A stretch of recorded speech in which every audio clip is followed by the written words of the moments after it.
Oh, what a beautiful morning. Oh, what a beautiful day.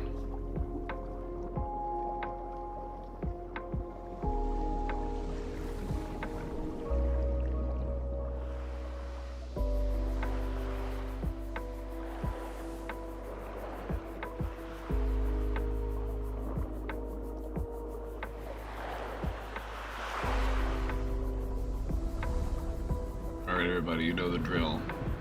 You know the drill. You know the drill, everybody. It's time for the pre-stream choreographed dance number. So if I could get everybody in positions, please, we're gonna do a run through. All right. So if everybody could just find your places, please. People, find your places. Find your places.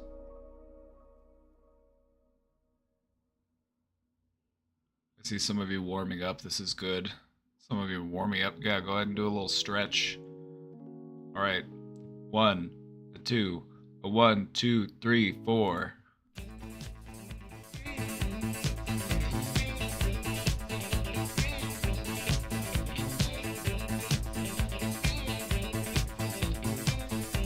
Yes, I love it. Work it, people.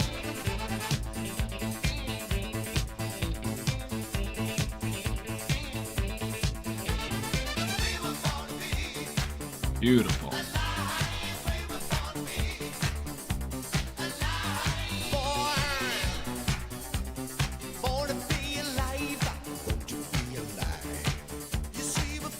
Five, 6, 7, 8. Keep going. Yes, come on.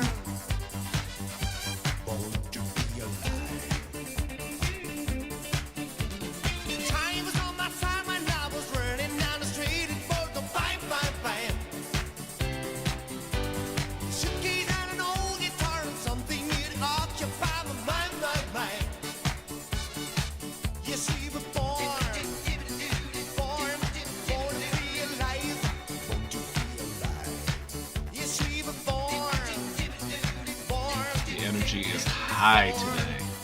The energy is pristine.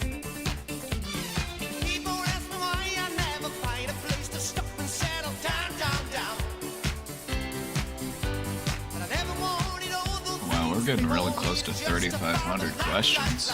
We might hit 3,500 questions here in a day or two.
Who made this waving brain animation? Me.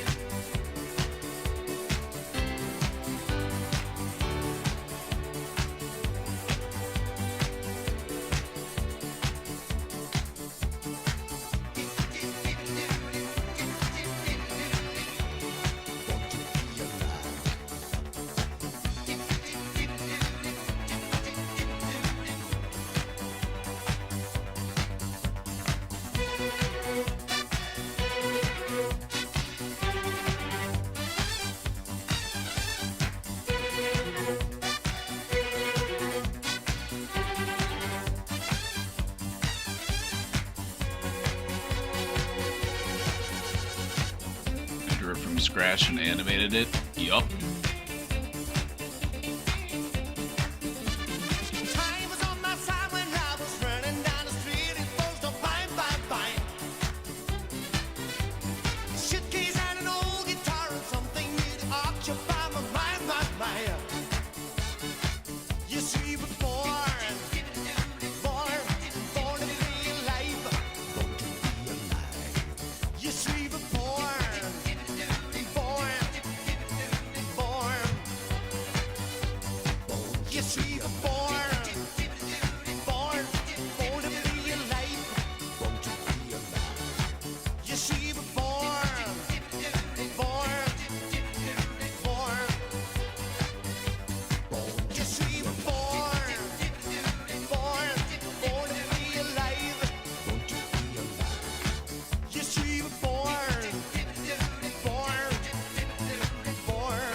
Well,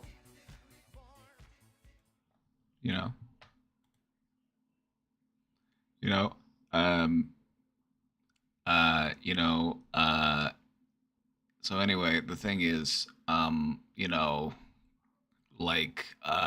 basically what we're getting at is, so the point I was trying to make was, before we forget, right? Like, I just wanted to say that,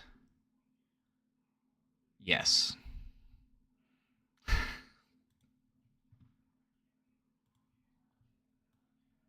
You ever think about it that way?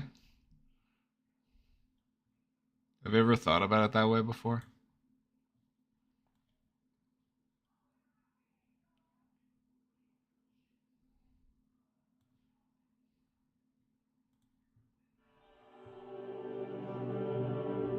Bold take. Bold take, I know. You're confused? Me too.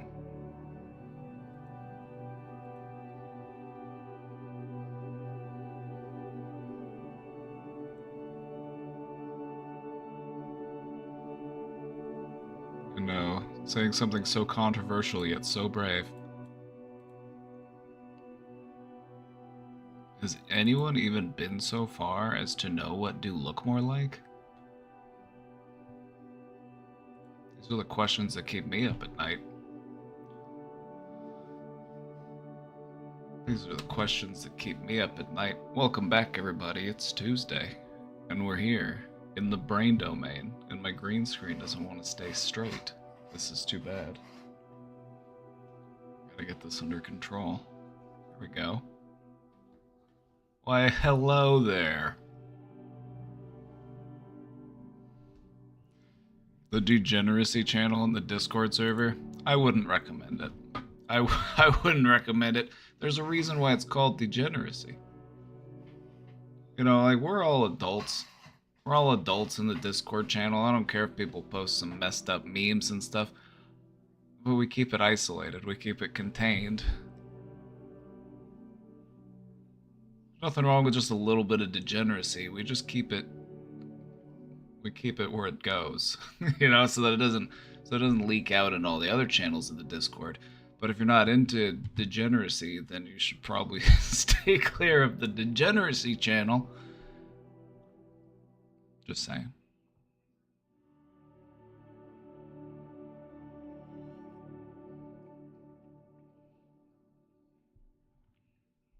Yeah, it might throw you for a loop if you're like, oh, okay. But no, you asked about the brain guy. Yeah, I made that. It's here in one of my graphics folders. This is how I did it. I drew the whole guy, and then I divided it into pieces based on what's gonna move, and then I animated it all together. Originally, the helmet was a bit more opaque. Originally, it was a bit more yellow, but it was too yellowy. I drew everything separately. I drew everything in layers. So it was all, I drew it all together, but I drew it in layers so that I could like separate it out into which parts move. So like the back leg was in the back, and then there was the torso on top of that, and then the arm and the everything. It was stacked.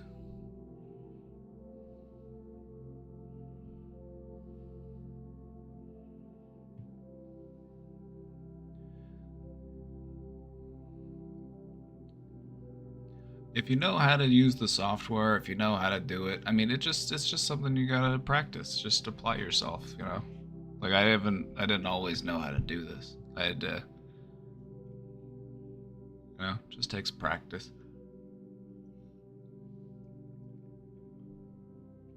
But yeah, since we asked about the little brain, the brain man,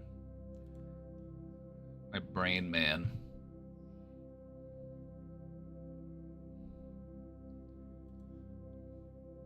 Sort of my mascot before Beaver became the mascot.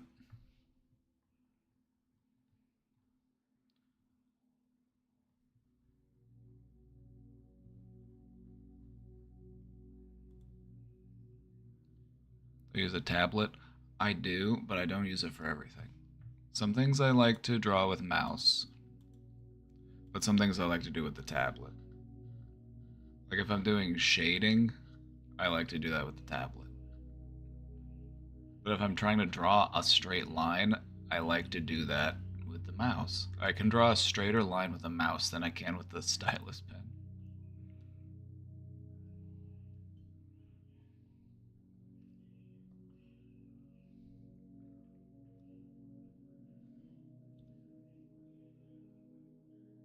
Just lots of practice. Just lots of practice. That's it. Unsatisfying answer, but lots of practice. Also, see, here's the thing. Draw a line that's straight enough, and then just come back in and then just smudge it straighter. When you draw line, when you're doing digital art, it's like you don't have to worry about having it perfect the first time. Just have the pieces in place, and then just kind of smudge them back together. That's what I like to do. The smudge tool is my favorite tool on Photoshop. But like I do all my smudging with the tablet. I like to use the tablet for that.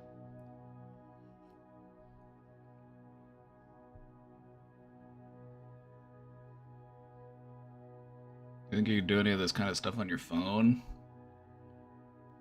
It's a pain in the ass to do on the phone. It's mostly because it's just that kind of stuff takes a long time to render. And on the phone, it would be kind of a might take a minute. It's possible though. Some phones these days. Did I mess with paint a lot as a kid? Oh yeah. Oh yeah, that's where I started learning. You made the entire YouTube video and it's audio on your phone? That's impressive. Gotta say, that's impressive.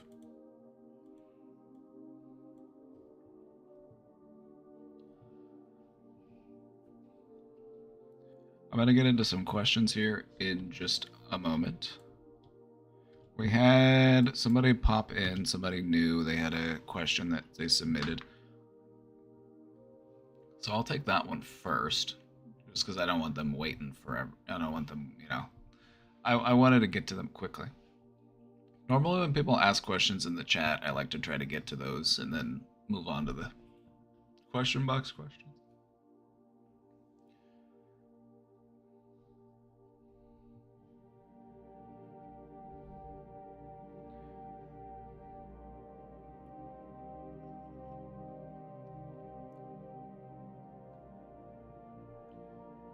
Cricket doesn't believe it much when I tell her she has talent. You know, that's how it is. That's how it is. You know, one of these days you're just gonna have to accept you're gonna have to accept your power. That's the thing. I feel that way too sometimes. You know, people want to say nice things about me, or they say, oh, you're good at this, or you're skilled at that. I'm just like, yeah, but I could be better. And so it's just like learning to accept a compliment is the thing. It's a skill. That video was really well done. We're gonna watch the video. We're gonna watch the video, don't worry. We got it lined up. My first ever compilation video that anyone's ever made. I'm so flattered, thank you. But yeah, we're gonna watch the video today.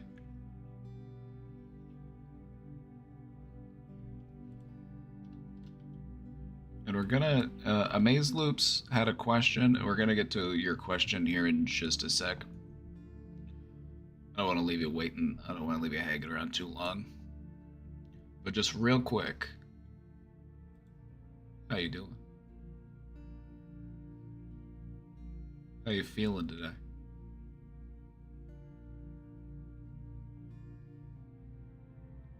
How you feeling today?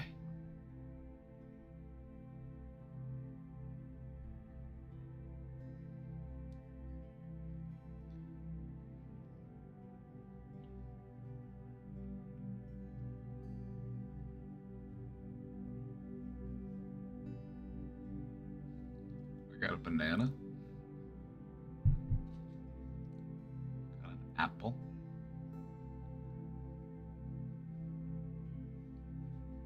I got my coffee.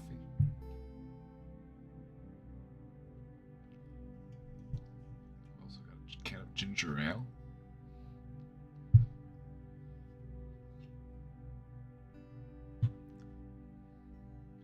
I missed your answer to Lost Service. Hey, Amaze Loops, you're here. Okay. I didn't answer your question yet, but I am going to get to it right away. Got an appointment for your first consultation for bottom surgery. Pretty exciting. Hey, congratulations.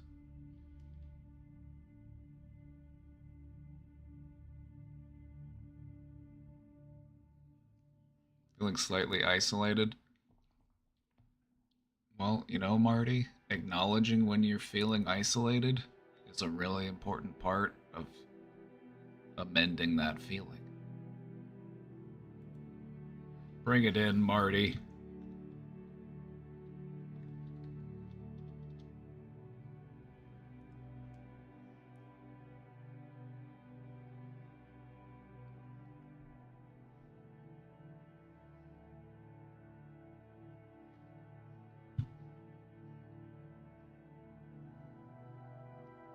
Don't.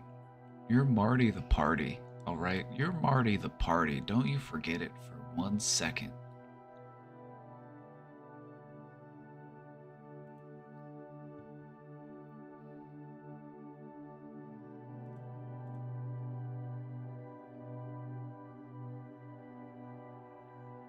Feeling optimistic about the future?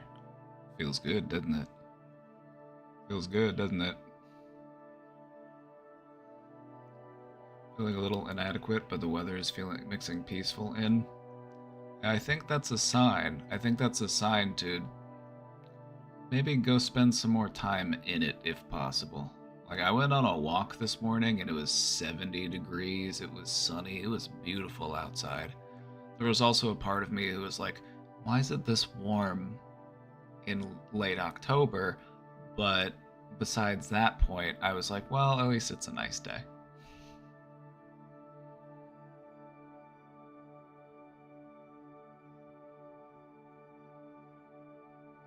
Also, there's a tree in my front yard that I need to finish cutting down. I trimmed off most of the branches, like most of the limbs.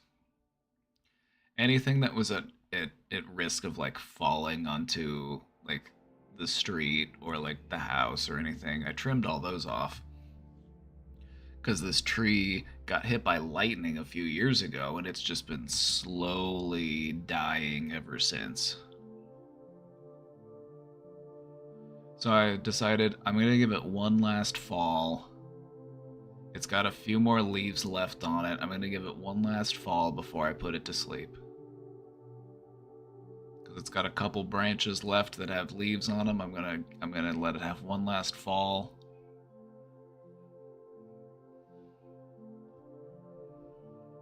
Then I'm going to put it to sleep.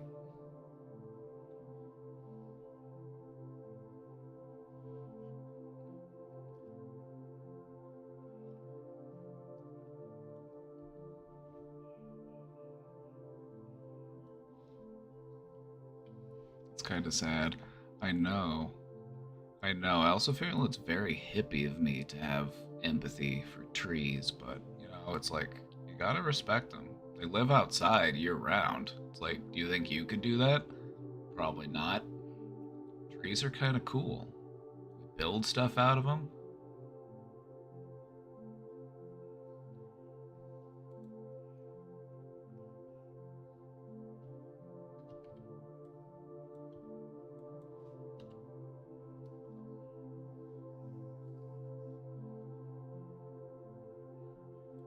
We're discussing feelings. We're identifying how we feel today. I would say I'm in a bit of a jovial mood today. I feel pretty good. Feeling fond and sentimental. You'll love to hear it. You'll love to hear it.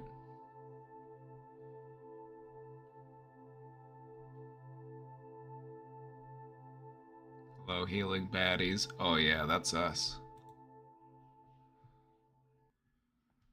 Like, not to toot my own horn a bit, but it always just does feel so nice whenever somebody comes in or that they say, you've been so helpful. I've learned so much. Things have been going better for me, and it just fills my heart with warmth. So, thank you.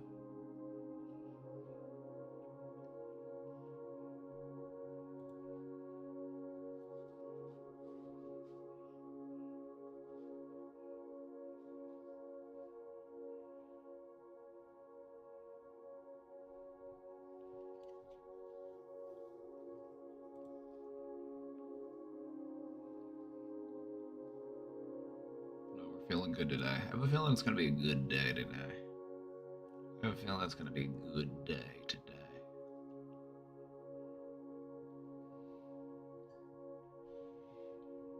What are you having for lunch?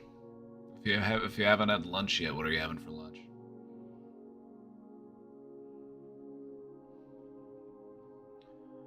I feel like I'm healing, but my dreams tell a whole different story, so I'm pretty confused. I have an idea. I have a. This is like a. This would be more of like a traditional like German psychoanalytic perspective on your psychology. Is that maybe because you are feeling more healed, your dreams are able to dredge things up from your subconscious that you are now feeling more prepared to face. If that makes sense. And this is something that I've noticed within myself is like when I'm feeling more healed, sometimes like certain things will pop up and be like, damn, I haven't thought about that in forever. Or like, where did that come from? And I think it's because part of me is like, you're ready to face this now, buddy. Get in there, champ. That's what I feel like our brains have a lot of like built-in mechanisms to try to prevent us from feeling overwhelmed, and so it'll literally just lock some things away. If it's just too much, like our brain will just like either shut it out or shut it down.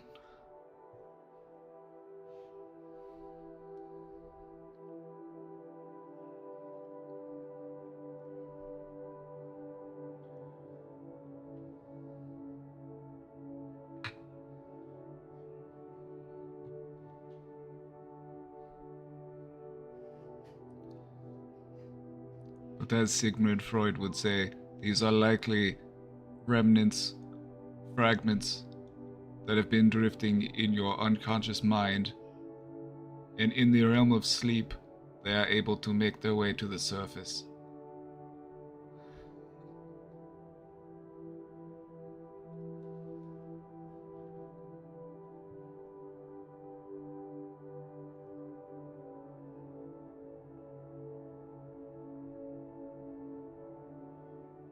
I'm not had lunch yet and I'm feeling meh, so I don't know what to eat. I might get Subway, but I don't know.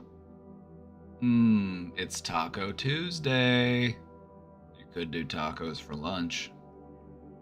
I'm doing tacos for dinner, more specifically.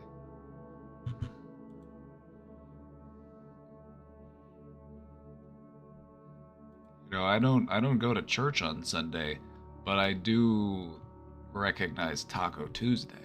I am I do observe I observe Taco Tuesday. Is Subway still popular in the States? Correct me if I'm wrong, but the last I heard, Subway was the most franchised restaurant in the United States.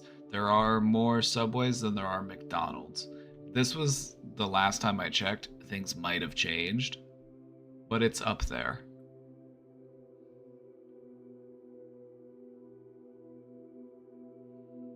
Because it's not doing so good here. You're telling me the people of Germany, to whom bread is held sacred, would not appreciate a fast food chain in which sandwiches are constructed on cake.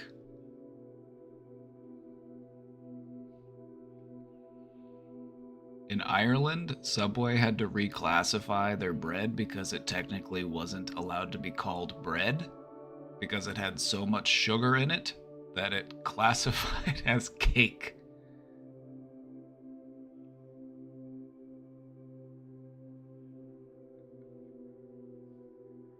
But no, one of the things that I know is that Germans love their bread. They love their bread, don't they?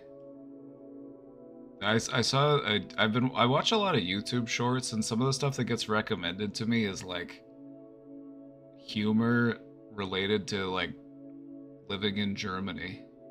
And I like that when these pop up on my timeline. But it was this guy, and he was just like, "Oh, what are you watching? Oh yes, I am watching the Great German Bake Off. It is Bread Week. Every week is Bread Week."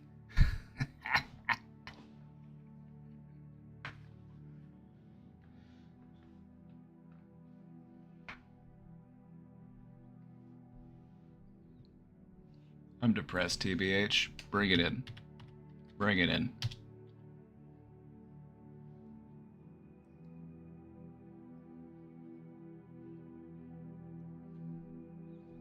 There were always people in the subway near me when I lived in Germany, and it just grossed me out that out of every chain to make it, over Subway would be up there, right? I'm like, there are just. The thing about Subway is, it used to be okay. Subway used to be okay. It used to be what, $5? You get a sandwich for like $5, $6. The expensive sandwiches were like $7, $8. But now you go in there and like your entry level footlong sandwich is like $12. If you want a premium footlong sandwich, you're looking at like 15. Like, no, no, no, no, no. No, no, no, no, no. And then they want you to tip.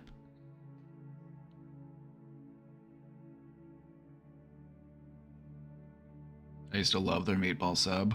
I also used to love their meatball sub. Whenever they had the $5 footlong meatball sub, I ate so many of those. Like whenever I was in college, I would get one maybe once a week. I never tip at Subway and I don't feel bad about it. And you shouldn't. You shouldn't. The only time you should feel bad about not tipping is when the person that you are being asked to tip relies on those tips. Like if they're like a server at a restaurant, then like yeah, I would tip them. But if they're just handing me my to-go order, if they're the thing that blew my mind is the last time I went to California, just how many places prompted me for tips. I have never before been prompted at a gas station cashier for a tip. I'm like, excuse me? For what? You rang up my candy? You rang up my Gatorade? And you want me to tip you? So anyway, here's 20%. I also, in the same gas station, I saw a tip jar attached to the janitor's little, like, rolling cart. Which I'm like, okay, that's fine. Tip the janitor, go ahead. But, like, the cashier, though?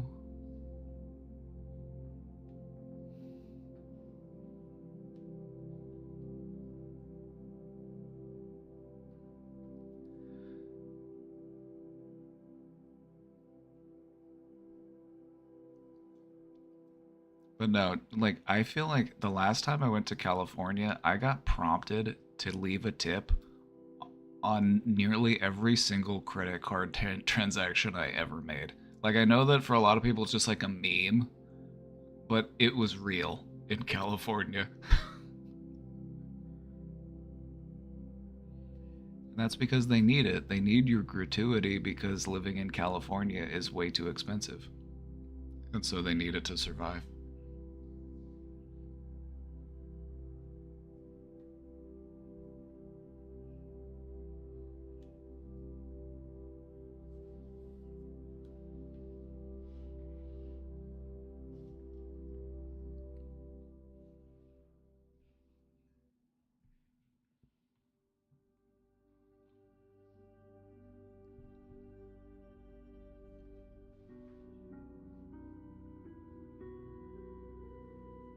Actually tip at Subway. Like, you gotta tip your sandwich artists. God, one of the most expensive tips I ever had to pay was when when I got my tattoo. It's like, oh yeah, you gotta tip your tattoo artist.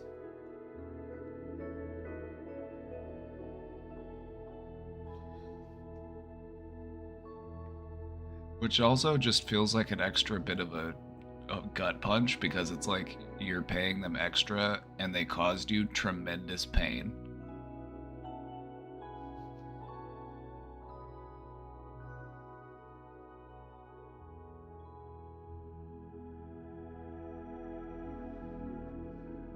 If they give me extra mayo when I ask, I tip extra at Subway.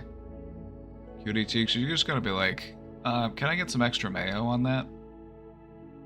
And then they'll give you another squirt. And then if that's not enough, just be like, a little more, please. And then they'll give you another. And then you say, keep going. They're just squeezing out the whole bottle on your sandwich. Just.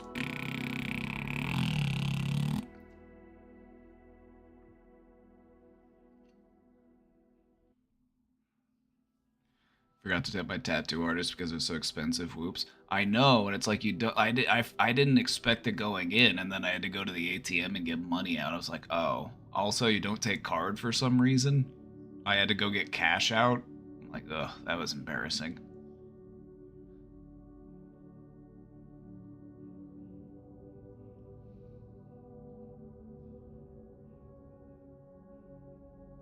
It takes a lot for me to address my needs even the first time. Just pretend they're someone else's needs, cutie cheeks.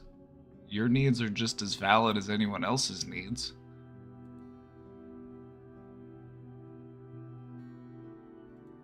Pretend that's your best friend's sandwich that needs more mayo. Pretend your best friend sent you to Subway to go get their sandwich and they said, I want extra mayo on that, and you said, I got you.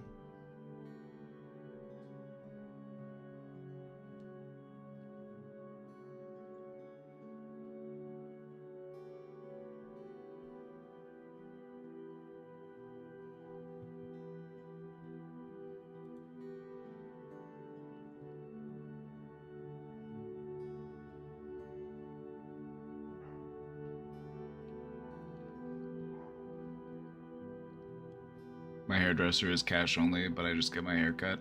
You know, I started cutting my own hair because I was getting really tired of paying $50, $60 for a haircut that I was just okay with. I'm like, if I'm just looking for a haircut that I'll be okay with, I can do that at home. I can give myself an okay haircut.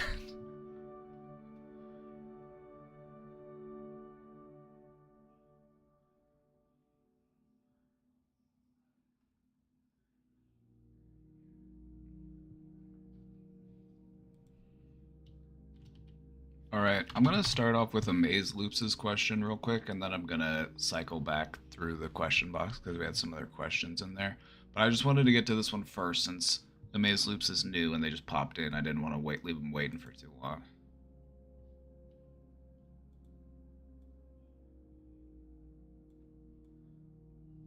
And this question was, I don't know if I have schizophrenia or not, but I had these thoughts when I was like 13. Something triggered it again a few weeks ago.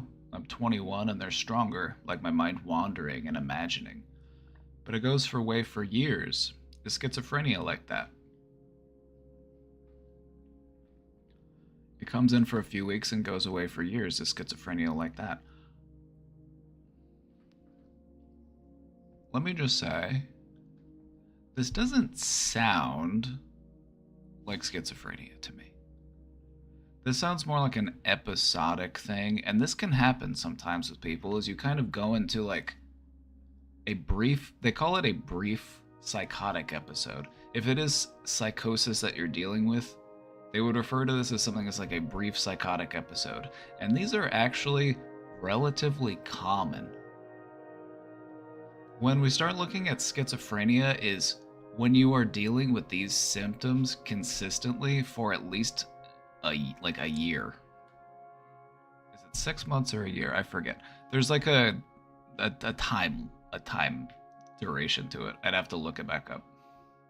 It's either 6 months or a year, but it's like an extended period of time that you would be experiencing these active symptoms of psychosis. That being said, psychosis is something that anybody can experience in certain situations. If there's, your mood's agitated, you're dealing with a great deal of stress, you're dealing with a great amount of like change or upheaval in your life, and it just completely changes the way that you think about things and view things. It can really make things confusing and disorienting, and that can trigger a moment of psychosis.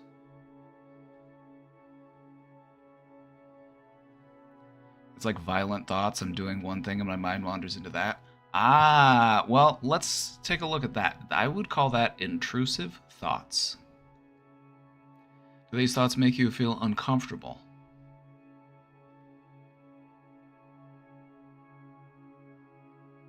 They sound like intrusive thoughts to me. Intrusive thoughts are often violent or distressing or hateful or like sometimes you'll have an intrusive thought and you'll just it could be something violent like you said. It could also be you're walking down the street and you see somebody and you just have like this most terrible awful thought about this person and you're just like, ugh, why did I think that? That was terrible. Why would I think that? That's a horrible thing to think. And it's not because you believe it. It's just because your brain is trying to figure out if you do believe it. It's more of a suggestion than anything else. It's not a reflection of your actual beliefs, and that's why it makes you uncomfortable.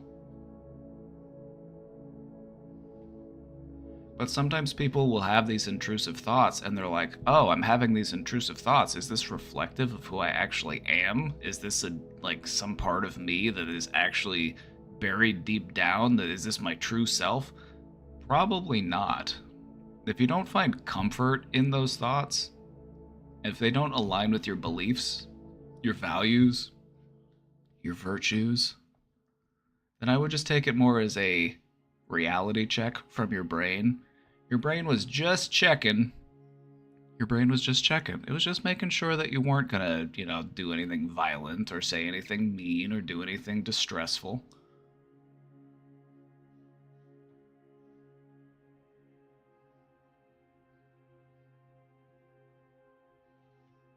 I do have intrusive thoughts, but I'm not sure if this is that because I usually get those day to day. These are in and out. I'm not sure what it is, but I want to cry. It sounds stressful, and I would recommend finding somebody that you trust that you can talk to about it, whether it be a friend or a family member or a counselor or whoever. Because this type of stuff can be scary. This type of stuff can be stressful. But I would say that with support, things can get a lot better. You don't want to hurt anybody. I didn't get that impression that you did. Because a lot of people who have these types of bothersome thoughts it's very jarring to them. It's like, why did I think that? It's like, I don't want to do that. Like, say you walk into a room full of people. You walk into a kitchen, and there's a bunch of people standing in the kitchen, but there's a big sharp knife on the counter. An intrusive thought might be, oh, I could pick up that knife. I could cause a lot of damage before anybody would be able to stop me. But then you're like, why did I think that? It's not because you wanted to do it. Your brain is testing you. Your brain is testing what is real to you. It's just offering you a hypothetical, and the way that you respond to it reinforces your beliefs. So it's not like you have these impulses or you have these thoughts or feelings and you're like, well, I'm going to act on them. The fact that they bother you should give you reassurance. The fact that these types of thoughts and feelings are bothersome to you should reassure you, because they aren't actually reflective of who you really are. But part of why they're so stressful to deal with is because they are so jarring. They are so, stressful. They're like, oh my god, why am I thinking these things?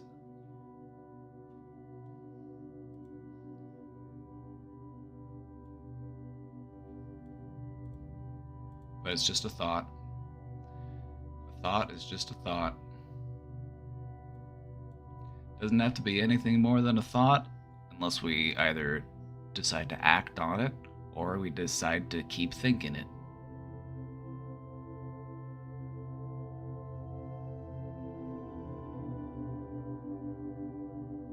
I'm not sure if it's voices or thoughts. What's the difference? Do people really hear like a totally different voice in their head? They can.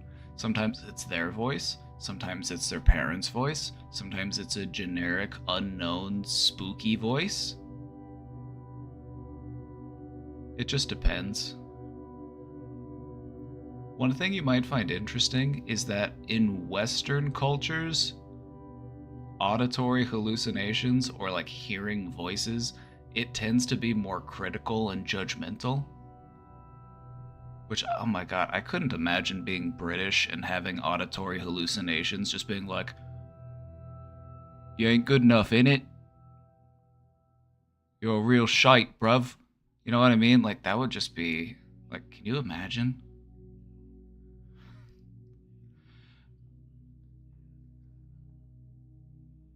But the thing that a lot of people don't really understand, and a lot of people don't really appreciate, is that it's different based on the culture you grow up in. In a lot of Eastern cultures, these types of like auditory hallucinations, they tend to be more like joking and like they're like more like making fun. You know, they're more just like teasing. They're not like downright mean. And so I think it's just an interesting reflection of like individualistic cultures versus like collectivist cultures and how they manifest in our hallucinations. God, I couldn't. If I was British and I had auditory hallucinations, I just don't know what I would do. Like, you're shite, mate. Never gonna do anything with your life, bruv.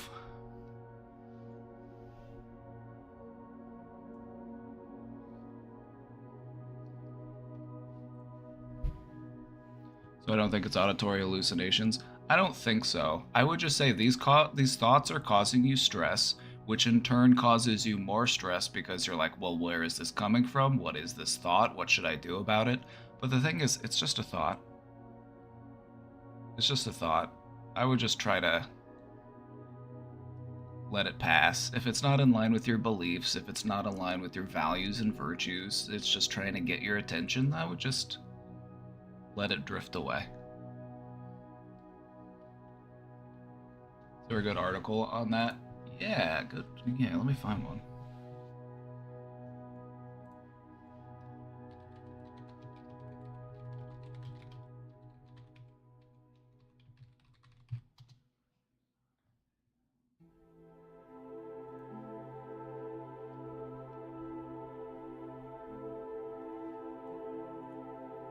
This is from Stanford. This is from Stanford, and I'm gonna post this in the Discord. I'll post it in the Show Talk channel on the Discord.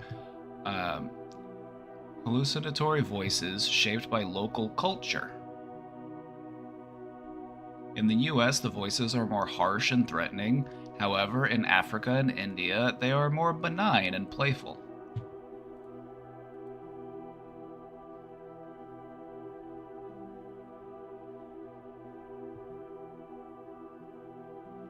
You also see these types of more like benign and playful types of voices when in cultures that like revere their ancestors.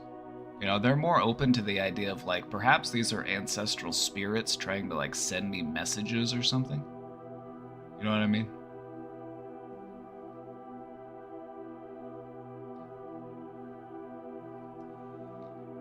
People suffering from schizophrenia may hear voices, auditory hallucinations. Depending on their cultural context, these might manifest differently. In the United States, the voices are harsher, whereas in Africa and India, for an example, these voices tend to be more benign. Central Committee raid is here. Welcome in, raiders. Do you like my mug? Thank you so much for the raid. Thank you so much for the raid. Welcome in. We need a little bit of mental health today, don't we? After but it's Tuesday. I know, but I just like to remind myself that, you know, Monday.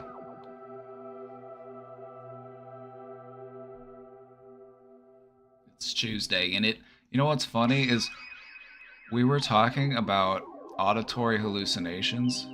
And one of the things that I was saying was like, I couldn't imagine living in the UK and having my auditory hallucinations bullying me in like an English accent. Like, oh, you're shite, mate. You ain't ever gonna make anything of your life, bruv.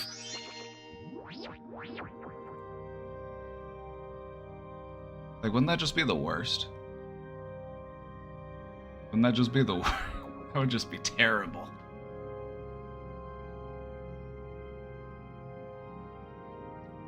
Sticky Candy, thank you for the 29 months. Ding Dong Chant, thank you for subscribing. You subscribed earlier, but I missed it. Central Committee, thank you for the 17 months. Thank you for the raid. Oh, we're on a hype train. We were just talking about something you might find interesting. We were talking about how the types of auditory hallucinations that people get vary depending on your culture. In the United States, these voices tend to be much more harsh and judgmental, even threatening, whereas in other cultures, typically more collectivist cultures, not so much individualistic cultures, the voices are more benign and playful.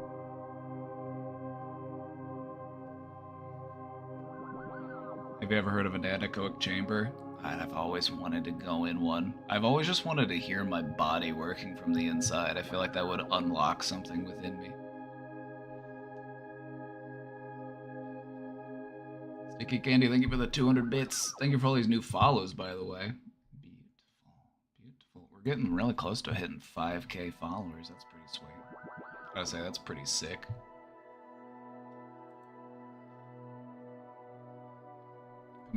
Yeah, it's at the university in Minneapolis. I wanted to go, but I think you need an appointment. Maybe I'll build one. Maybe I'll build one in my garage, and I can just go in there. Just not have to hear anything except for my blood pumping through my veins. Sounds nice. My auditory hallucinations are just random noises. That's another one that they'll do. Sometimes they'll just be random noises like, did somebody just knock at the door? Did the microwave just go off? Is someone here? Did someone flush the toilet? I live alone, you know?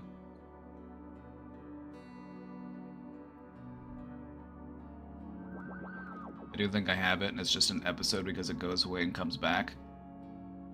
Then I would just say, focus on, feeling balanced. Focused on, living your life. Because the thing about psychosis is what I've noticed is that it sucks people in. And the more, folk fixated on it, and the more you allow yourself to kind of, lean into those, atypical thought patterns, I guess. Sometimes you just gotta be like, alright, I gotta reel it in. I'm getting too out there. Are smell hallucinations a thing? Yeah, we call them olfactory hallucinations. O-L-F-A-C-T-O-R-Y.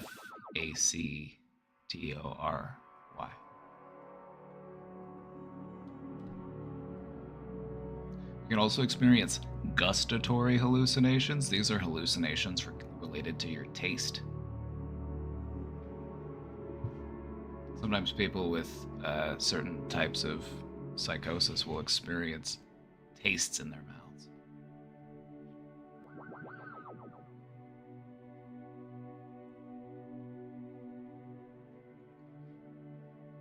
It's a lot stronger this time too. Well, you said the first time you experienced it, you were about 13, and now you said you were, what, like 20, 21, somewhere in there? So it makes sense. Your brain is further along in its development, and so it stands to reason that more developed brain equals more profound mental experiences. But I would just say, just try your best to feel grounded, try your best to feel peaceful, and lean on your supports in times when you're feeling overwhelmed, and that will take you a long way. This isn't something you should have to worry about on your own, alright?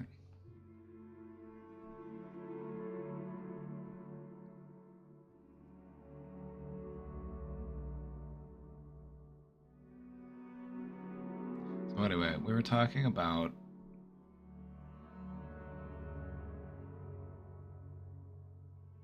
the different way that people will manifest auditory hallucinations. Interesting to think about, huh? It's almost like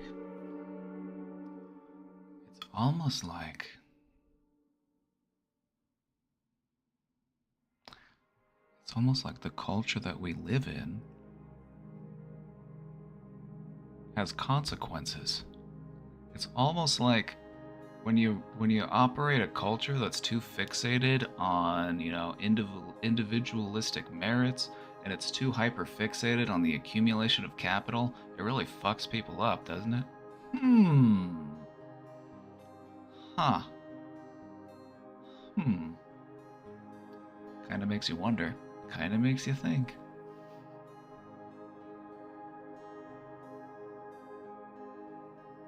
What have they done to us? Oh my god, I want to watch that video again so bad. I want to watch the Darmine Doggy Door clip from I Think You Should Leave. Where he thinks a monster crawls in through his doggy door, and in that moment where he thinks he's gonna die, he's like, well, at least I don't have to go to work tomorrow. You thought you were gonna get eaten, and your first thought was, at least I don't have to go to work tomorrow? What have they done to us?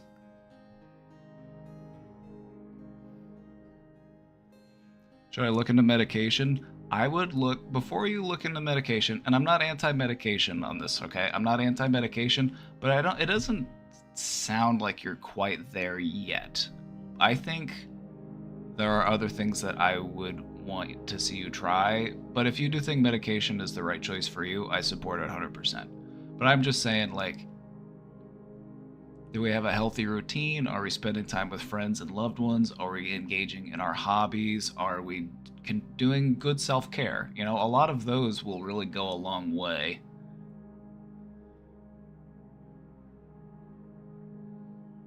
You've done that before? I think we've all been there. I almost got into a car accident once and was like, damn, I could have not have to gone to work. It's true. It's true. What have they done to us?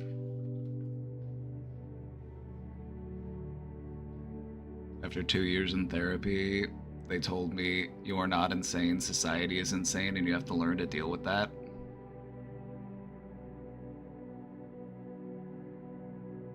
And you were probably like, took you 2 years to say that? Took you 2 years to get. They're like, why didn't you tell me this sooner? This would have saved me so much time. You should have just. Could you not have mentioned this earlier? Here I was thinking I was the crazy one this whole time.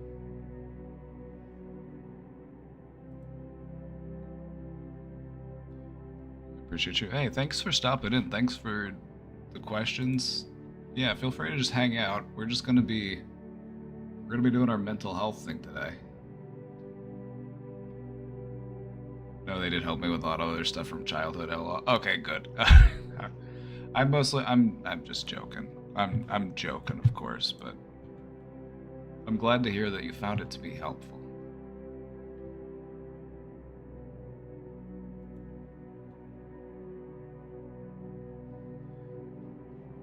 I keep dreaming that I can't find my way home, but in slightly different scenarios. Last night I was in a fictitious train station, but could not find the right train, going back and forth to different platforms, losing my bike and toddler along the way. I never make it to where I'm going, and it only ends when I wake up terrified. What the fuck is that? Well, Plastic Man. How at home do you feel whenever you are awake?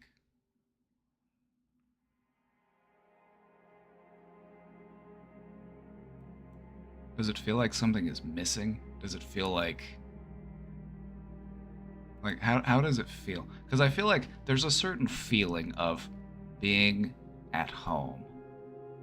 You know what I mean? And sometimes we don't feel that even when we're at home. And so maybe it's like, maybe I need to change something in my environment. Maybe I need to get a plant. Maybe I need to tidy up. Maybe I need to, make some minor tweaks and changes. Maybe I need to, do some more good self-care. Maybe I need to do some yard work. You know what I mean? Like,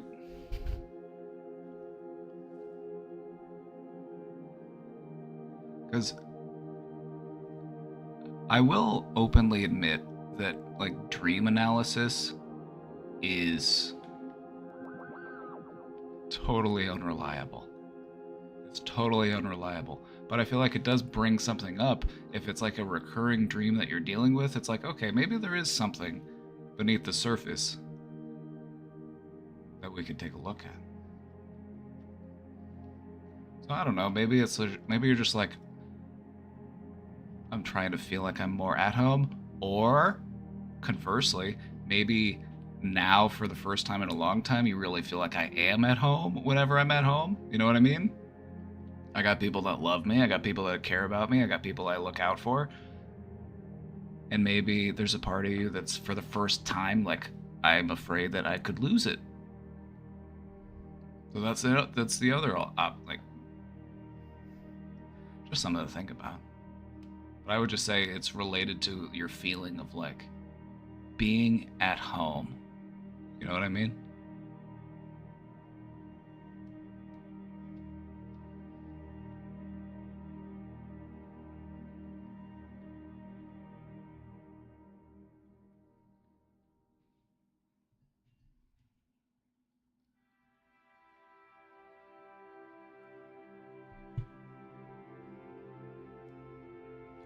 The thing about dream analysis is that it's like some dreams just don't make any sense. Sometimes dreams are a reflection of your unconscious mind. This is true. Sometimes your dreams are just absurdist. Sometimes there's just no rhyme or reason to them. It's like, well, I had a dream that I went out to go check the mail, but then when I got to the mailbox, it was full of ice cream. And then I was worried because it's hot outside and I don't want this ice cream to melt before I have to get to the ice cream party. But the ice cream party's on the moon and I don't know where the keys to my rocket ship are. Like, now could we find meaning in this? Maybe, but I feel like the meaning you would find in it probably aren't that substantial.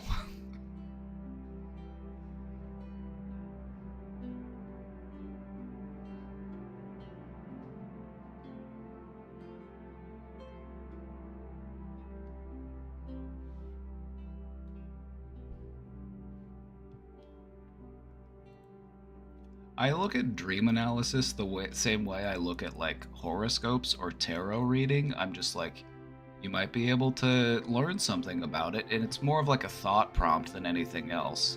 It's just it gets you thinking. It encourages a new perspective, and I think that's nice.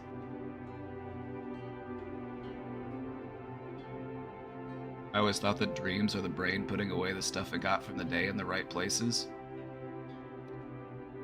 Pretty much, yeah, that's pretty much what it is. It's also kind of like when you're asleep, your brain is just kind of like the way I want to compare this is to a tree. If you've ever seen a big tree, you'll know what I'm talking about.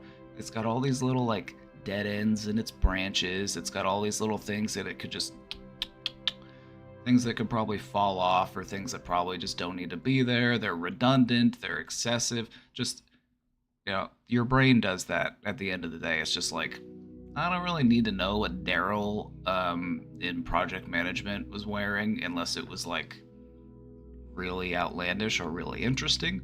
If it was just some mundane detail about my day, I can go ahead and let that go. I can go ahead and file, like, who needs that one anymore? But that's kind of what is happening in that process is it's like, it's just tidying up. It's like, what should I keep? What should I let go of? What's worth holding on to? I like to think of my brain in terms of like a structure or a landscape, and sleep is like wind and water, like passing over a landscape. It'll clear away the stuff that is impermanent, but it leaves behind the stuff that is supposed to be there.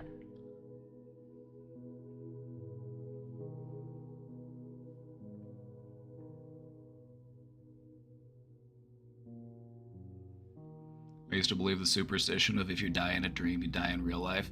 Yeah, it's not true whatsoever. I've had a couple dreams where I died, and it was definitely like, well, didn't know that could happen. What a trippy place to be. Trippy feelings for sure. But I will tell you, um, I did wake up feeling very happy to be alive. I do remember that feeling.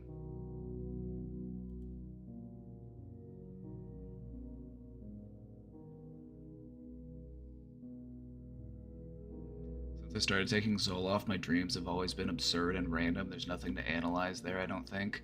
Right, and a lot of it just has to do with the change in your brain chemistry.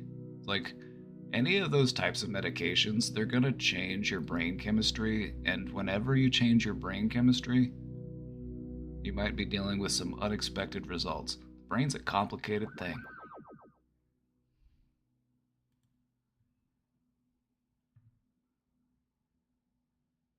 Do I think the unconscious doesn't exist? No, I believe it does exist, but I also believe it's something that you can tap into more readily than people appreciate.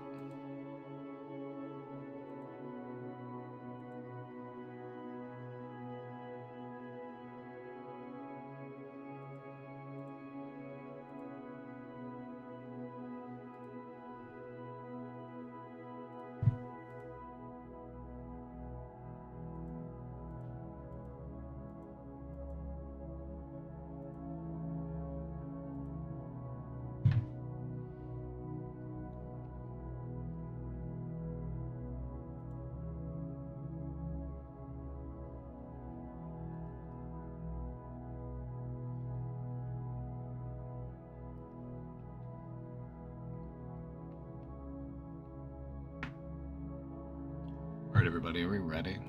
Are we ready to get down to business?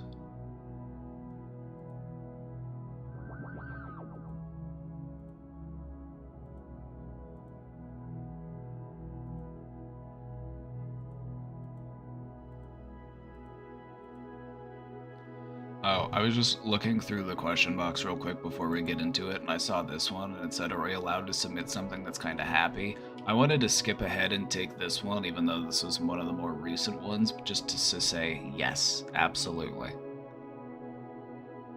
I love it when people share an update or they share their wins in the box. You know, that's something I love to see. The box doesn't have to just be all like, oh, here's the terrible thing that happened to me, or here's something I'm struggling with, here's something I'm working through. We love a win. Do you believe that love is the most influential and powerful force in the universe?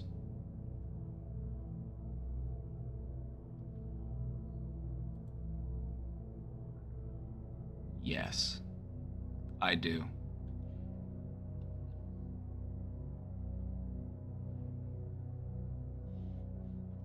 I believe in some ways it transcends time and space.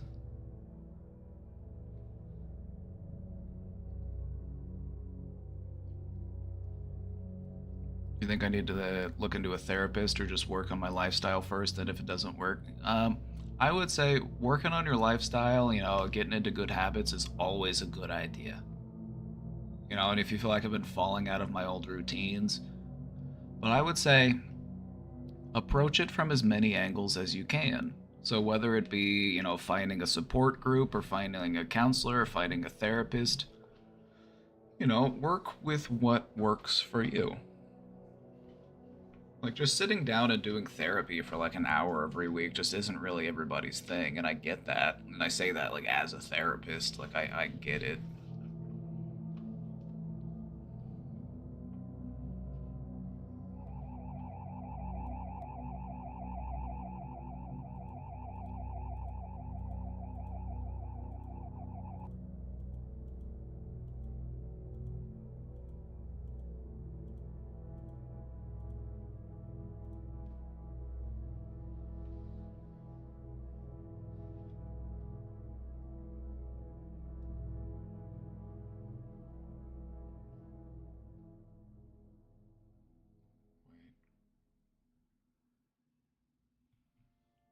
I heard an alert go off and then I looked to see what it was, but it didn't. Am I behind? Are my alerts behind? I heard an alert go off, but I wasn't looking, and then I looked to see what it was, and it's like it didn't show me. I got tipped 420. Oh, yeah. Thank you for the 420 AI collector. Those alerts don't show up in my feed for some reason. No, thank you so much.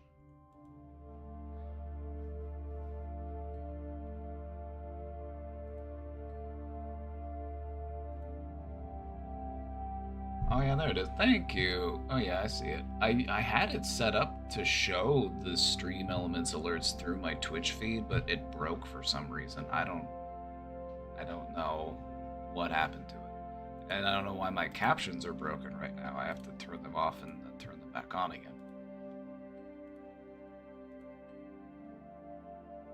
Hello? There we go. Sometimes they'll just break. I just have to reboot them. Sometimes they'll turn off for a while and then they'll turn back on spontaneously. Technology. Am I right?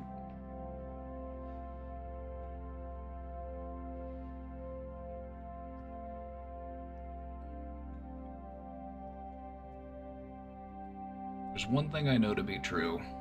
Love is real. I know that to be true. I can't prove that I'm real, I can't prove that the universe that I'm in is not a simulation, but I know that love exists and I know that it is real. That I do know. Got a jean jacket a while ago. Aren't jean jackets the best?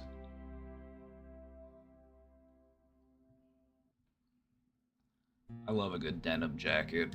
My grandpa was always wearing a denim jacket, and I think that's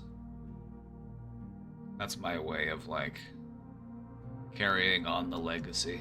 Like I will rock the denim jacket.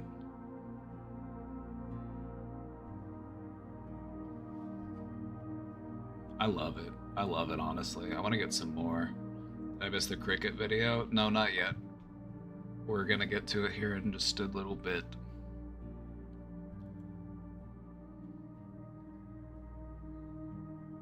It's cricket, bitch.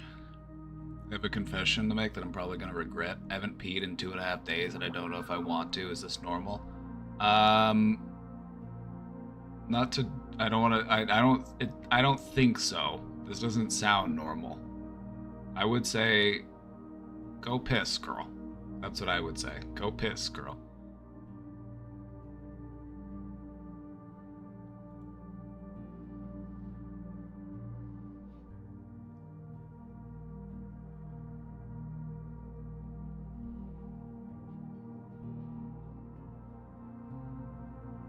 What if I don't want to?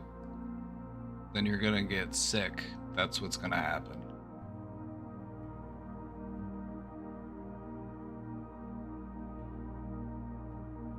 It's okay to let that pee go. There will be more pee in the future. You don't need to hold on to it. It's okay to let that piss go.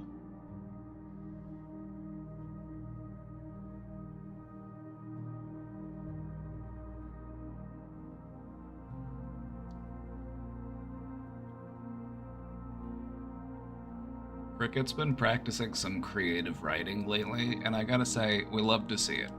We love to see it when people practice some creative writing. And for the record, we're not kink shaming you, we're just saying for the sake of your health. You know, you gotta keep things flowing. You don't want to get things too backed up. That's when you get complications.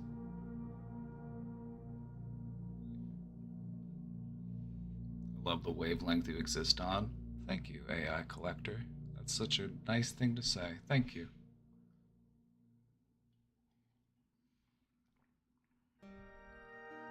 One thing that I want to encourage is that if you want to engage in some creative writing, we've got a nice space for it on the Discord, so if you feel like you want to post it there, that would also be appropriate.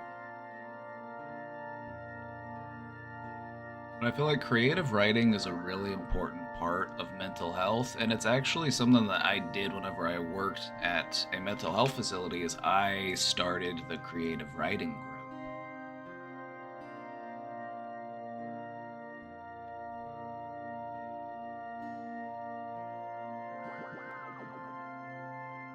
And I loved that. I loved doing the creative writing group. And then I couldn't do it as much because they promoted me. They promoted me to be the co-occurring disorders specialist, and so I was working with people with substance abuse issues coexisting with their mental health issues, and that took up all of my time. And so I didn't get to do my creative writing group anymore.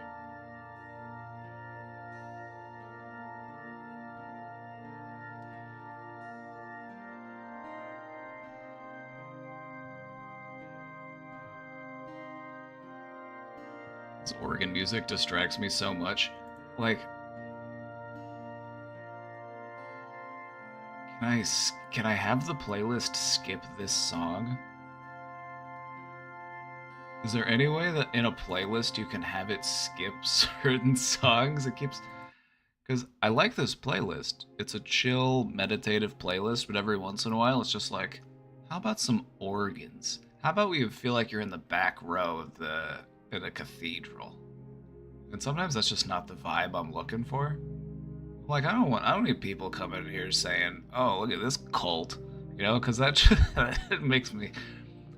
nothing like organ music to make me feel real culty.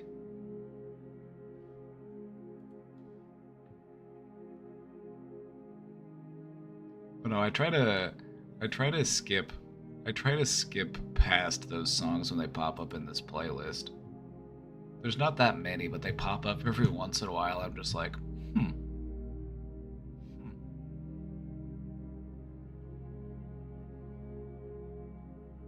This is what you get for trying to do mass therapy.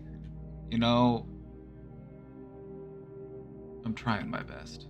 And I think I'm doing okay, all things considered. I've had a lot of people tell me, like, ooh, you're doing mental health on the internet, risky business. Ooh, sounds scary. Ooh, I bet that gets you in trouble. And I'm just like, actually, things have been going pretty well. You know, not to jinx myself or anything, not to get too far ahead of myself, but I feel like, why shouldn't this place exist? Why shouldn't there be a place where people can come together and talk about things like this? Why shouldn't that exist?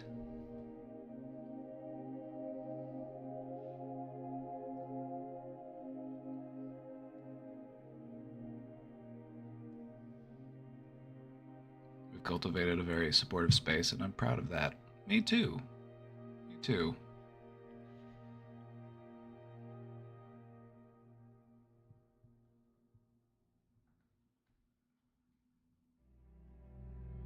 My sister thinks this space isn't good for me.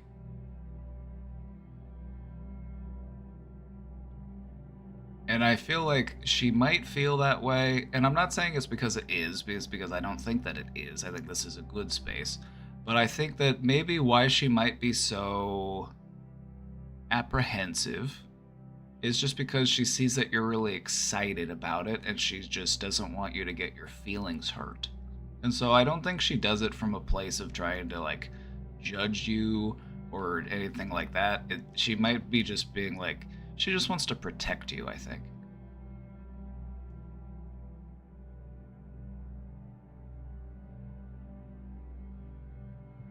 You ever feel like all the wieners on the internet are going to bring you down at some point? You know,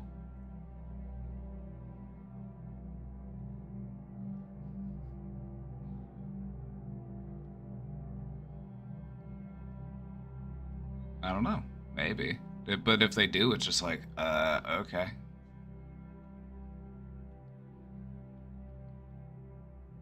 Like okay, and I'm not trying to compare myself to the late great Fred Rogers, okay? Like I'm not gonna try to compare myself to the legend Mr. Rogers, all right?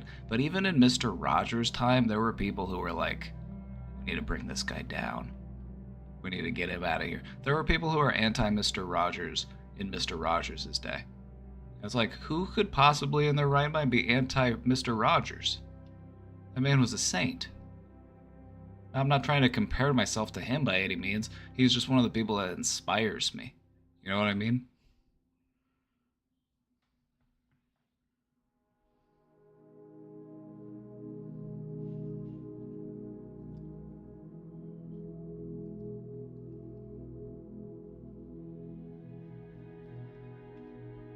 There are misanthropic douchebags out there, and I want them to have mental health too. If there are misanthropic douchebags out there, I say, come on in, have a seat. We've got space at the table for you. I'm not going to turn anybody away unless they put me in a position where I have no choice but to turn them away.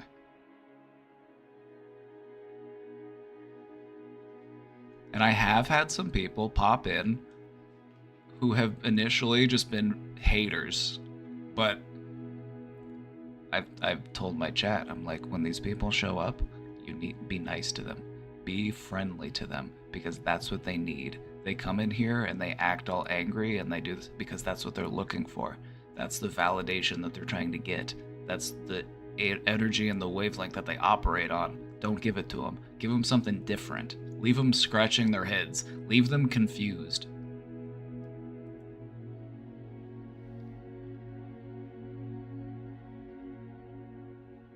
And we've had some success. It's a tall order. It's a tall order for sure. Rehabilitating these black-pilled doomer incel types, it's a tall order. And I can see why most people just want to try to forget that they exist. But, I'm willing to try to help them so long as they're willing to try to help themselves.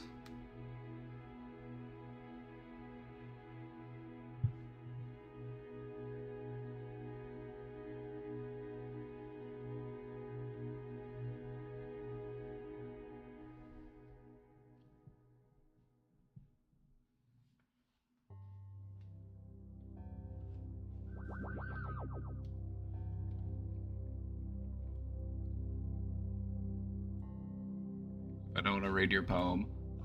It's not a long poem. It's not a long poem. I'll read it. I don't mind. I don't mind. I don't normally do poems, but I'll read your poem for you. Now, if this stream turns into a poetry reading stream, I'm gonna have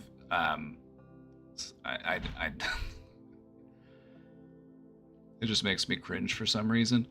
If you don't want me to read it, I won't read it. I can put it up and give people time to take a peek at it. If you don't want me to read it, I won't.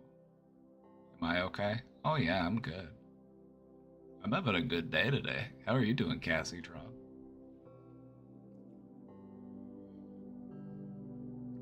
Go ahead and read it. Cricket, you're very brave. You know, I've told you that before, and I just want to remind you of that. You're one of the bravest people I've ever met. Do you think I would post my poetry for people to read publicly? Hell no.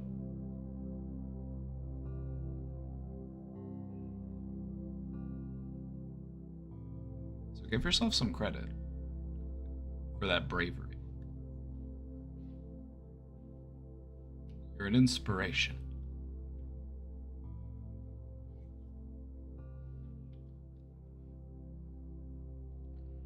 Doing good, but I just saw you had 320 viewers and I was so worried.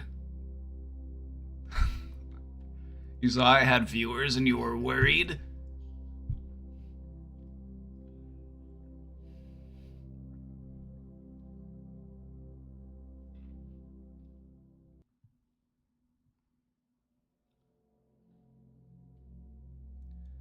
There once was a girl who was on the borderline. Her name was Alice, and she was out of her mind. She fell down a rabbit hole and found Wonderland in the form of a lime stream that lent her a hand. Euphoric as ever, she felt so free to show all the madness she could ever be. We're all mad here, there's nothing to dread.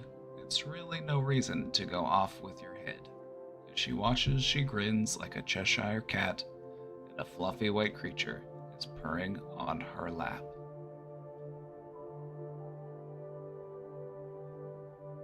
I like it. I think it's cute.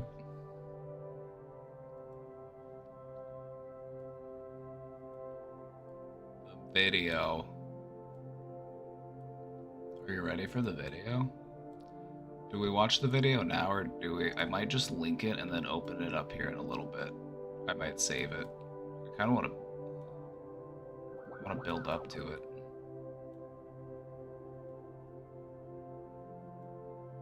Is it video time? Alright, it's video time.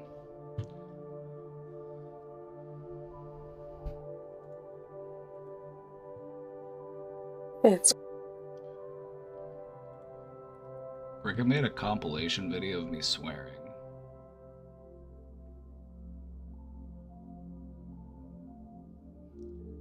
Cricket, bitch.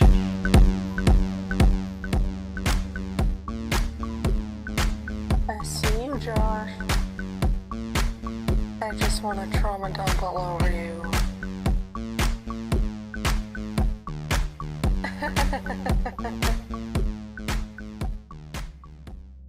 Ass fucking fucked up motherfucker.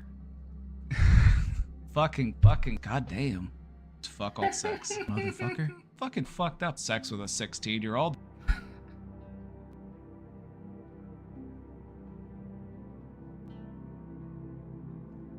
Nope.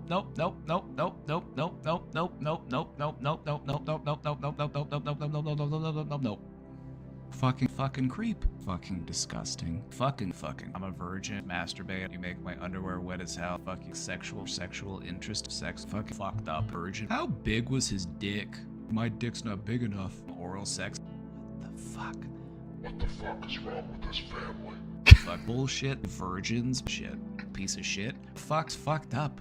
Cuck. Fucking soy boy cuck. Shit. Dick sizes. You were asking dick sizes? That is the most cuckold. How big was it? Was it girthy? Were there, like, describe the veins. What color? Like, what shade of pink was it? Like, fuck up, fucking loser.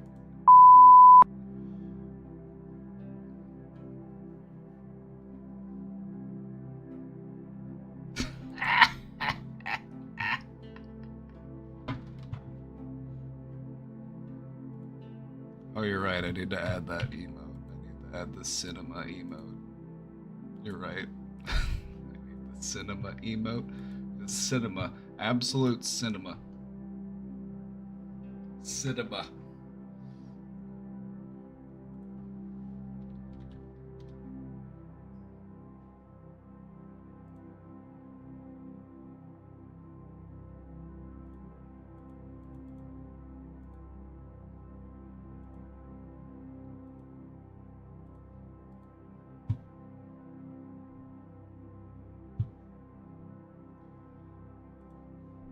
I would say great comedic timing, great use of the effects.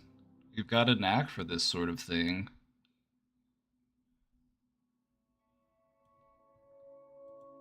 You've got talent. You got talent. Also, I'm flattered that you would make a video compilation of little old me, so thank you.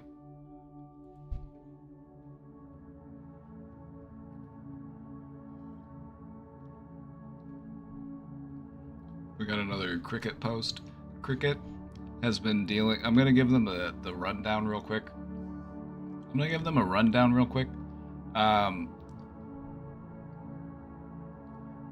Part of that, in that video that we just watched, part of that was my response to that. The TLDR is... Actually, before I even get into it, chat, let me just ask you in general. You know, let's say you have no existing knowledge of the situation.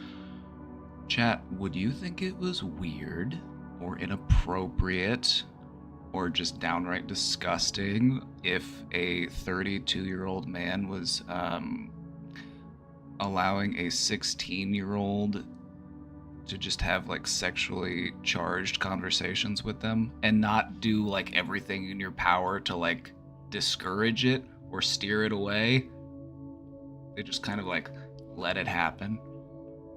And then they use that as an excuse for why they aren't responsible. Is they're like, well, I mean, I never encouraged it. I just... Do you think that's okay? Does that ring any alarm bells for you? Does that maybe give you any, like, deep-seated feelings of revulsion in your stomach?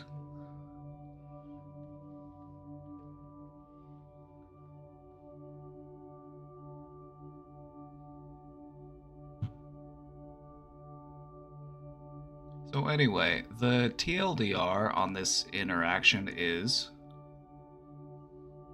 Cricket was 16 and this guy was like 32, and she really looked up to this guy, and she, you know, was engaging in these types of messages. And, you know, she was a child in this situation. He was a grown-ass adult, and he didn't do anything to, like, discourage it. He didn't do anything to, like, steer her away. He was like, oh, I'm being educational. It's like, okay, I'm okay that we talk about it because I'm educating you. I'm teaching you. I'm like, okay, groomer. Okay, groomer. But no, it was absolutely a grooming scenario. And this is how people, like, just... And then we saw some messages, and just, like, how this guy was just completely avoiding the accountability and was just, like, kept putting it back onto the minor as being the one responsible. It was just very gross. It was all just very alarming.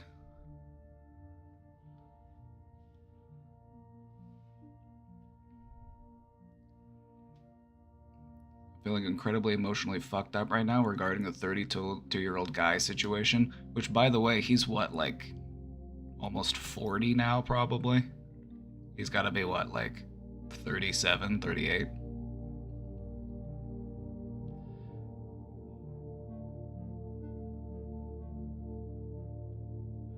I just look at it this way. If I found out that one of my 30-year-old friends was having this type of conversation with a 16-year-old, regardless of whether or not they initiated it, if they didn't do everything in their power to, like, actively discourage it,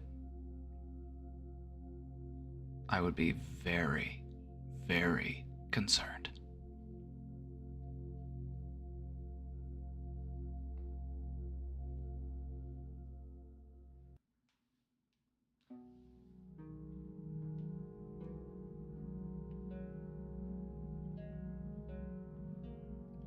nobody died, nobody sexually assaulted, okay perspective. That's alarming to me. Are you trying, like, can you clarify?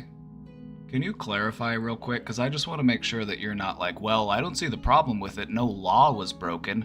Because, by the way, that's the exact same stance that this guy took. Is he was like, well, technically I didn't break the law. That doesn't mean that it's not absolutely revolting. Also, that doesn't mean that this type of thing doesn't lead to sexual assaults and death. It absolutely does. It's like waving a gun around and saying, well, nobody got shot, so I mean, what's the problem?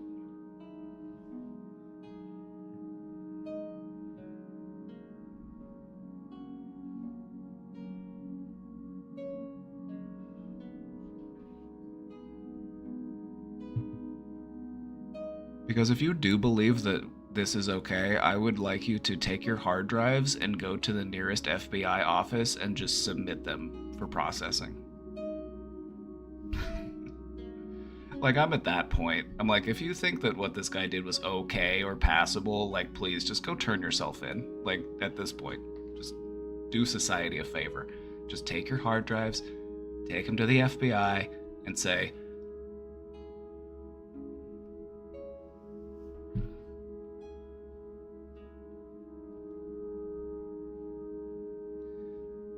but anyway.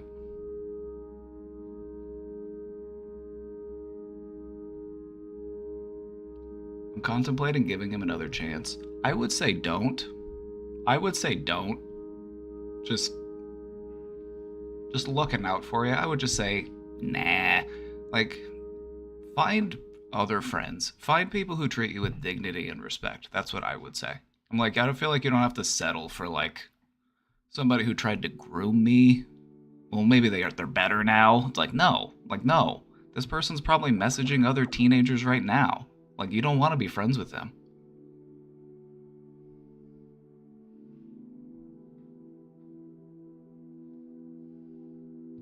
I'm gonna give them a benefit of the doubt here and assume that they were glad things were not worse. That's what I'm hoping. I'm hoping that as well, but I just want to be like, I just want to make sure, you know? I just want to make sure. Because if you're okay and you're permissible to grooming because no one was sexually assaulted and nobody died, I'm just like, go to therapy and tell them that so that they can help you. Because that's not a good view that you want to carry for the rest of your life, okay? Just looking out for you.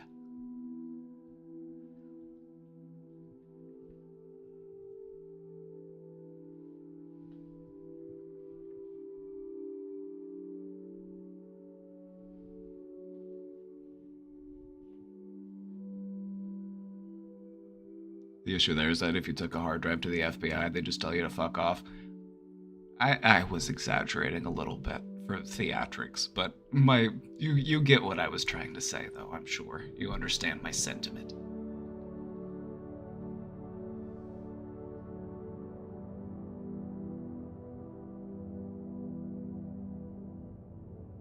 So I would just say that you probably weren't the only person that this guy was messaging, and you probably aren't going to be the last person that this guy is messaging, because he sounds like a groomer.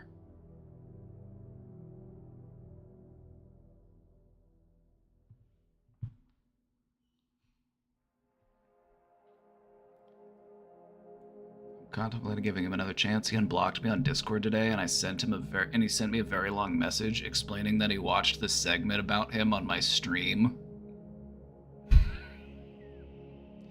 He sat there and watched me tear him to shreds for like 20 minutes straight.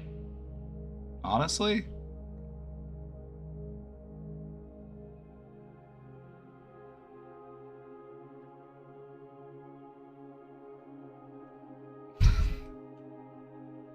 I don't know how to feel about that. I don't know how to feel about that. Like, I was fairly thorough in my thrashing. Like, I could have gone harder. I could have been meaner. That is true. But I feel like I was still pretty thorough. Who knows, maybe he's here right now. Hey, if you're here right now, go get help, go get therapy. I know that what you did technically wasn't legal, because he's from the UK, so I'm gonna assume that he has a Cockney British accent. What we did wasn't illegal. The age of consent is 16 in the UK, love. It's alright. There ain't no problem with it. Yeah, but it's fucking creepy. Who cares if it's illegal? It's still fucking creepy.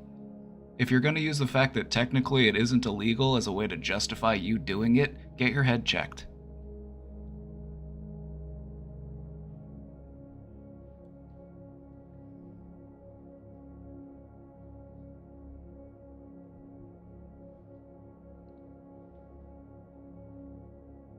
Nah, he knows where to find me. You don't have to worry about communicating with him. He knows where to find me. If he wants to see me talk about him, he's welcome to come find me. I would love to have a conversation with him.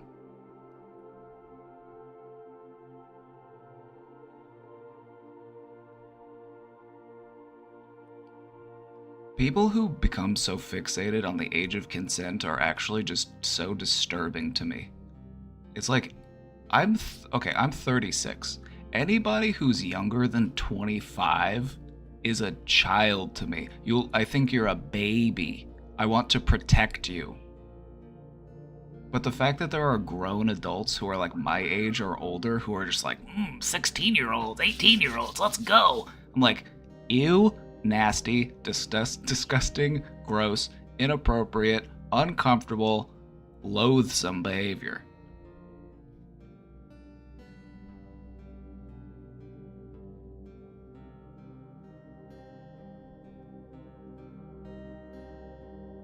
Like, can you look at yourself in the mirror and just be like, what I did was okay? I'm happy with my choices. Probably not. Sorry, the Gargamel voice got me laughing. I can't help it. I can't help it. I'm just like, I want to eat a Smurf. Oh my god, you're right. It is very Gargamel coded. He's just like,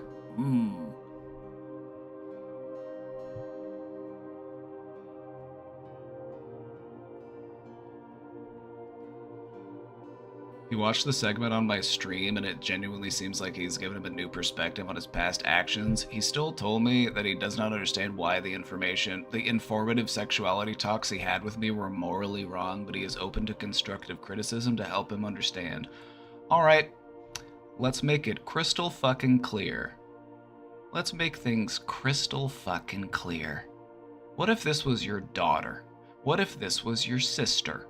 What if this was somebody in your family, and you found out that they're having a conversation about sex with some random adult on the internet?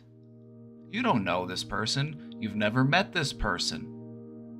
This should make you uncomfortable. This should be a conversation that you have amongst your family, or a conversation that you have at school. There should be oversight.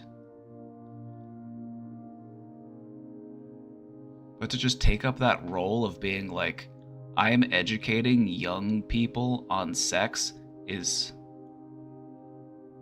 disturbing. It just smells like groomer. It smells like groomer in here. Like, this is not a conversation for you, random internet stranger. What you should be doing, how about this? How about I tell you what you should be doing instead? Let's say that hypothetically you are an adult on the internet and you meet somebody else on the internet, and as it turns out, they're a child. And they come to you and they say, hey, I have a question about something related to sex. You know what I would do? I would say, go talk to your parent about it. Bye. And if they try to message me again, I would say, I don't feel comfortable talking about this with you. Please go talk to an adult that you trust. Best of luck. Block. Very simple, very straightforward thought process. I don't need to enable this for years. I don't need to just like allow this to happen and say, well, I didn't encourage it. I was just trying to be helpful. Like, you know how you could have been more helpful? By redirecting them to a responsible adult in their life and not being like, now's my opportunity to give back to the community.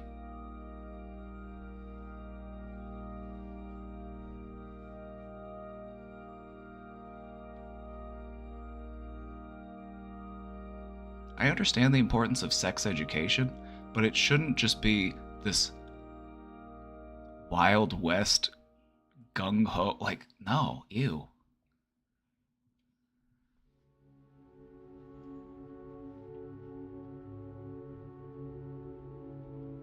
Because if I were doing this and anybody in my life found out about it, they would be very disturbed by it. They'd be like, why are you doing this?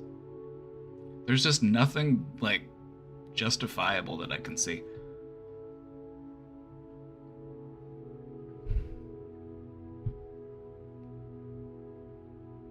The thing about not understanding why it's morally wrong, that should be a huge red flag for you. Because if these are his morals, then those have a hard time changing. People don't readily change their morals like they change their shoes. Morals tend to be something that you adhere to, something that you build your personality around. And so if he morally, fundamentally, does not see the problem with this, then that's a big task to change.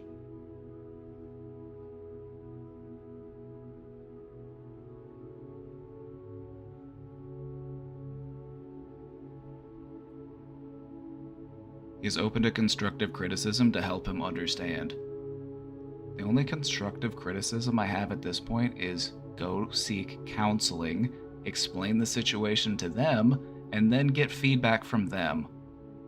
Because at this point, if I were to have to sit down and explain all this to you and talk you through this, I better be getting paid. So find someone that can get your hard-earned money for it, because I'm not doing this one for free.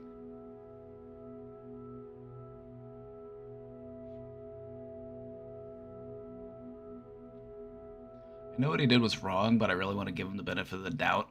Don't. Give yourself the benefit of the doubt. Don't give it to him. Keep it for yourself. He doesn't deserve it. You've already... No. I'm intervening here. I'm going to say no. I'm going to say no.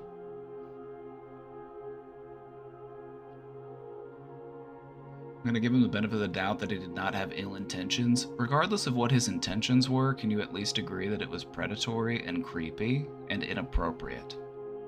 And the fact that he doesn't see why it was morally wrong should be a tremendous red flag.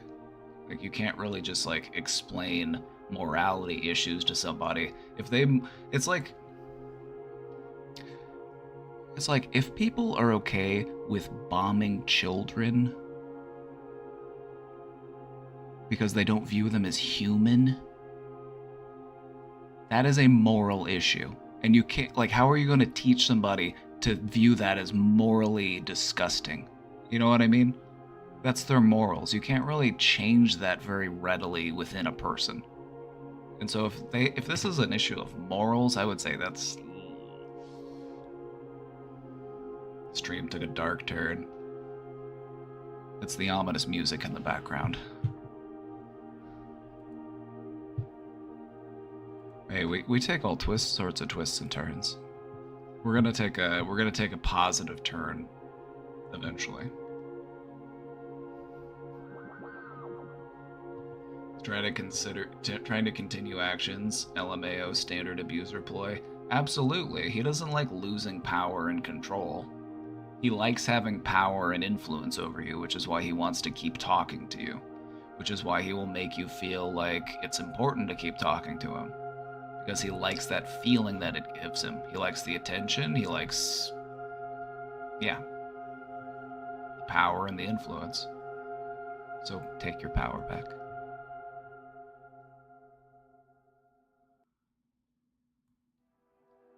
I'm incredibly torn about this, and I would appreciate your feedback. Honestly, I think maybe he would appreciate it too. I'm going to copy and paste a few excerpts from the message you sent me. You can be the judge of how I should proceed. I wish I could let this go, but as you know, I have the pathological need to understand, and right now I do not understand what I did during your years of being 16, 17 that could be considered so morally wrong, and I would like to understand it more to better myself. Is this man a robot? Is this guy a robot? Why does he talk like he's a fucking Terminator? He's just like, I do not understand. Those humans, they were in the way of me achieving my objective. Was it morally incorrect for me to run through them? Like, no, what? Did he have an AI write this? Did he have ChatGPT write this? Oh my god. Oh my god. I bet he did. Oh my god, I bet he did. I bet he had ChatGPT help him come up with these responses. These read like they were written by a robot. No, ChatGPT would have done better.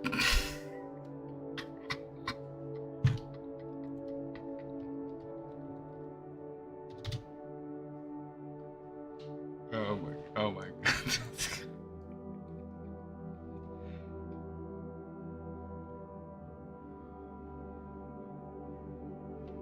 It sounds like he had an AI write them.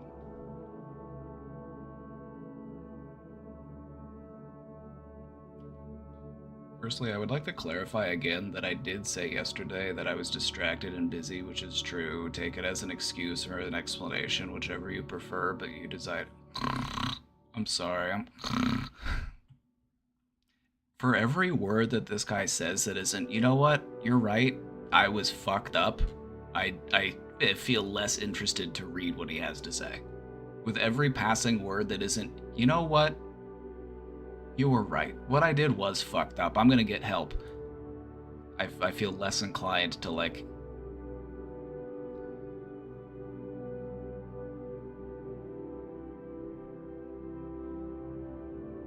just wait. Alright. Alright.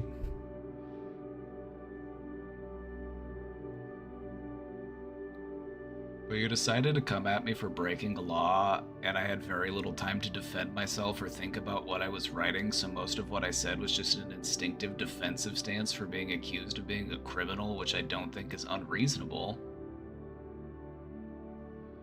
But then this is turned against me as somehow a deflection when I asked to see a link to the non-existent law because somehow I was just supposed to admit I was apparently doing illegal activities. I don't understand why it's wrong of me to ask for a link there, but according to TheBrainDomain, it was.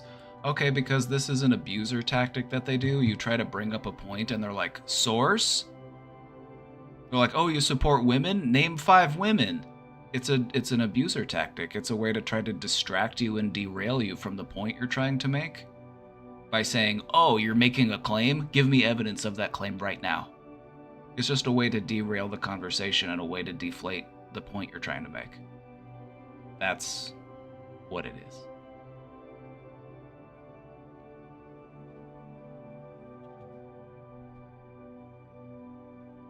But yeah, according to me, it was. And I stand by that. I stand by that. I would love to know what I was supposed to have done instead. Should I have just said, like, something like, well, I'm pretty sure it's not illegal, but I admit it may have been morally wrong? No, just the whole fixation on the legality of it is just disturbing. You're like, well, technically it wasn't illegal, so what's the problem? It's like, yeah, it's like, is it technically not legal? There's all sorts of really fucked up, creepy things that you can do to a person that aren't technically illegal, but does that mean you should do them? No. An apology is so simple. Absolutely. Absolutely.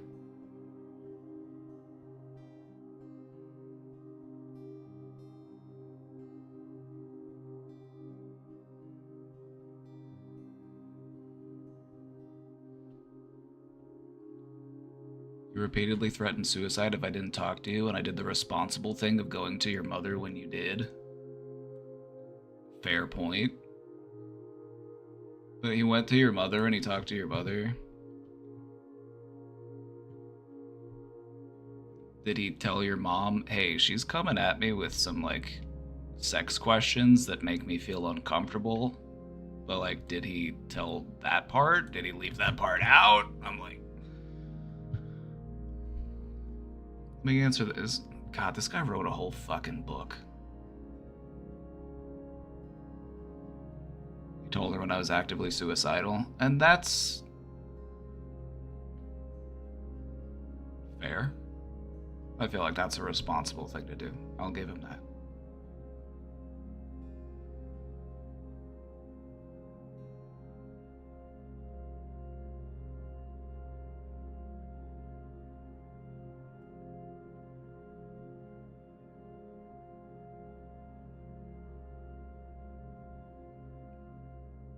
No, I'm not a licensed sex therapist or educator, nor did I ever claim to be, and I linked external sources for information the vast majority of the time. I didn't understand why it is wrong to answer fact-based, non-subjective questions with the facts regardless of whether they're sexual in nature or not. It's because this is a 16-year-old that isn't a family member. This is just some random person on the internet, somebody who is struggling with their emotions, somebody who's struggling with their attachments. It's just like there's so many reasons to redirect.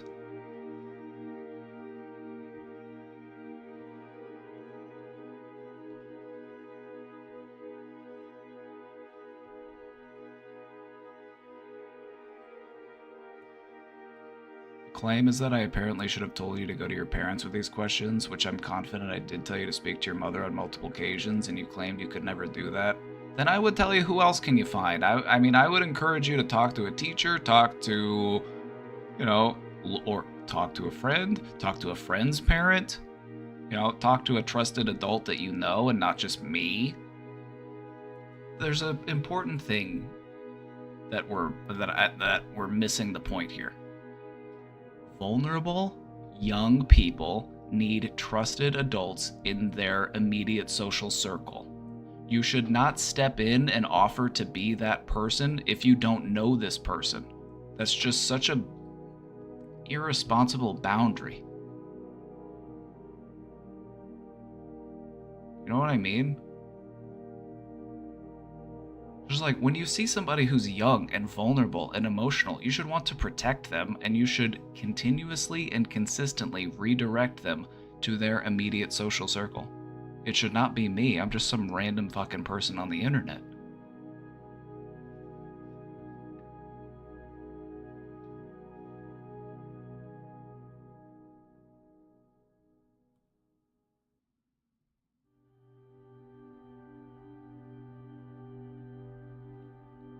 As for why I don't consider what I did morally wrong, oh my god,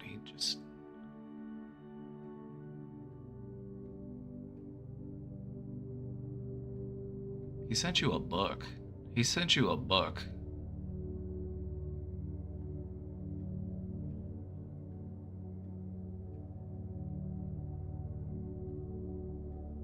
All of these words, but I'm not seeing any apologies.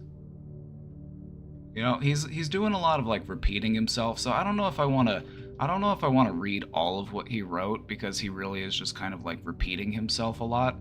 But what I want to take a note of is, what do I not see here? Is there an apology here?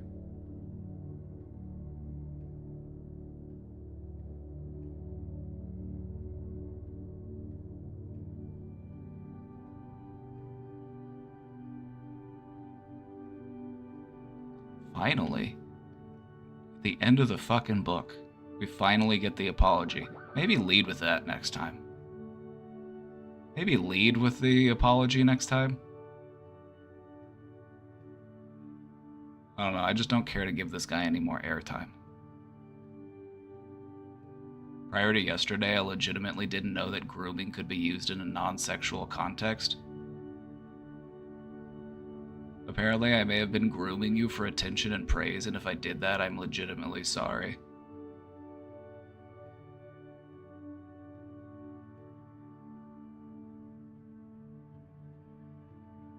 This guy needs to talk to... 15 is absolutely on the money with this one. She says, dude, you need to take a class on appropriate boundaries from child and youth development experts and learn about how to be more mindful about safety. Absolutely. Especially on today's internet. Because the fact of the matter is this... what happened here is happening much more than any one of us would like to think.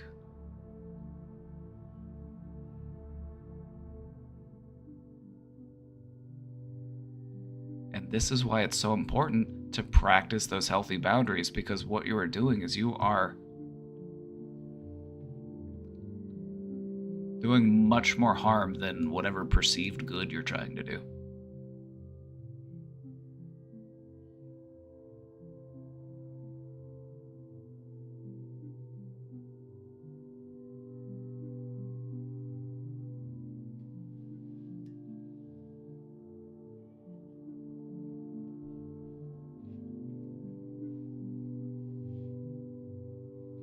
His main point about why he didn't want to disengage or block or whatever is because he thought I would end up killing myself. Okay, so here's the thing. Public service announcement. Public service announcement for anyone who finds them in a position in which someone says, talk to me or I'm going to take my life. This is what you do. I'm sorry that you're feeling that way. Here's some resources. You know, here's a crisis line number. Here's a crisis text number. You know, I hope you're able to get yourself through this. I'm sorry that you're feeling this way, but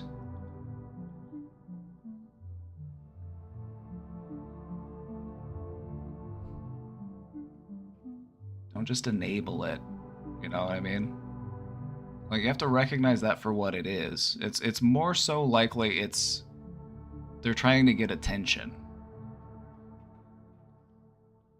And I've experienced it firsthand, you know, working in mental health. It's like people will do this, and it's like you want to take all of these threats seriously, but also if somebody uses it as a way of saying, don't leave me, or else I will do this, all you can do is redirect them to appropriate professional help and wish them the best.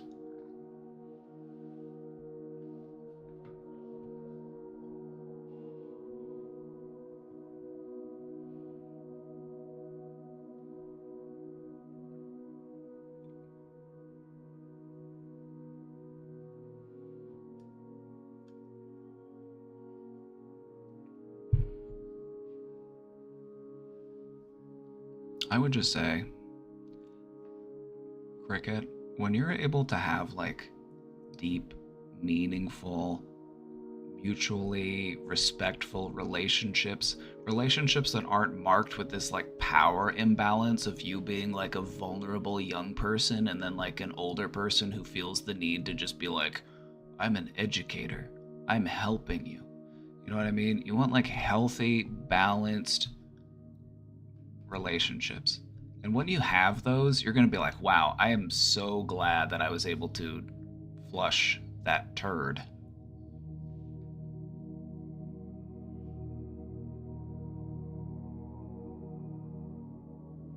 I wasn't telling him I was going to kill myself just to manipulate him, though. I genuinely believe that you meant it when you said it, and that it should be taken seriously, but I also don't see, because how do you get out of that situation? Like, it's just, if somebody says to you, like, if you don't talk to me, I'm gonna kill myself, like, what are you supposed to do? You have to redirect them to professional help and say, I'm here for you. Please contact them. I'm worried about you.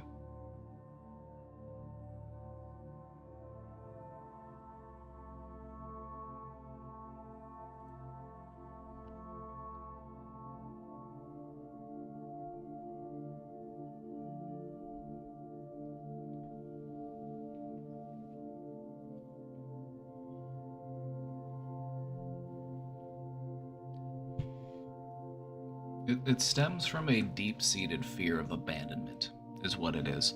And when you are terrified of being abandoned, you will resort to desperate measures to avoid abandonment.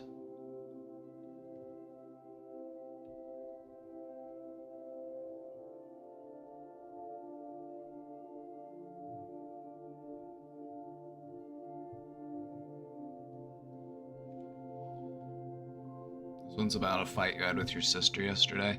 I might cycle back to this one. I'll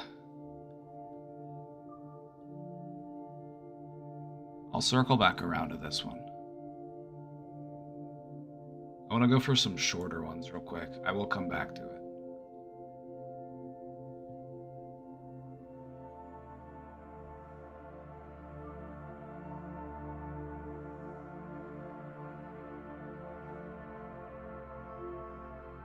I don't mind reading a long submission, but I like to mix it up. So I'll circle back to it, don't worry. I will get to it. I will get to it, don't worry.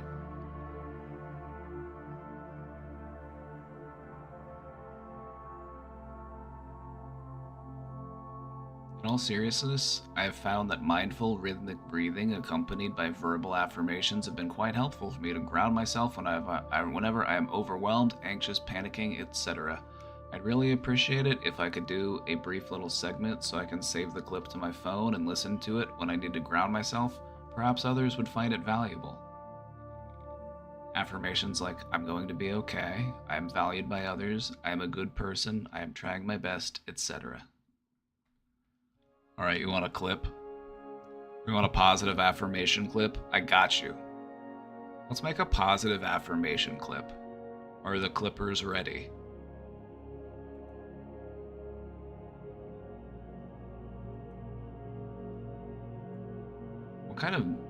What should I do in the background?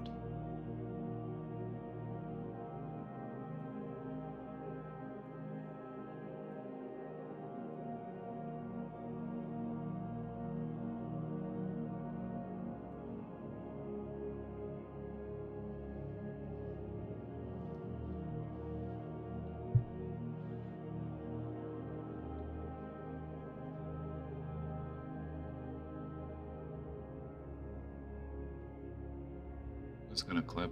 Oh.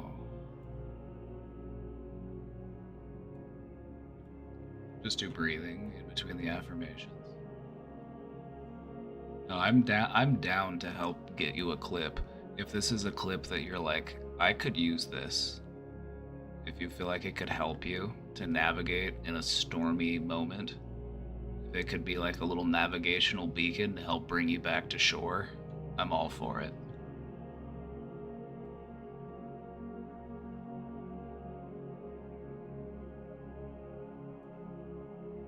Background, I'm just gonna do a tone. Let's just do a tone. Kind of like this.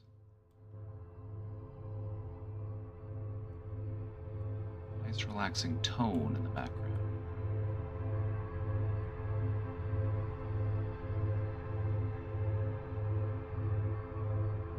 All right, get ready.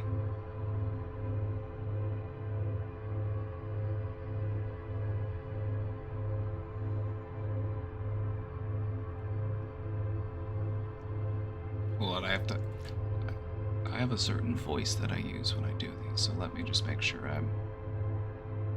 this tone is kind of stressing me out. This is the golden ratio tone. I have other tones.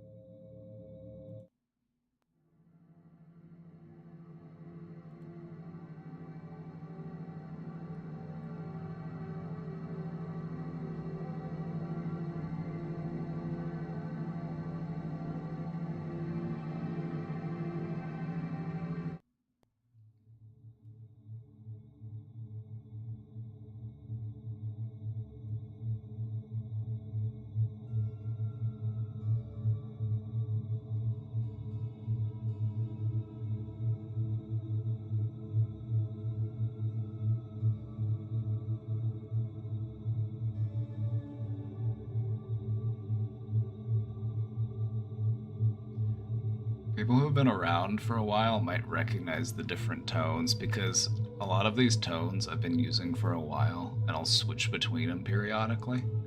So some people are probably like, ah, yeah, it's been a while.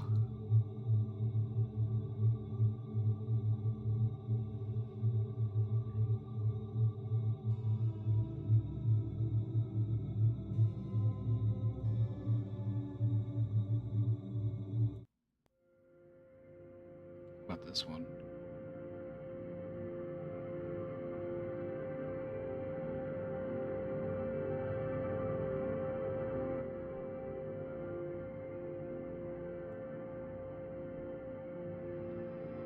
I'm trying to find one that I like.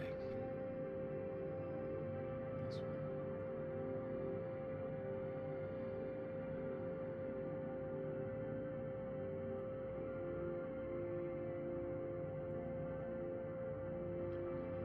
I need a script. I need to write a little script for myself.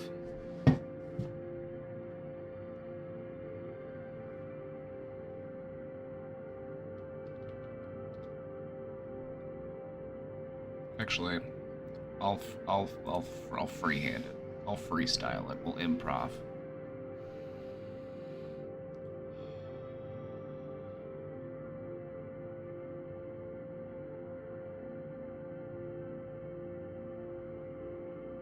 Thank you for doing this. I didn't know if it'd be a waste of your time. No, I think this is fun, and I think that a lot of us could get something out of it. This is the kind of content I want to make more of, actually. I want to do more guided meditations. I want to do more of this kind of stuff.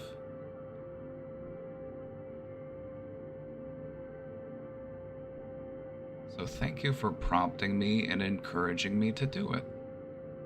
This really is something I want to branch out into. You're not the first person that's asked, that's for sure.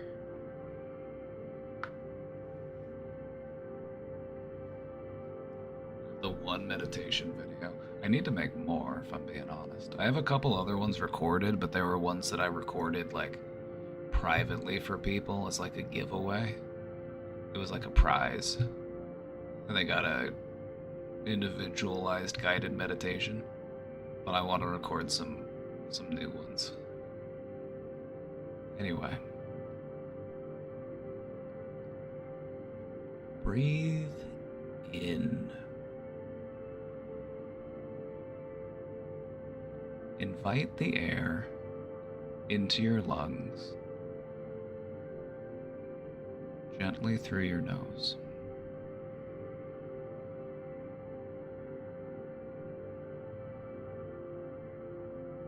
Feel the absorption of that oxygen as it fills your lungs. Gently let that breath go through your mouth.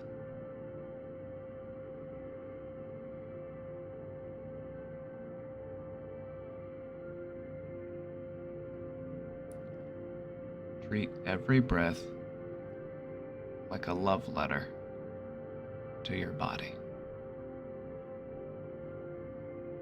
And know that with every soothing breath, that you will be okay.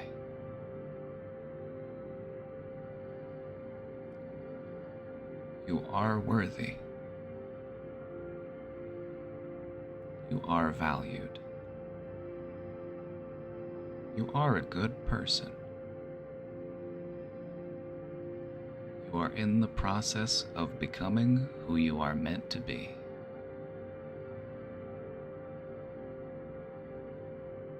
And while we're on our way there, don't forget to breathe.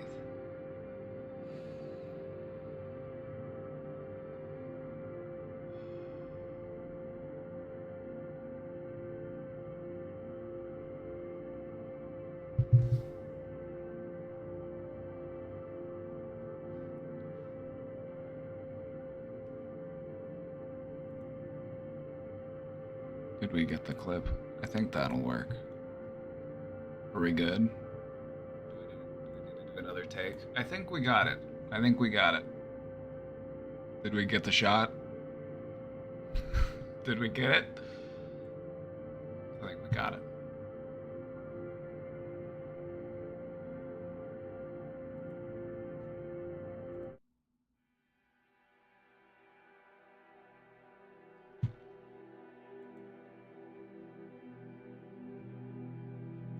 Yeah, it'll be there. It'll be there. Hopefully that is helpful.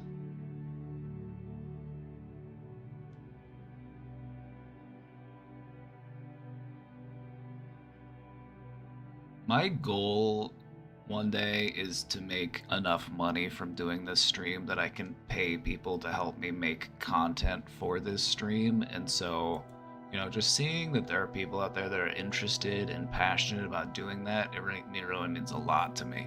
And one of these days, I hope to make it financially viable for you to spend your time doing that kind of thing.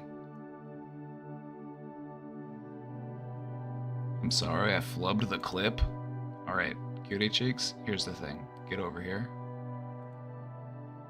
Get over here. Come here.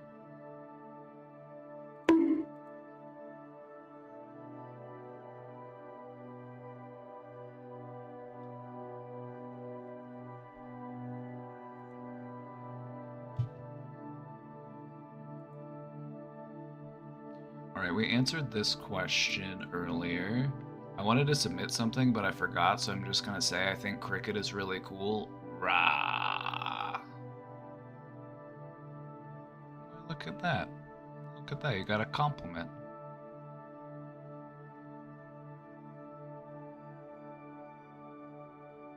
Today has been a day. I also had a spreadsheet crash on me earlier and I lost all my work. Look at it this way. You got paid to do the same spreadsheet twice. You got paid the same as if you would have had to have done 2 spreadsheets that were unique.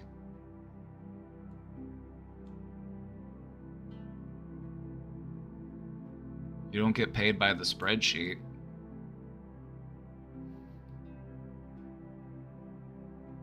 My Excel crashed today too. Is this a conspiracy? Perhaps it's some sort of conspiracy.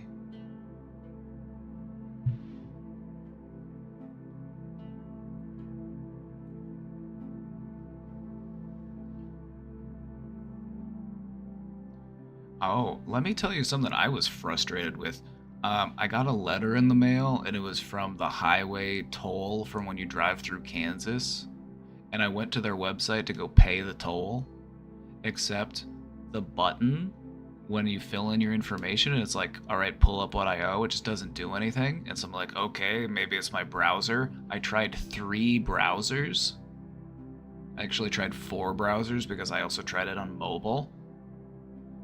It didn't work in any of the browsers. And so then I'm like, okay, well, let me make an account. And I tried to make the account, and making the account only worked on one of those browsers after I tried it on multiple. And so I tried to make the account, and then guess what happens? You fill out all your information to make the account, and then it just doesn't do anything. It just says, all right, loading, making the account, and then it kicks you back to... I'm like, come on, government, let me give you the money that you're demanding from me. Make it easy on me. But you know what actually really does happen? Like, this might sound conspiratorial, this might sound like tinfoil hat type stuff, but this actually really does happen. A lot of, like, regional governmental departments will get targeted by, like, ransomware, whether it be, like, domestic or whether it be, like, international even. Like, for example, the Missouri Department of Revenue was taken down for nearly a month, and they suspect that it was from a Russian-backed group. So I couldn't renew my tags on my truck for a month, and then whenever the system was back up, because they basically just had to, like, rebuild the system, apparently, I had to schedule an appointment, and then I had to wait, like, 2 more weeks because they were so backed up from... Yeah. If you've ever had to work in, like, a state government or, like, a county office or even, like, a hospital, it's like you've probably had to deal with this at some extent. I've heard stories about, like, local hospitals getting their systems, like, hijacked and, like, held for ransom and stuff. It's wild. And so a part of me is wondering, like, is that why I can't pay my toll on this website? Is that why I can't pay this $13? I was just trying to get this over with. But now I have to go try again.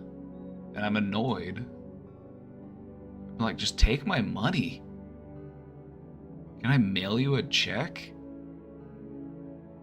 Like, I would rather do that at this point. I'm like, can I mail you a check? Probably not. They're probably like, we only accept payments through our online portal. Can't they hack student loans? Right? Like, now I can't condone that because it would technically be illegal and I can't condone crime, but I mean, wouldn't it just be such a tragedy if everyone's student loans got erased? You know what's also really funny is that if all of the student loans got erased, it would actually help the economy. It wouldn't do, like, people would be like, oh, you gotta pay those loans back. It would actually do much more for the economy because people would be able to buy homes, people would be able to spend more, people would be able to, put more money back into the economy. It would actually do better for us if you just got rid of all of the student loan debt. But some people are like, you took a loan, now you gotta pay it back.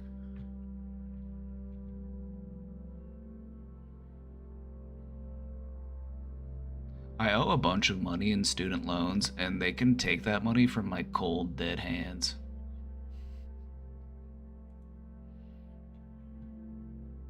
Or maybe if I just become a millionaire spontaneously, I'll just pay them off on a whim. But unless that happens, I don't see myself ever paying them. I'll just go back to school. I'll just defer until death. I'll just be a perpetual student. Like, there's loopholes. You don't have to pay it. Just go back to school. Keep extending the term on the loan and just wait the rest of your life.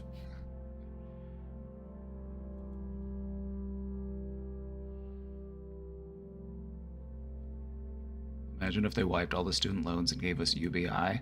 Well, now that sounds like socialism. And socialism is bad whenever it's stuff that I don't understand because I'm stupid. But I don't recognize that things like having a fire department or a public service department or people who manage public works or the parks, that's technically socialism too. It's only socialism when I like it. Or it's only not socialism when I like it.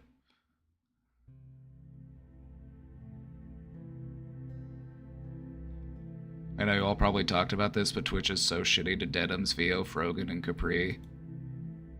Absolutely. The fact that they got banned for 30 days for a hummus joke.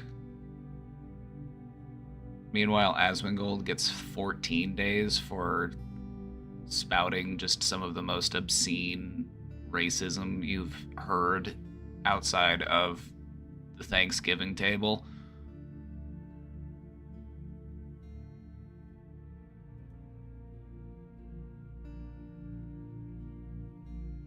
Vio literally did nothing wrong.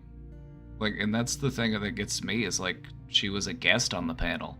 She didn't approve of the content. She didn't plan the content. She was invited onto the panel. And she gets a 30-day ban for that. She's streamed for over 10 years, and this is her first ban ever.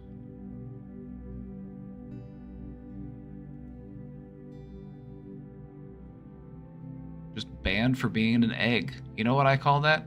I call that anti-segmentism.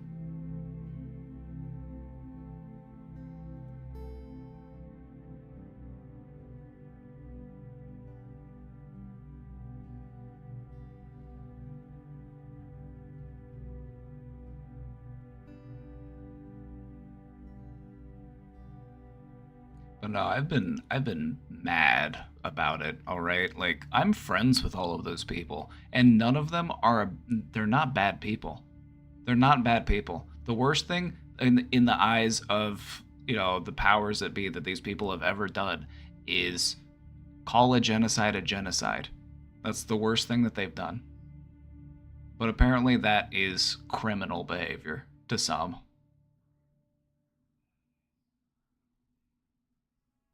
But no, I would proudly call any of the people on that stage a friend. I've spent time with all of them. I've hung out with all of them. They've all been very lovely, polite, kind, caring, compassionate people. And to just see the amount of hate and slander that they've been getting churns my stomach. It just reeks of Islamophobia.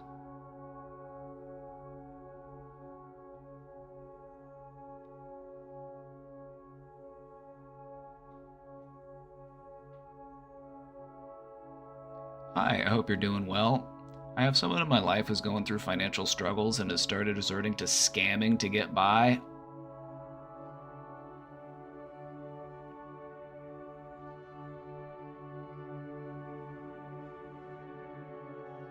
I know it doesn't sit well with them and I really want to help them stop. Do you have any advice on how I can support them in finding a better path and remind them that this isn't truly what they want? Yeah, tell him to get a job. Like, what? Like, okay, I understand, you know, we live in a capitalist society and you gotta make money to live. I get that. But if you are taking advantage of the other people who are also struggling in a capitalist society, you are part of the problem.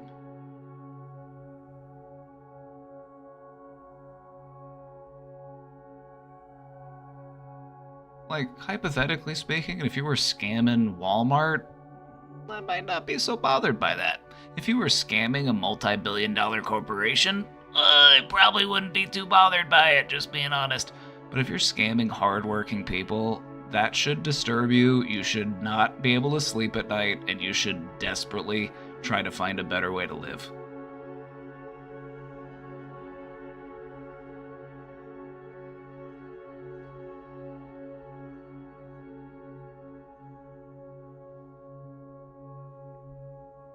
Like, I understand desperation, but like, go to the temp agency. Go to one of those places that will help you find work like today. Like, if you're so desperate for money that you need income like right now, go to a temp agency, go to a job agency. They will help find something for you very quickly so that you don't have to resort to stuff like this. Like, at this point, it's just like, even though it doesn't sit well with them, there's part of me that's just like, well, they're still doing it, so they're not that uncomfortable with it. Like, as broke as I've ever been, I've never been like, well, I could start scamming people. You know, maybe I could just drive out in front of somebody and just slam on my brakes and collect the insurance payment. It's like, no, why do you even think like that? Why is that even an option to you? Like, no, go work. Like, go get a job.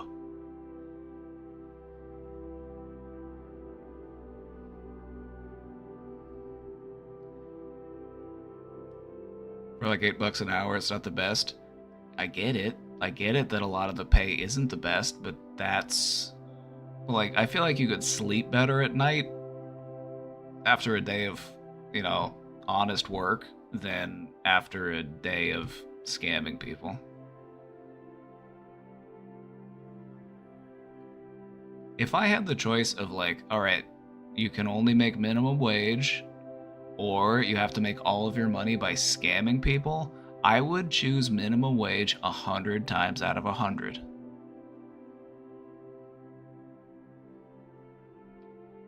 Because I don't want to inflict suffering onto anybody else in order to feel better about my suffering. You know what I mean? Like, that's just making the world a worse place objectively. So, advice on how you can support them in finding a better path and remind them that this isn't truly what they want. Sometimes when your friends are acting in a fucked up way, you just have to be direct with them. It's not like you want to beat around the bush. You know what I mean? You don't want to be like, have you ever considered a different career path? Have you ever considered that this might be wrong? No, like, sometimes when your friends are acting in a fucked up way, you just gotta be like, hey, this is fucked up. What are you doing? Sometimes you just gotta be like, reality check.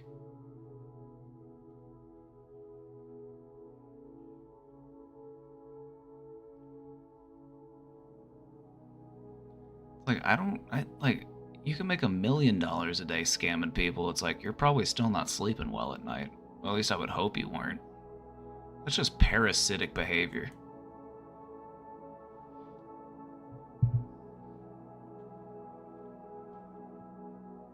It's parasitic behavior is what it is. You are a leech. You are a blood-sucking vampire. What's your opinion on Ethan Klein and his recent endeavors?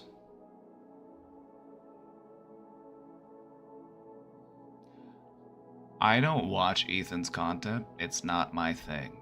But I will say I have had a lot of people come to me and say, I'm giving up my Teddy Fresh merch. Or they'll say things like, Ethan's off the deep end. And so I've just heard a lot about how, you know, he's really doubling and tripling down on some of his takes that just... And, like, I want to have empathy because I've heard that he's also received a lot of, like, genuine anti-Semitic hate. And we can't condone that, because any hate in any form based on a person's ideas, based on a person's beliefs, based on, it's not appropriate. It's uncool. And so I don't doubt that he is actually receiving some genuine anti-Semitism, and I have empathy for that. It must be very stressful. But I feel like it's also unfair to equate anti-Zionism as anti-Semitism. Because there are a lot of Jewish people, and I know some personally, who are very vocal about what's going on in Gaza and about what's going on in the Israeli government and the things that they are okay with doing. I will always be pro-peace. I will always be pro-peace.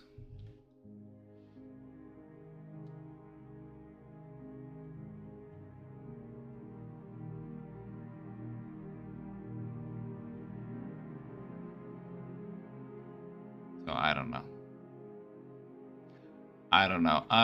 I saw a clip from Hassan where he was talking about like how he just didn't really recognize Ethan anymore. Like they used to be friends, but he's just like, I don't really recognize this person anymore. And I feel like a lot of people feel that way. I can't speak to it personally because, like I said, I haven't really followed his content that much. I don't really know him that well. But I can only go off of what I've heard people say.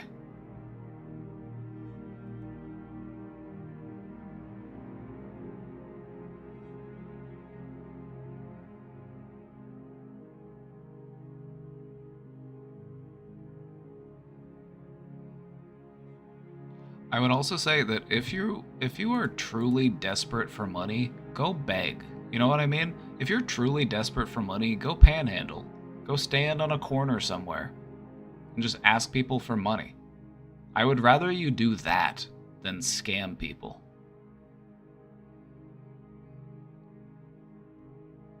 Like, you need food? Go to a food pantry. You need assistance with your rent or you need assistance with your bills? Seek out a community agency that can help with that sort of thing. There are resources out there. Get out there and go find them. I find that resorting to scamming people is just not an excusable way to cope with the stresses of society, because you're just making it worse for somebody else. You're just shuffling around the suffering.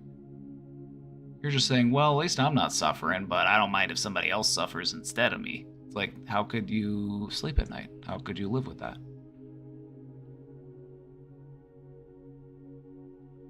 And then you get a criminal record and your life will suck even worse. Absolutely. And then you get a felony and then you have to go to prison. And then you get traumatized because you had to subject yourself to the American incarceration system.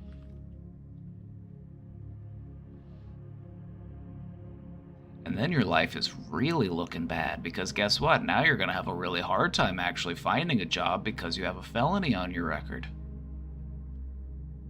And you're going to have to resort to more crime in order to survive.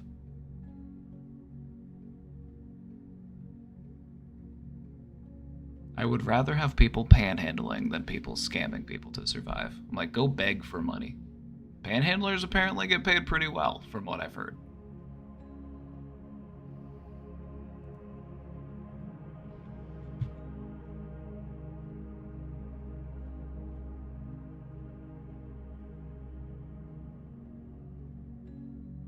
Like, yeah, I feel like a lot of us are on that same wavelength of like, it doesn't really matter how desperate you are. If you're resorting to like, the way that I look at it is it's like, if you're scamming somebody, you're probably scamming somebody who is vulnerable, old, on fixed income probably. And so I'm imagining them robbing a grandma by gunpoint. I have about as much empathy for somebody who scams people as somebody who would rob an old lady at gunpoint. To me, they're pretty much the same.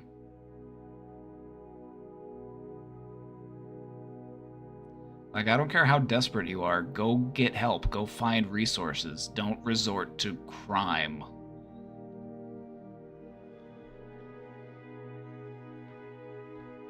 And I don't think you were trying to make excuses for it. You're just trying to, like, because even in that post, you weren't, like, condoning what your friend was doing. You were just having a hard time, like, rationalizing why they're doing it. And I would be like, well, maybe your friend just isn't that kind of a person.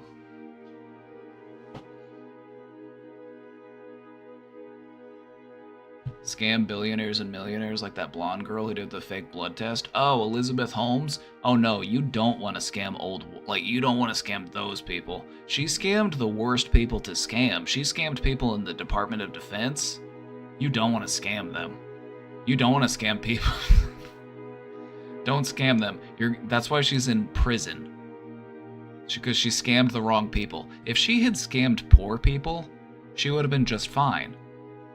If she would have scammed a bunch of grandmas, she would have been just fine. Nobody would have batted an eye. But she scammed rich old white men, and that's a no-no.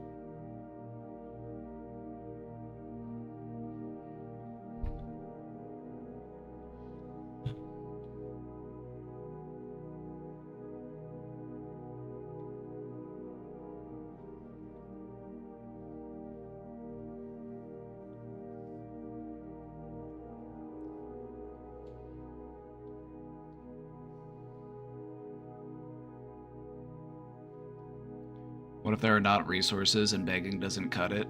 Then collectivize your efforts. Make it a team effort. Find other people who are also struggling to make ends meet and work together to achieve your goals. You can get more done when there's more of you working on it. Like, alright, I'll go wait in line at the food pantry. You go wait in line at the food stamps office. We'll help each other out. Collectivize.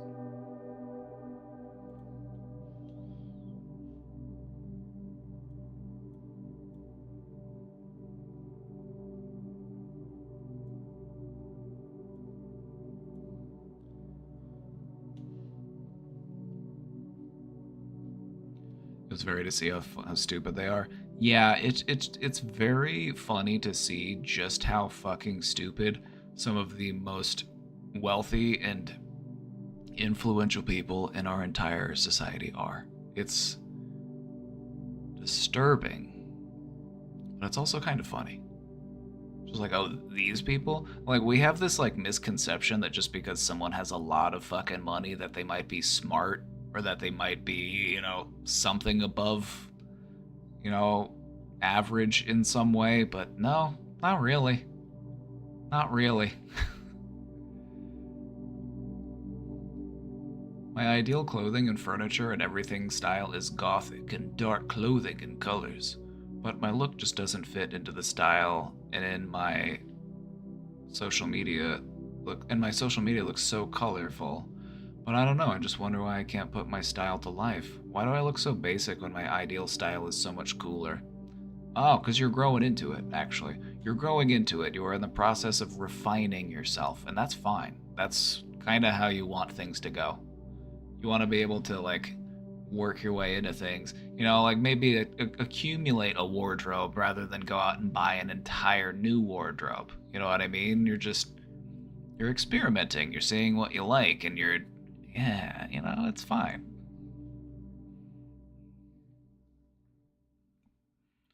I feel like I'll have a vampire era, but I think I'm gonna wait until, like, I'm gonna have a vampire era, but I'm gonna wait until the age when I start getting, like, maybe some gray in the temples, or maybe like the salt and pepper beard. I think that's when I'll go into my vampire era.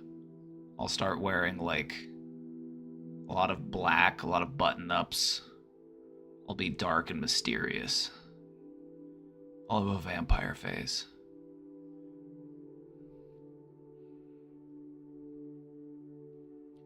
I just think it's fun. I think it's fun to redefine yourself and to try new styles.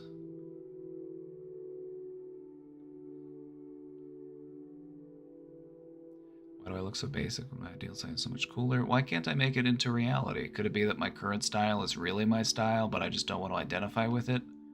My social media doesn't really reflect who I am, yet I took those photos and I wore those clothes. Or does it reflect me? I just want to be more like my ideal style, but my face, I think it's my nose or smile or everything, I don't know.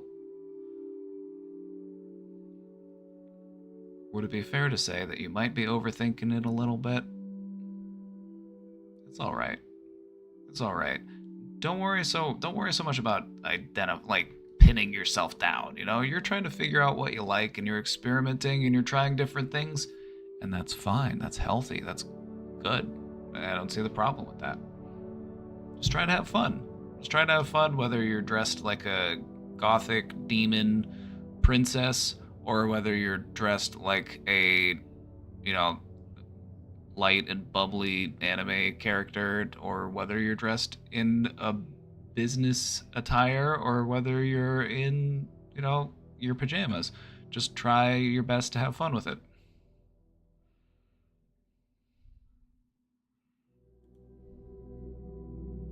Oh, we saw this one earlier, and just as a reminder, yes, you are allowed to submit things that are happy.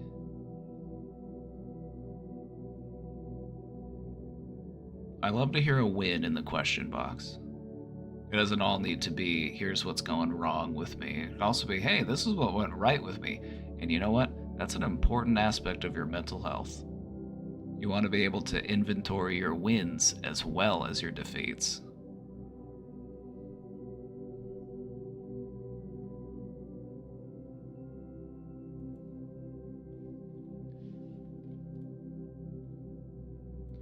I feel like I'm basically going through a midlife crisis. I'm in between jobs and I worked to save up for an emergency fund so I could maintain financial independence during this time of uncertainty. Oh, well, you know what? Good forethought from you, good work, good effort, good looking out. I'll give you a thumbs up for that one.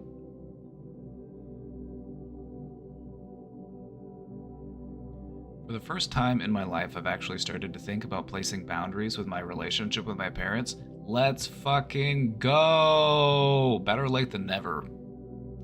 Better late than never. I have no idea what your gender is or what you identify as, but I just feel this overwhelming compulsion to say brother. I want to say right on, brother. Because you're all my brothers. You're all my bros. I hope that didn't offend anybody. If it did, I apologize. You know I would never. You know I would never.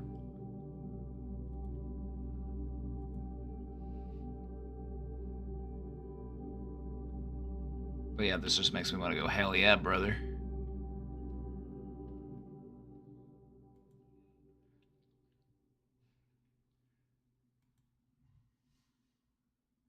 Right on, my gender non-specific sibling. It just doesn't roll off the tongue as well as the problem. There's just something about hell yeah, brother, that it rolls off the tongue for me. So I want to lean on that a little. I want to just be like, hell yeah, brother. No matter who I'm talking to. Like, I'll say that to my mom. Like, I'll tell my mom, hell yeah, brother. I'll say that to my sister.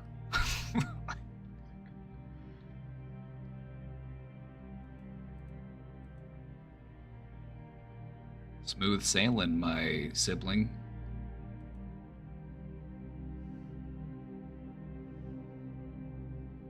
I was able to put into practice for the first time last night. It feels good, but I feel exhausted when I think of all the work I have ahead of me to maintain my need for independence and peace of mind from them.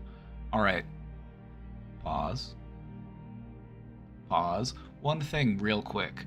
Don't worry about all the work you're gonna have to do in the entire journey. Don't worry about that. You're getting too far ahead of yourself. Just worry about the next step. Worry about that one. Don't worry about all the work. Like, you're building a house. What do you worry about first? You lay the foundation, you put up the frame, you do the plumbing, you do the electrical. You know, you take it in stages, and you worry about the stage you're in.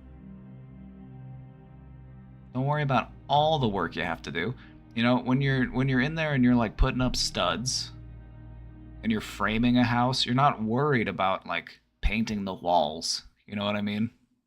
You're not in there like putting up the boards like, oh man, I'm gonna have to paint this in the future. Oh no. It's just too much. Just worry about the stage you're in. You're doing great. It's normal to want to think ahead and to plan for the future. And as you've mentioned, that is the type of person you are. You're the type to plan for the future. You planned ahead. You said you were in between jobs, but I had money saved up to help me get through that. You like to plan ahead, and that's good. And you're trying to plan ahead for this too. But what I'm saying is, you don't have to. Just take it step by step. Take it step by step. Am I a Southern fella? I'm from the state of Missouri, which honestly, admitting it, has me in a little bit of a state of misery.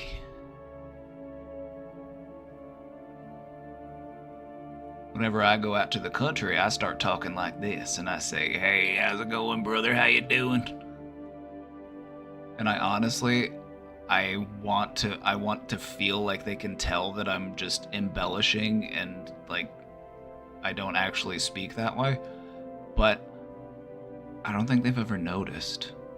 Whenever I do go out to the country, I'm just like, hell yeah, brother. I'm just trying to fit in, you know? And I don't think they can tell that I'm not...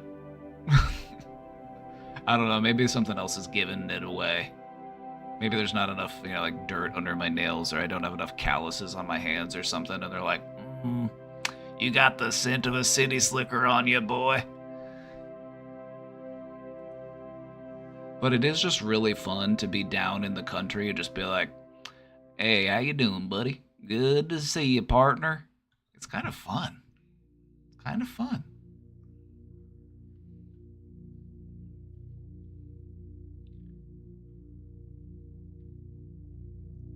They're not bad people, but I definitely get easily overwhelmed by them sometimes, and I still have lingering resentment with moments of emotional neglect I dealt with in my childhood. Well, having awareness of that is a strength, and you're able to become a better advocate for yourself. You're able to set up healthier boundaries for yourself, and I want to celebrate that success. That is a win. That is a win.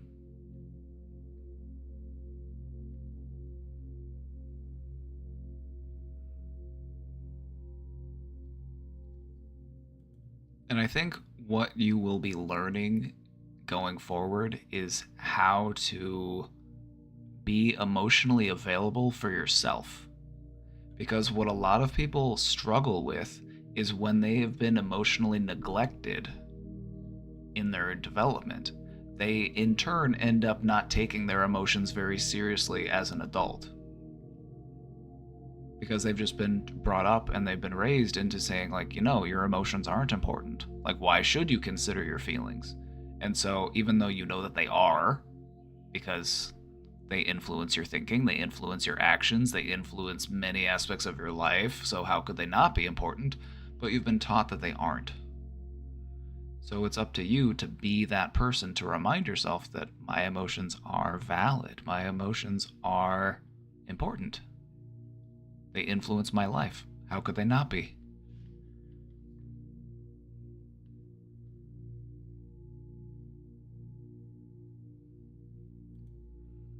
Just made a submission. I promise it's a shorter one. Can you tell I enjoy writing detailed paragraphs? I promise I don't do it all the time.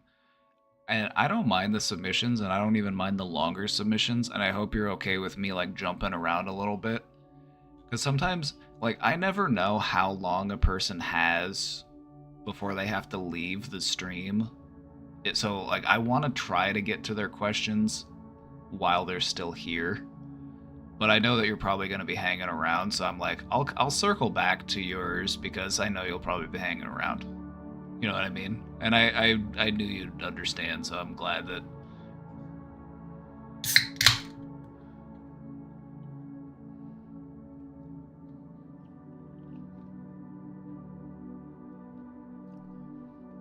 Oh my god, it's been 3 hours already? It's been 3 hours already, and I've reached the Mike Frumpa threshold in which I've just remembered that I have yet to shill. If you like this content, if you like me, if you like space, if you like mental health, consider supporting this content by subscribing to this stream. Every little bit goes a long way, and this content is only made possible through the support of viewers like you. So thank you. That's it. That's the shill. I'm not much of a shiller, as you can tell. Now, questioner, before I move on, this one's for you. This one's for you, questioner, because this is a win in my book. That I would factor this as a dub.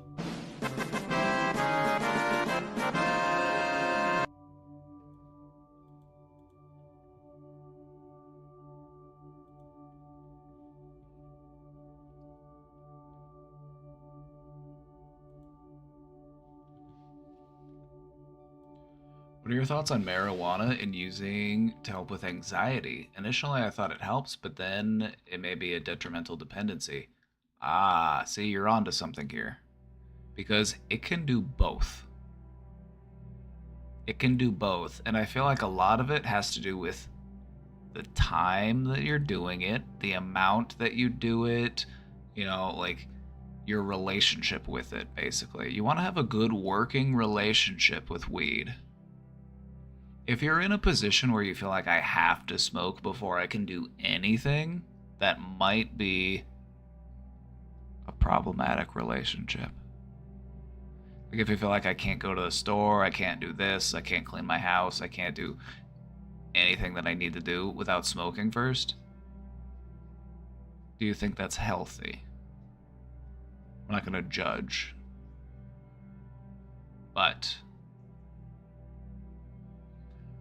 if you use it to unwind, if you use it to relax, if you use it to build up an appetite, if you use it to cope with pain, if you use it to, medicate, because it does have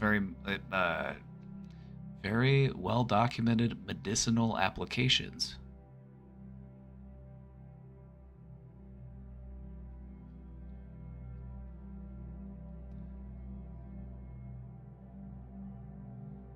So the thing about it is that it can help with anxiety, but it can also make anxiety worse.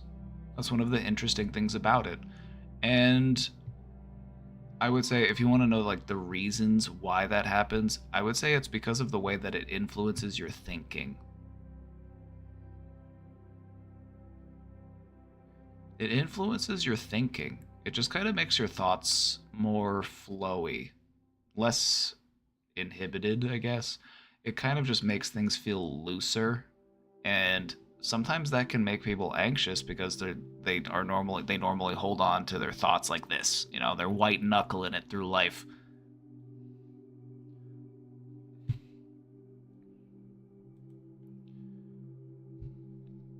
Maybe I could start trying weed to get over my sex addiction, or at least have more than one tool in my toolbox, as you say. There you go. I agree. Like me personally, if I didn't smoke weed, because I do like to smoke weed, I'm open and honest and transparent about that, but I don't like to do it before I have to work. And I consider this stream work for me. And I don't like to work when I'm high. Now, there are some things that I like to do while I am high, and that is watch YouTube, play video games, do art, listen to music, play with my cat. There's all sorts of stuff that being high can help to accentuate or enhance. But I feel like if it's something that, you start to feel this obligation of like, I need it. We wants it. We needs it. We wants it. Yes. Precious.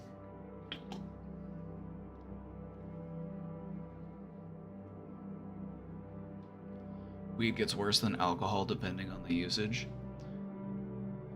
Having first-hand experience of working with addicts, I would rather work with somebody who is addicted to weed than somebody who is addicted to alcohol any day of the week.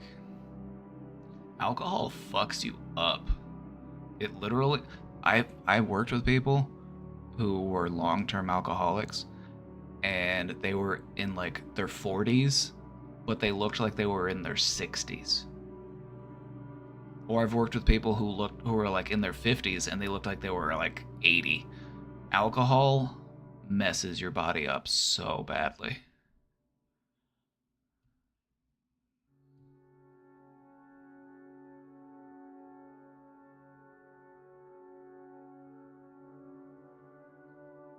I don't even drink like at all. I don't like alcohol. I will drink on special occasions, and I might have a drink or two, but you'll never see me get drunk. Like I might get a little tipsy, but that's about it. It's literal poison. That's it. It literally is just like you're poisoning yourself, and it's like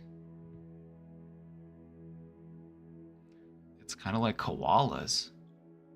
It's kind of like koalas. Can we take a quick side journey here? And I want to I want to remind you something. I want to show you something here.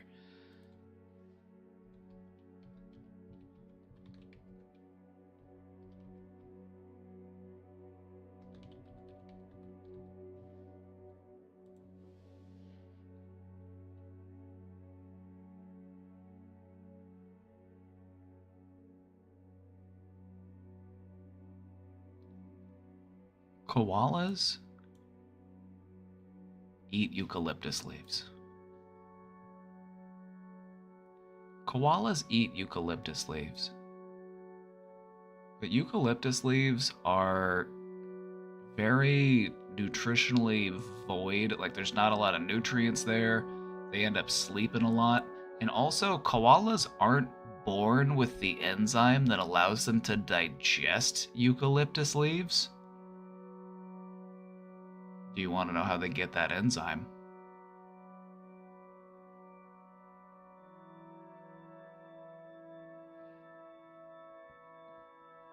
Koalas are my favorite animal in the world. I'm sorry to do this to you, Junkie, but I hope I don't ruin koalas for you this. But they really are just such idiots.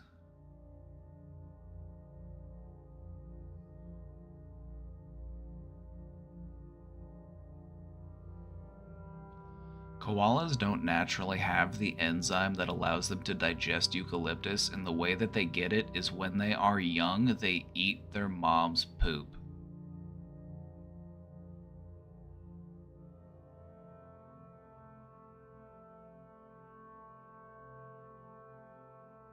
Koalas are so stupid that if you give them a pile of eucalyptus leaves, they would starve because they only recognize eucalyptus as something that they can eat if it's on the branch.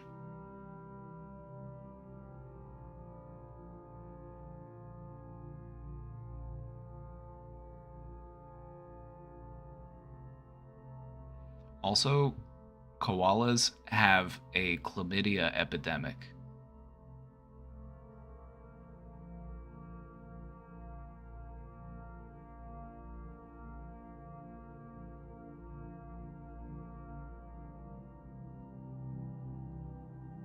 So, if you ever feel bad about yourself, if you ever feel like, man, I'm such an idiot, just remember koalas. They've also got a smooth brain, which is part of the reason why they're so dumb.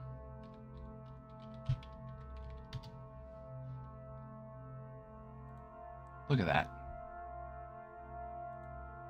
Look at that brain. Look how smooth that brain is. It looks like a chicken breast.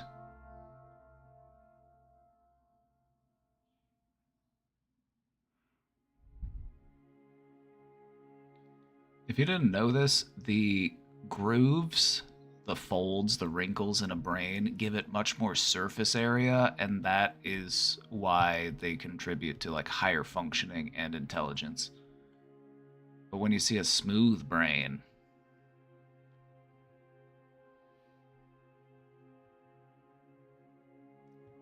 if it had no effect and you seemed like a seasoned vet, I would disagree. Okay, so here's the thing. It's a pretty regular event where on your first time that you ever try THC, you don't really feel anything. That's actually pretty common. It happened to me. It's happened to many of the people I've talked about. They say like, yeah, I smoked. I didn't really get high the first time I smoked. Or I tried an edible and it didn't really do anything for me. Also, some people don't feel edibles. Edibles just don't work for some people.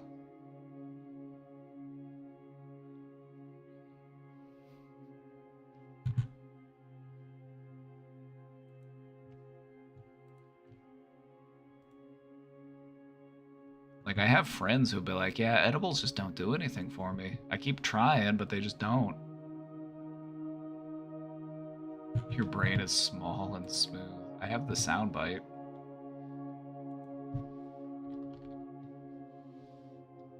Your brain is small and smooth.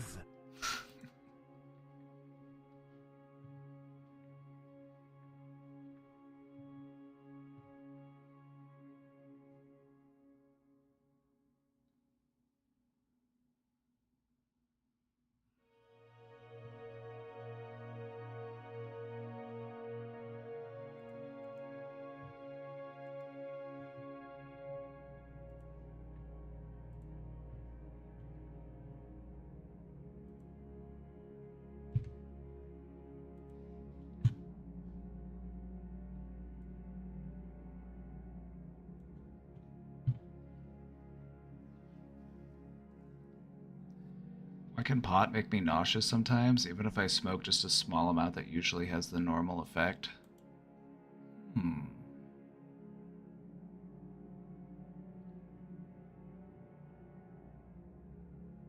Part of what might be going into that is like the spatial coordination aspect of it. Like, does it make you feel like physically off balance, which might in turn make you feel a little bit nauseous?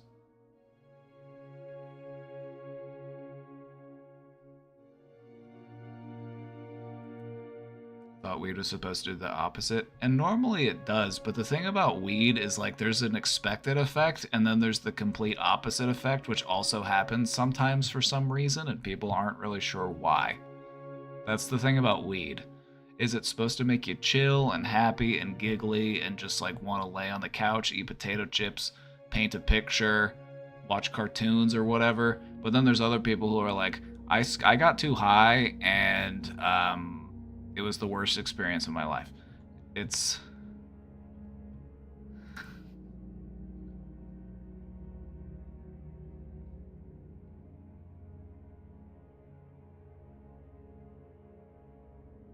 I mean, super nauseous, the way I can't leave the side of a toilet for 2 hours because I have to throw up once in a while and my legs can't support me. That's... Honestly, I wonder what's going on there. I wonder what... Huh. I wonder what it could be. I have no answers. That's the first time I've heard anything like that happening. It's news to me. I honestly legit want to try weed now, but like, how the hell am I supposed to approach that with my mom? Do it as a family. Do it as a family. You know what I did when I told my mom I smoked weed? I said, hey mom, you want to smoke some weed with me? And then we smoked weed together.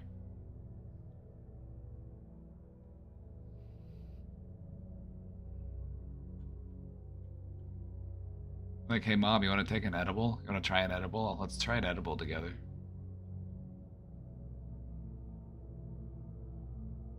Like, there's no way in hell I could just go up to her and be like, Mom, can I try some of your weed? She already smokes weed?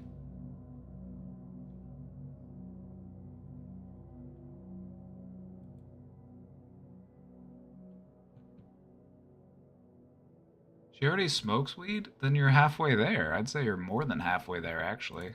But if you're curious about it, I mean, just talk about it like two grown-ups. Just be like, hey, I'm curious. Do you mind if I try some? I have the opposite problem where my dad smokes weed all the time, and I'm like, I have something to do today. I'm like, Dad, I can't just wake and bake. He's like, come on, son. Smoke 'em if you got 'em, my boy. I don't even know how to smoke, though. She can show you.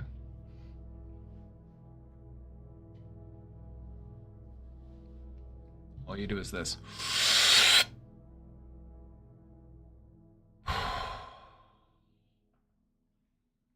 Breathe it in, hold it in for just a little bit, and then let it out. And it might make you cough. That's normal.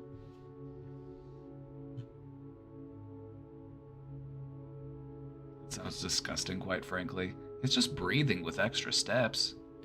It's just breathing some spicy air. The taste of it. Now here's the thing. Some weed actually tastes pretty good. Because it's got all of these things called terpenes in it. And terpenes are the things that exist in like fruits and flowers and plants and vegetables and stuff that gives them like different flavor profiles.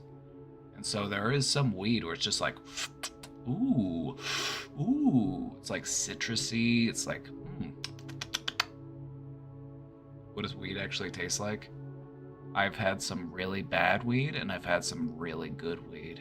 And so there's no right or wrong way to answer that question, I think. Like, some weed tastes really good, some weed tastes like shit.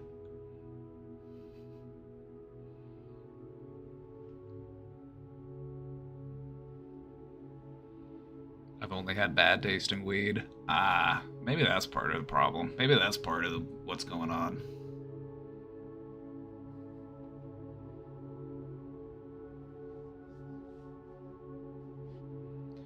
Will I ever be loved the same way I love others? And please, if you say I should love myself for that to happen, I'd tweak in the most lighthearted way possible. Self-love is good, but, you know, I've met thousands of people, got with dozens of exes, had a fuck ton of close friends, and it seems I always love more. Well, you got ahead of me, because that's kind of what I was gonna go with. Like, you've got so much love to give, what's the matter with giving yourself some of that love too? Do you think you're not deserving of it? Do you think you're not worthy of it? Be honest. Do you think I don't deserve my own love? I've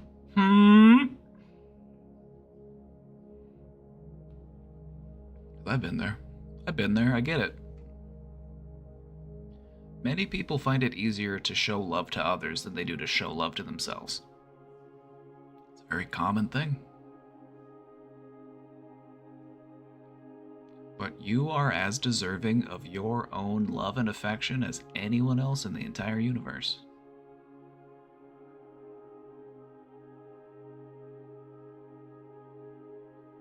Also, here's the thing. Sometimes it's not that we aren't receiving love. Sometimes it's just that maybe we don't recognize love in the ways that people are trying to communicate it to us. And that's one of the things that I've noticed, is like there are people who are trying to communicate love to me, but it wasn't registering as love because that's not how I communicate love. And so what I would say is maybe check out some research or some literature regarding like love languages. Because the thing about love is that there are different ways in which we can communicate it. And one of the things that I recommend and encourage people to do is to learn what your love languages are, like how do you communicate love, and then recognize how other people communicate love as well so that you can become more fluent in it.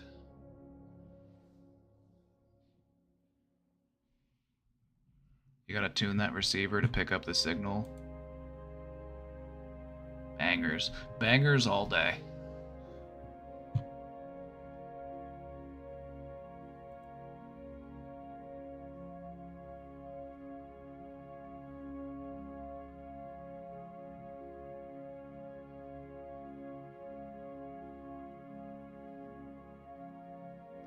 But no, I think it's really important to recognize that love is communicated in different ways.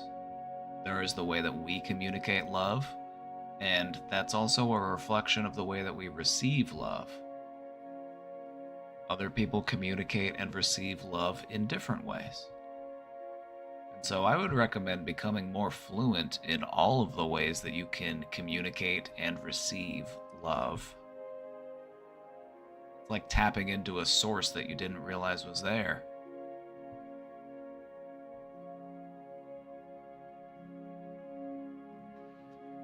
Will it kick in more slowly if I take a capsule or edible than if I smoke it? It depends. They have fast-acting edibles these days. They have edibles that can kick in like 10-15 minutes now. Whereas historically, edibles can take hours to kick in. But they've got fancy technology now. That's what I like. I like those fast-acting edibles. I don't like to take an edible 2 hours before I want to get high, you know what I mean? Hi, Josh in chat. I'm gay. Hi, gay. I'm Josh.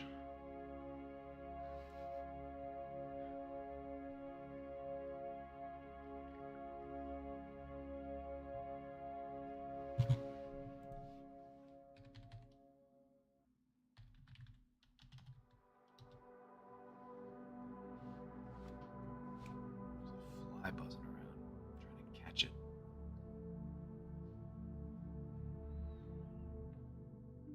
I haven't tried the fast acting ones. If they're available in your area, I haven't found much or any like price difference. Actually, let me tell you a little bit of a story. The last time I went to the dispensary to buy edibles, I asked the guy who worked there, I was like, do you have any of the fast acting ones? And it's like he didn't know what I was talking about. And then I had to show him on the package. I'm like, yeah, it says right here, these are the fast acting nanotechnology. These kick in about 10-15 minutes versus the other ones that kick in like an hour or two.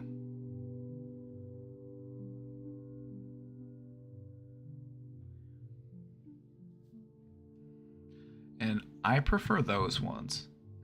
It's nanotech. That's what it says. It claims to be nanotechnology. It says on the package it's that fast-acting nano THC. I don't know how it works. I'm not a scientist.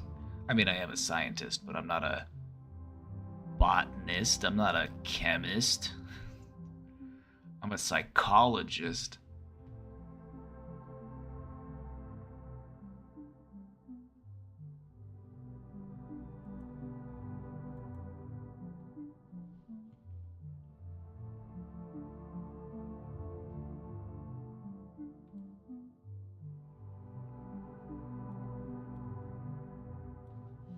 I've started talking to this guy and we vibe really well and truly enjoy our time together.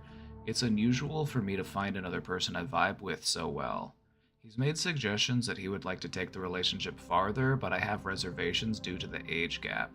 He's 22 and I'm 32, and the age difference kind of bothers me because it feels taboo. However, he's already said he's fine with it and it doesn't bother him. I never thought I'd be in this situation and I'm not sure what to do. I think you know what to do. Like, let this boy grow up. This is a young guy, he's 22, and he, like, idolizes you, and he looks up to you, and he thinks you're so cool because you're older, and you want to hang out with him, even though he's only 22. And so, you know, he idolizes you. And I feel like what's really important is to just maintain healthy, respectful boundaries.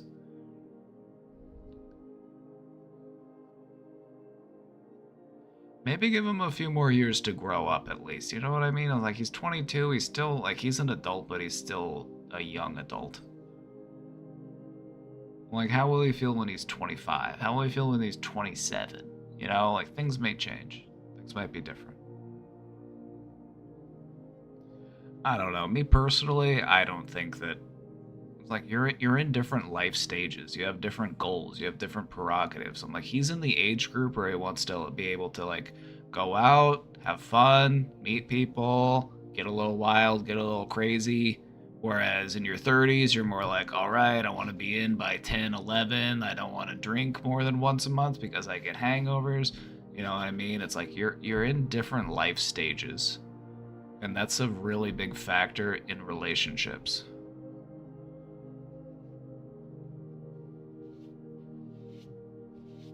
And so I would say I don't really have a problem with people being acquaintances with these types of age gaps, if it's so long as, you know, you're both adults, obviously. But I feel like up until the age of around 25, you're still developing. You're still growing. And you don't really know what it is that you want.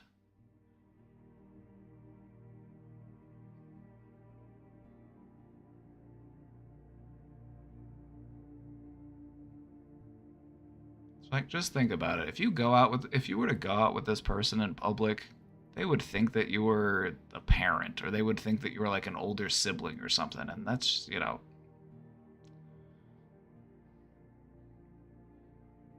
I would say there's nothing wrong with being friends, nothing wrong with being acquaintances. But as far as like taking it to another level, I feel like you probably know that that's not really a road you want to go down, because that's just gonna,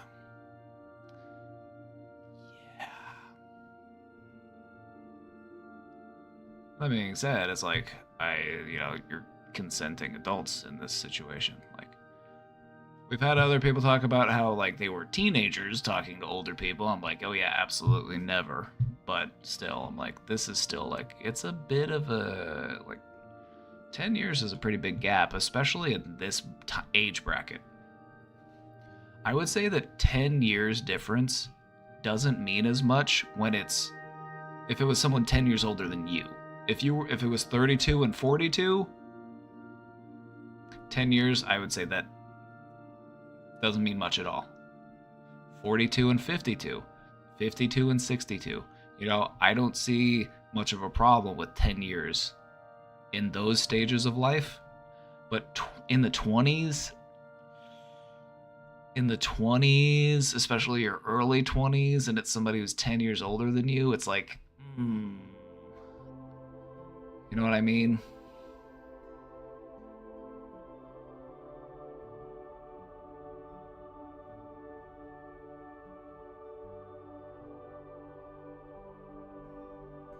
Honestly, when you're above 25, nobody will care, right? And I feel like that after 25, it's just like, if a person's 25, their brain is fully developed. And if you are a fully developed, fully functional human being, I don't care who you want to date after you're 25. If you're 25 and you want to date a 60-year-old, go nuts. I don't care.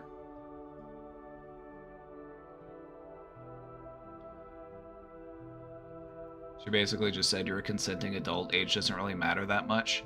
But the thing to consider is that even though you are technically a legal adult, we have to consider life experiences. We have to consider, what types of goals are we working towards? We have to consider, emotional development. We have to consider, there's so much more that goes into it than just the number.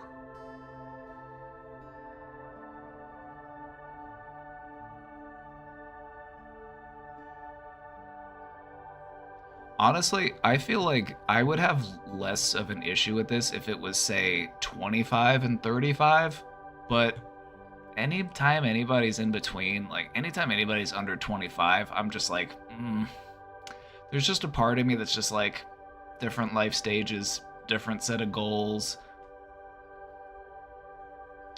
Because those early 20s, those are really the time when it's like, I want to get out, I want to meet people, I want to have fun, I want to make mistakes, I want to, experience the world, you know what I mean?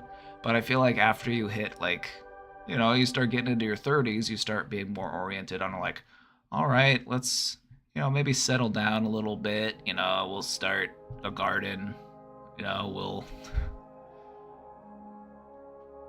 That's just the way I feel.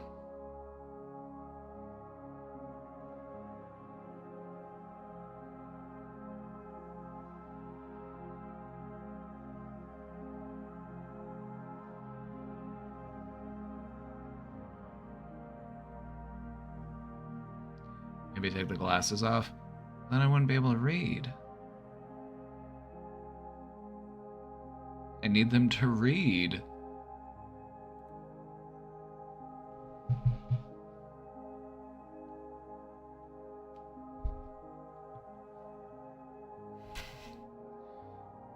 It's cricket, bitch. I was curious to know about your opinions on the lyrical content of a certain song. Alright, let's check it out. The song is Mad Hatter by Melanie Martinez. Went through a huge phase with that artist when I was 15, 16. Cringe. But in hindsight, I almost kind of feel like that one particular song sort of fucked me up because of its lyrics. It's full of references to Alice in Wonderland, except twisted into very dark references to mental illness, psychiatric treatment, etc. The intended message behind it was to encourage people to embrace their whole selves for who they are, quirks and flaws included, but I personally feel as though it was poorly executed in a way that borderlines on glorifying or romanticizing severe mental health issues. I'd be curious to know how a mental health professional would actually feel about these lyrics. And I don't know these precise lyrics, but let me just speak to this type of romanticizing of mental illness in general. By and large, I'm not really a fan of it. Now, I am understanding and I am accepting that there is a importance to feeling recognized, to feeling relatable, to feeling heard. But I also feel like to romanticize an illness doesn't really do much to motivate you to treat it or to work on it or to heal it. It's kind of like when I go on TikTok and I go onto the mental health side of TikTok and I see all of these communities that are built around mental illness and how they give people a sense of belonging and they give people a sense of community, and they're not motivated to get better. And if anything, they're actually motivated to embellish their symptoms because those symptoms get them more support, more attention. And so that's where I have a hard time with people like romanticizing like these types of things. But I feel like it's a way that a lot of people, it helps a lot of people cope, I guess, but I would say probably not my favorite way.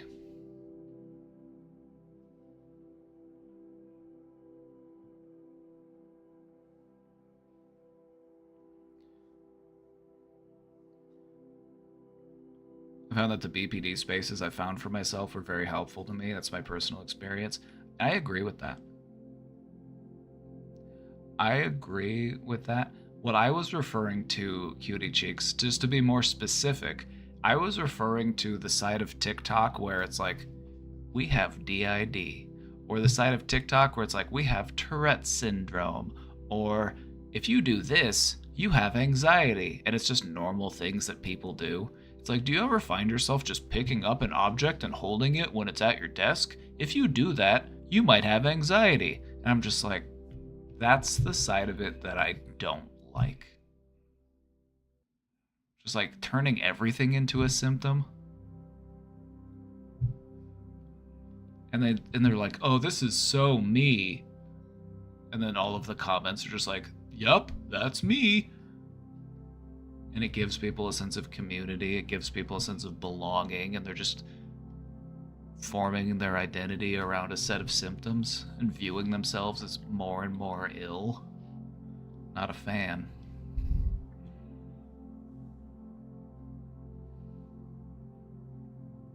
When TikTok is gone next year, what shall we do? Breathe a sigh of relief.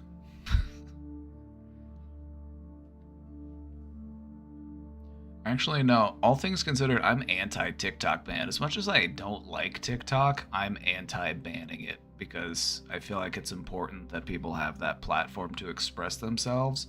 But I say this knowing that there's just such a vast amount of like terrible advice and misinformation on that platform. Also, it encourages all of these like messed up social trends. There's literally a trend that's just like, we're stealing cars. Here's how you steal cars.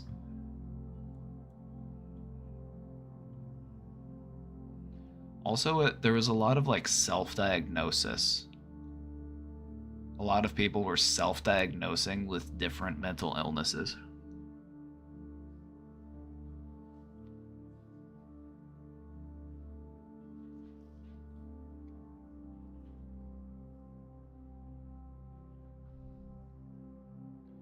my longer submission next. I will get there in just a minute.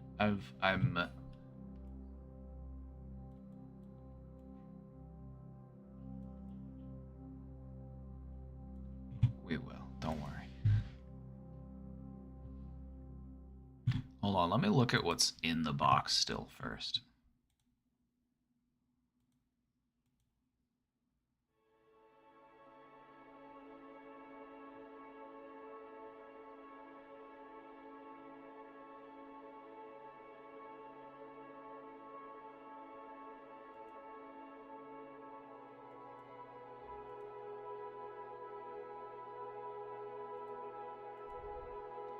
Yeah. Okay, so one of them is just this. Hi, gay. I'm Josh. But you're not Josh.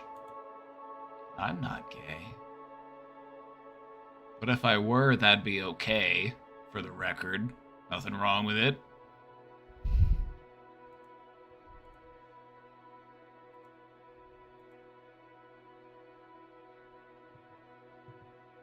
Let me do this next one and then I'll cycle back. I had a level 9 out of 10 panic attack, and I managed it really well, and it only lasted an hour. I didn't need to call anybody, keep throwing fuel in the fire by feeding into the symptoms and worst case scenario fears of what this could be and stuff. Yippee!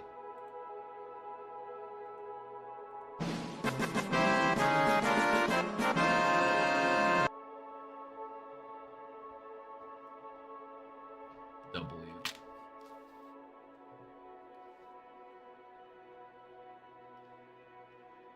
W.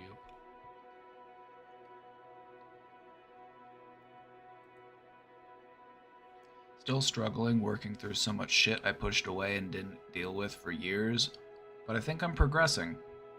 It sounds like you are. It sounds like you most certainly are.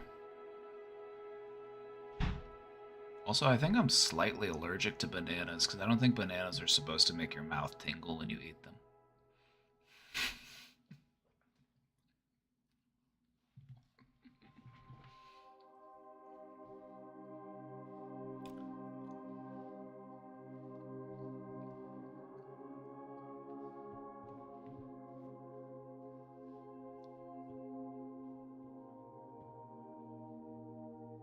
It's hard when you have the realities of what the world/work expects from you when it comes to functioning versus what my body needs to help get better and clear out and organize the closet of boxes of shit I kept pushing in there just to survive. LOL.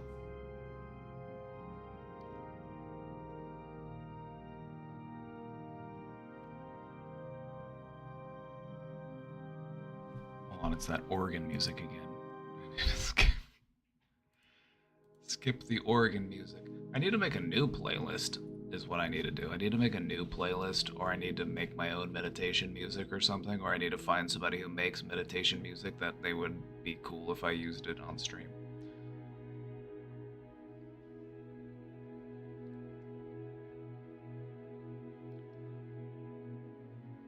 Just worry about one box at a time, alright?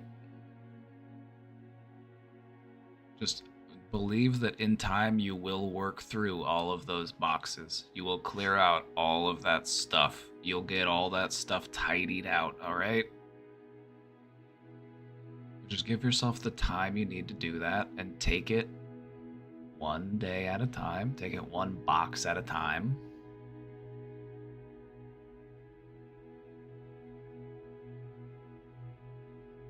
And you'll get there. Just keep heading in the right direction, alright?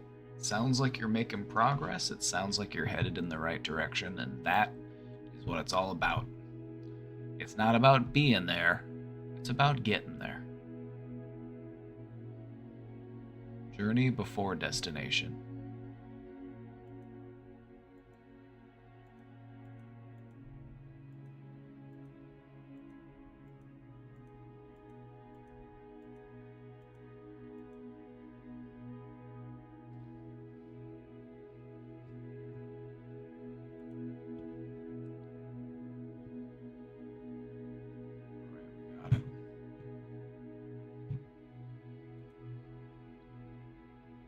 Been working at this job for a year. I've moved up, gotten 2 raises, been given consistent hours, and they're finally making me full-time starting on the 10th of November. I'm gonna have a full-time job that I don't hate, finally. He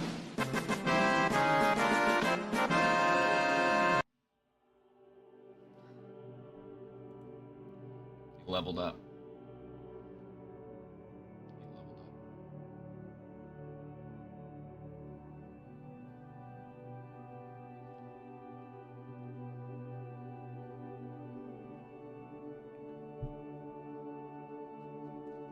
Let's fucking go. Let's fucking go.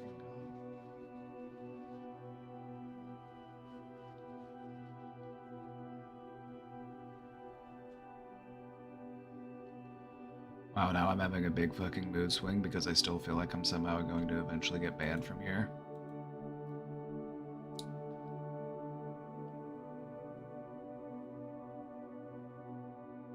I think you're fine.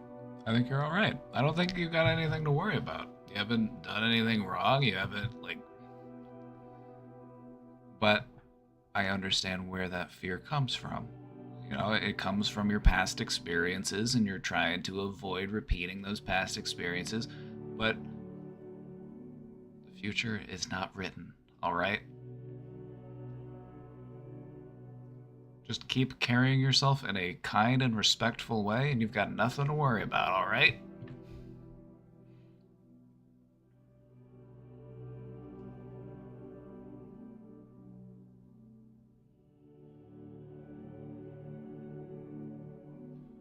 How about this? How about this, Cricket? Trust that you won't get banned today. Just worry about today. Today's the only day you really have control over, right? Just worry about today, and then worry about tomorrow when you get to tomorrow. But I think you got nothing to worry about in this moment, alright? So...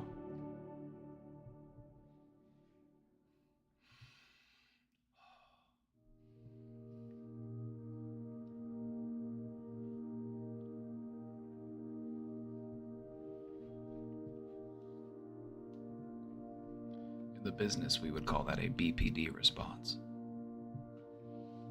A BPD response, it's that abandonment issue. It's that fear of abandonment flaring up. That's all it is. And I'm telling you right now, you got nothing to worry about. And by the way, it's your post.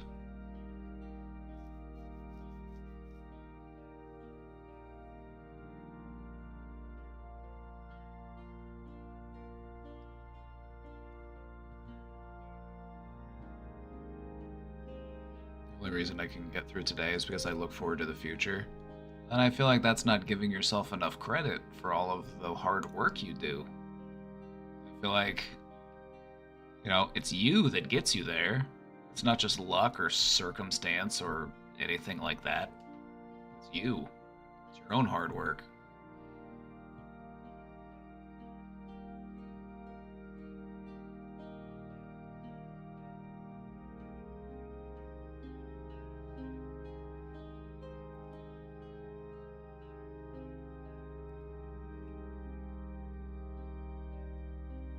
Always paying attention to whether or not it's my submission. I don't see anything wrong with that. Would I like you to pay attention to all the submissions? Sure. Do I expect that of anyone? No. Like, I feel like there are people who literally will come in, ask a question, get their question answered, and then they leave. I feel like there are people that do that. And so if you feel more inclined to pay attention to the topics that are related to what you are dealing with and what you are going through, I don't see the problem in that. It's the stuff that's relevant to you.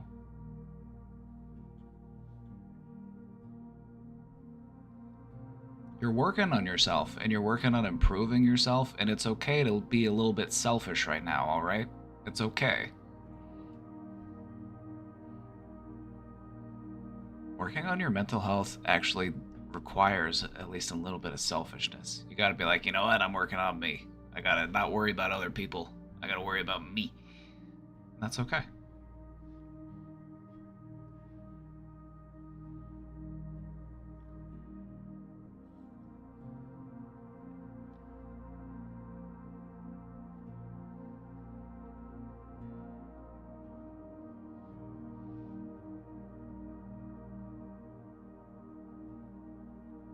feel like that makes you an attention whore? I disagree.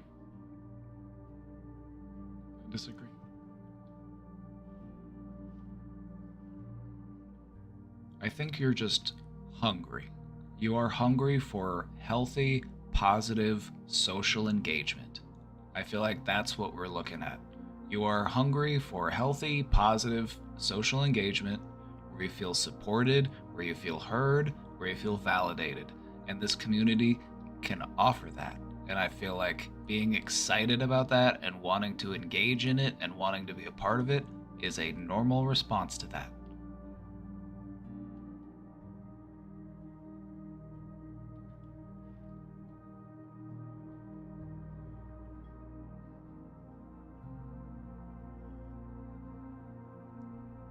Nobody here is mad at you. Nobody here is, worried about that. Everybody here just wants to see you happy, wants to see you doing well, wants to see you have all your needs met, all right? We're all rooting for you.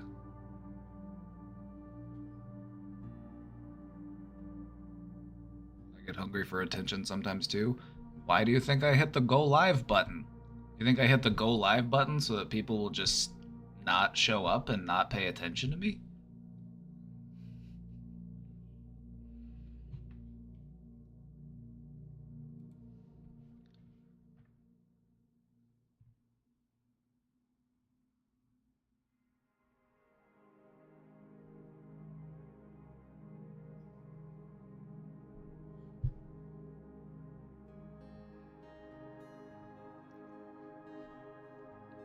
If I was just sitting here and I had no one to engage with, nobody to talk to, it would be very lonely, and I wouldn't want to continue doing it.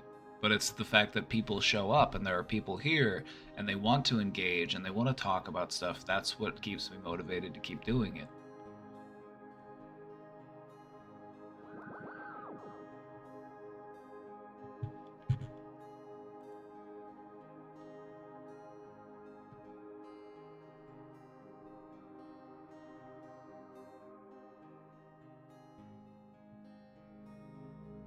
In this particular submission, I wanted to share something that happened on Monday. At first, it seemed like a really horrible situation with a negative ending, but it ultimately turned out to be the opposite.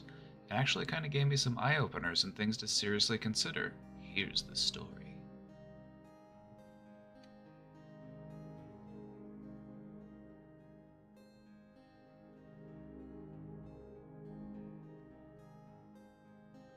So let's rewind to the day last week when I had a mental health crisis / suicide attempt. On that same day that happened a few hours prior, I had a phone call with my sister to tell her about your Twitch channel, what exactly it is and how much enjoyment and value I've been getting from it. She was very supportive and happy for me.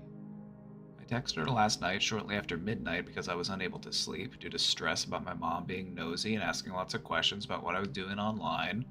I joined in a voice chat in the BrainDomain Discord last night. My mom had overheard me talking to Joshua and some of his friends. Yeah, we were in there playing some video games. We were in there chilling, hanging out. You popped in and you said hi and we chatted for a bit. And I really like that my friends will do that. Like, I've got a good group of friends. They're a good group of guys, and sometimes people will just pop in every once in a while and just be like, hey, how's it going? And we'll just, be friendly to them, hear what they've got to say, talk to them, I feel like it offers a place for people to, engage with people.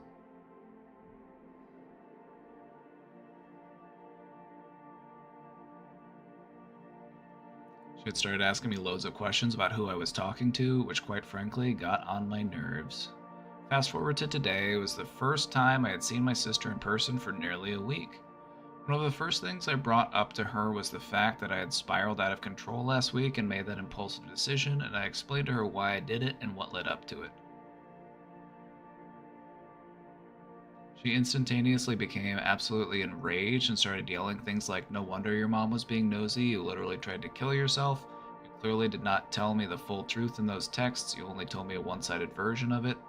I tried to explain to her that I was somewhat reluctant to tell her it had happened solely because I did not want to burden her with the worry or stress of knowing I had done that, but she wasn't accepting that explanation. She proceeded to accuse me of being manipulative by intentionally excluding important context. She also told me, clearly you can't fucking handle being in a mental health support space online. You need real life, one-on-one, in-person therapy with an actual therapist on a regular basis who can help you dig deeper and work through your deep-rooted mental health issues. You're not putting in the work to improve your well-being by relying on some random Twitch stream community as therapy. You're just stewing in your own self-pity on there, and it's really not fucking healthy.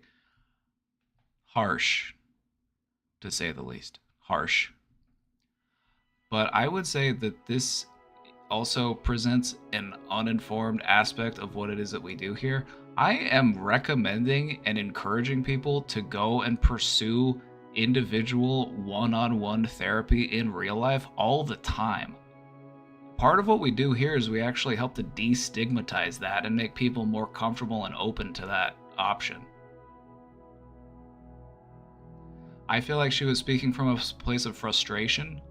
You know, she wants you to be safe, she wants to protect you, and sometimes when we feel like people, need to be protected, or we're trying, we get frustrated about it. We get angry.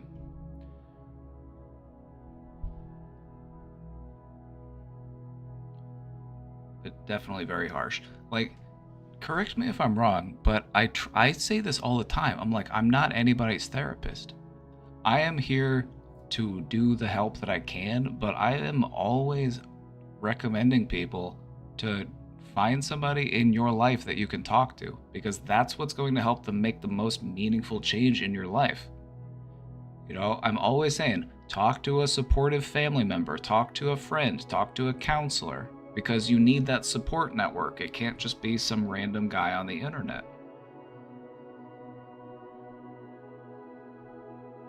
Maybe I don't say it enough. I feel like I say it all the time, but I could say it more. I feel like I could say it even more. I want people to do better, and I realize that this is just like a jumping off place for that. This is a place where you can start to open up and actually feel more comfortable approaching the subject of mental health, so that maybe therapy doesn't seem so scary, therapy doesn't seem so intimidating. It feels like change is possible, and that's what we're here to do. We're not here to replace therapy. Not at all. We're here to help people get into therapy if that's something that they want to do.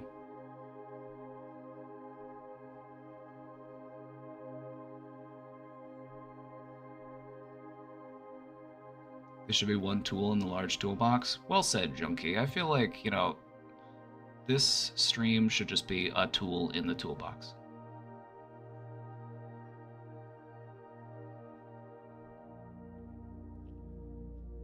A little harsh in the delivery, a little harsh in the response, but I feel like they were just scared. They were scared and they were frustrated. Maybe I have a disclaimer statement on the stream. I mean, I could, but I feel like I've also never falsely represented myself as being like a replacement for therapy. But you know what? A disclaimer could be a good option.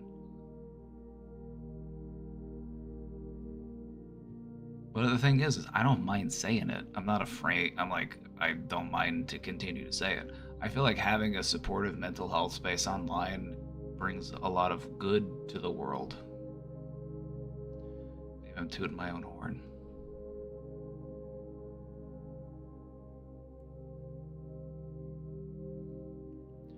Our argument escalated to the point where we were shrieking at each other. She called me a selfish bitch repeatedly.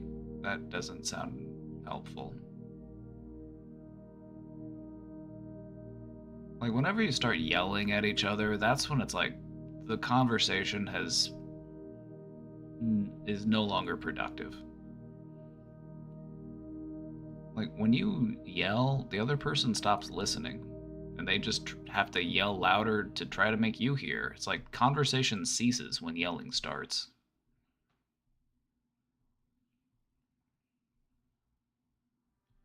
I needed to get the fuck out of her house, grabbed her phone to call her partner to come take me home. I completely lost control of myself in that moment. I grabbed her by the hair and started pulling. After a few seconds, though, I snapped out of it momentarily and realized that physically lashing out was not an acceptable way to handle the situation, so I let go of her hair. She started running away from me, and I tried to chase after her, but I tripped on several things on the floor and fell hard on my knees. It was so physically painful that I sat on the floor for almost 10 minutes, before slowly getting back up and returning to the couch. This sounds like an emotionally escalated situation. It also sounds like she's trying to deal with her own stuff too. You know what I mean? Like, you've got your stuff that you're dealing with, and she's got her stuff that she's dealing with, and she's trying her best to be supportive, but it sounds like you both need support.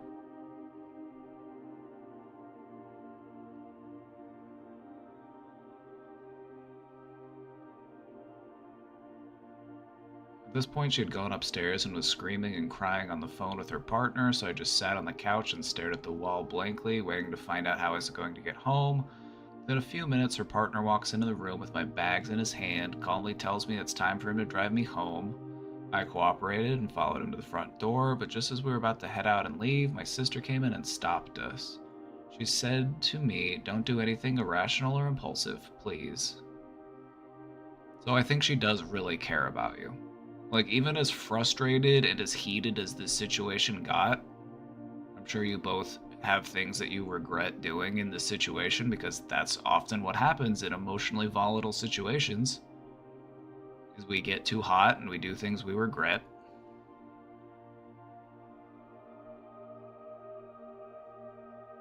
And you recognize the point in which you were taking things too far and you stopped, so that's good.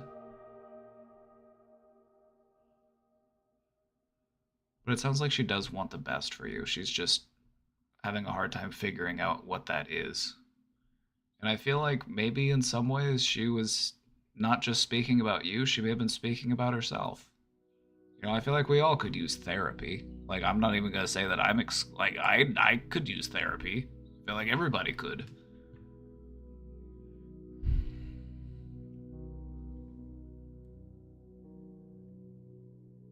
At this point, we both started crying intensely, so I stepped back inside. We hugged each other, and I apologized for physically attacking her. We then proceeded to have a long conversation and talk things out.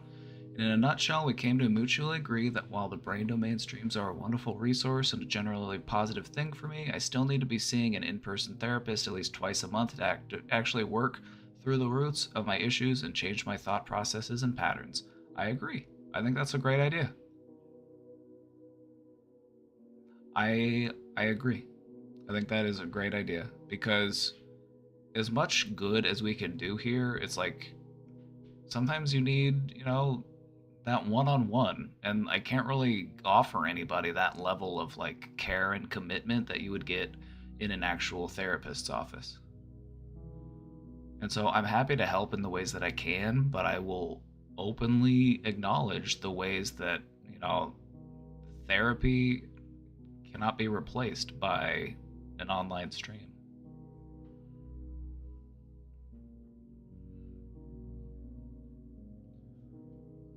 Through this conversation, I also came to recognize that my current therapist is probably not a good fit for me. Don't get me wrong, my therapist is a nice and gentle lady who has a calming and comforting demeanor, but she does not give me much specific guidance or structure regarding what to address during our sessions. So you're looking for more like direct guidance. You're looking for maybe a therapist who's a little bit more assertive, a little bit more action oriented, and a little less like, well, how did that make you feel? How did that make you feel? Just like, okay, a little less emotional processing and maybe a little more like actionable steps. I get it.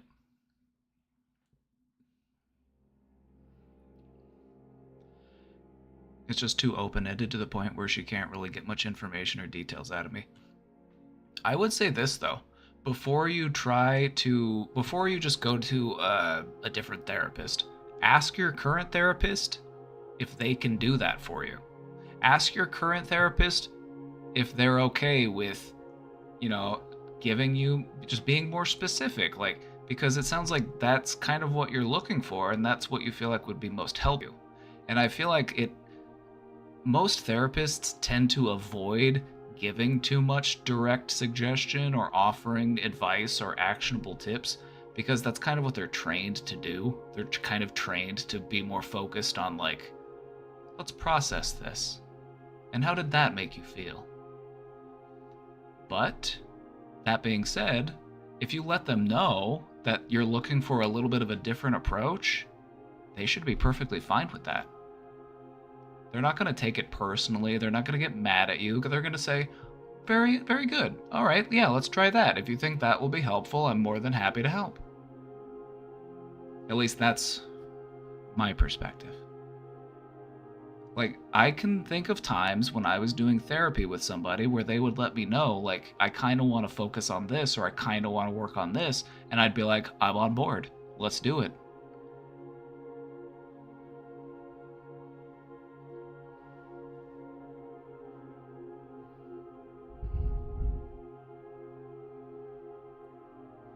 You know what I mean? Like, let the therapist know what it is that you're looking for, and then see if they're able to make that adjustment. Because I feel like it's definitely, and this is something that I want more people to know. If the approach that your current therapist is taking with you isn't really working, let them know. They're not going to take it personally. They're just trying for, like, because most often what happens in therapy is they try to approach a situation or a client from a more, like, general perspective because they're not really sure what's going to work best for you. And so they kind of have to be more, like, vague and, like, open about certain things and less, like, dialed in. You know what I mean? Any good therapist will be open to talking about their approach with you.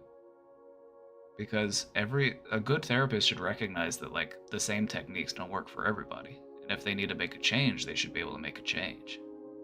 So I would try that.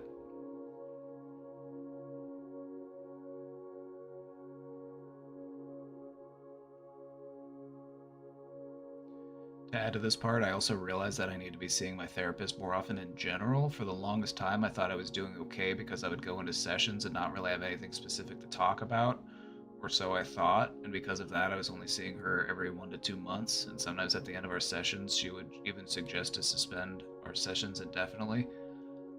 So she was just kind of at the point where it's like sometimes a therapist needs a little bit of direction from their client as far as what do we work on. Sometimes you have to let them know so that they know that that's something you want to work on. Like, a therapist, as good as we can be and as insightful and aware as we can be, we can't read your mind, you know what I mean? So if there's something that you want to work on, just let us know. Just tell them.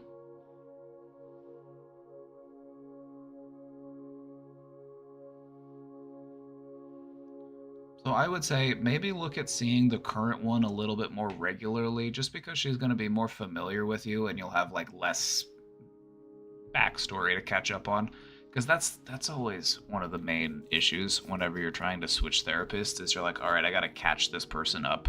I got to bring them up to speed.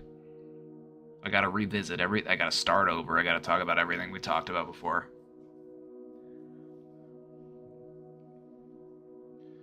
Frankly, I can't even really pinpoint what exactly I want to work on.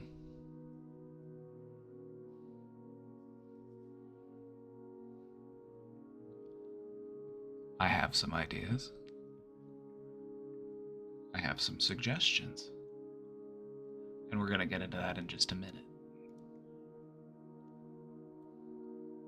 My sister has frequently spoken about me with her own therapists, and she's told me that she believes one of the other therapists in the same clinic, not the same one she sees because that would be a conflict of interest, would probably be able to do a much better job at getting me to actually talk and be open about things during my therapy sessions. So I'm definitely considering going down that road for seeking a new therapist.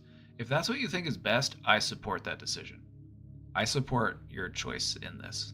Do what's best for you.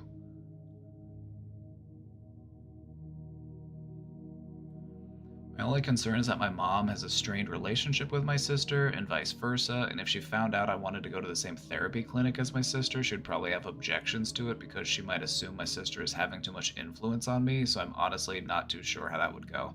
Alright, well, first off, you're an adult.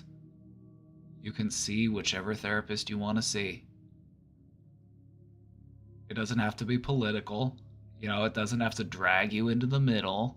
It doesn't have to be, I'm picking sides. It's like you're picking your side. You're picking a therapist that would work best for you, and that's what matters. My current therapist is a DBT therapist. This is actually going to lead into what I was going to recommend if you're trying to figure out what it is you want to work on.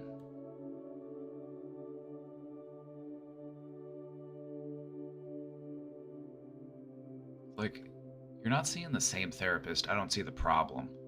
It's like if your sister went to a hospital and you had to go to the same hospital, would they be like, no, we can't go to that hospital? Your sister goes to that hospital. If your sister goes to a grocery store, can you not go to that grocery store? If your sister goes to a mailbox, can you not go to that mailbox? I'm like, where is the line drawn here? Like, can you just not do anything just because your sister also goes there? Because I don't think that's a good way to approach life.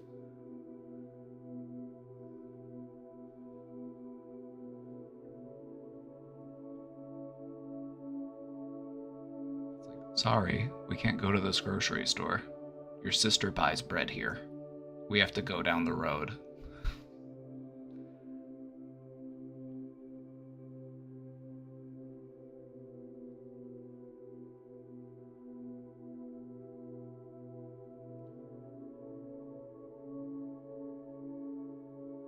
For the meantime, though, I'm just really glad my sister and I were able to make amends and move forward today instead of having things end on a very negative note.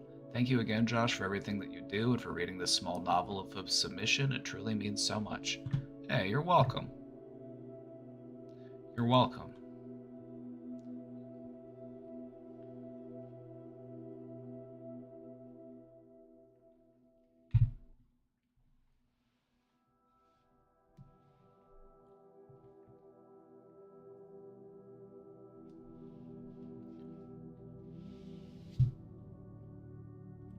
Another major hurdle for me is that I struggle to express myself more openly with verbal communication. Do you find it might be helpful prior to a therapy appointment to make some notes about what you would want to try to talk about in that session? And even if you don't get to all of it, it's fine. It's like you're still able to get some thoughts out. I would just say, like, make bullet points. Just like things I want to talk about. This.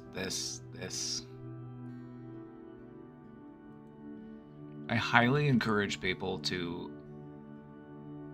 write things down and then take that to therapy. Because I cannot tell you how many times I've been in therapy with somebody and then the session's right about to end and they're like, oh, I forgot. I wanted to talk to you about this thing, but I totally forgot. So I guess we'll have to wait until next week to talk about it. That happens so often.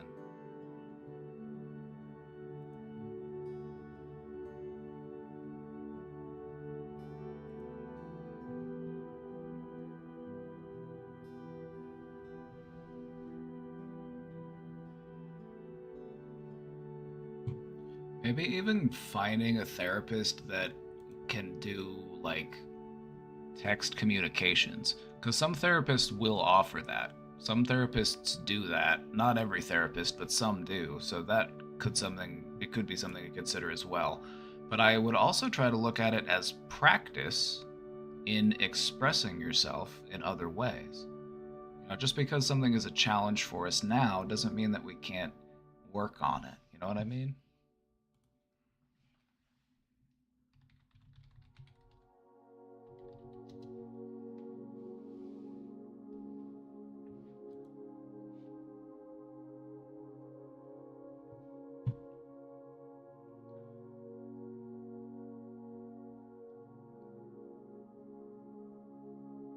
As far as things to work on, one of my favorite books, the DBT Skills Training Manual by the one and only Dr. Marsha Linehan. She's a genius. This book, you can find this online. It's all of the handouts. And look at all of these skills.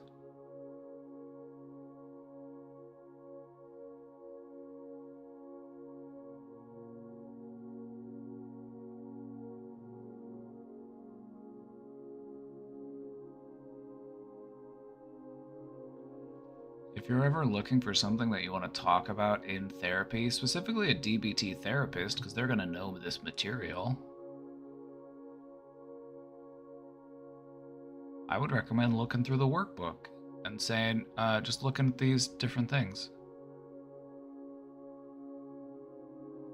Like, do I want to work on my mindfulness? Do I want to work on my interpersonal effectiveness? Do I want to work on my emotional regulation? My distress tolerance? And then just taking a look and being like, which one of these sounds good? The thing about DBT and why it's so effective is that it's a very regimented program. It's very thorough. A lot of helpful skills to learn and practice.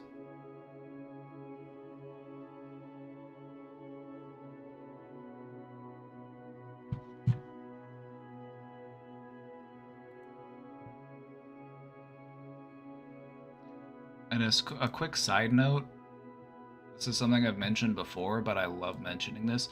If you are ever interested in learning more exercises or techniques or things that you could do to work on any type of symptom that you might be dealing with, my strategy is to go into a search engine and type in whatever it is you're dealing with, whether it be depression or anxiety or social anxiety, OCD, whatever it might be.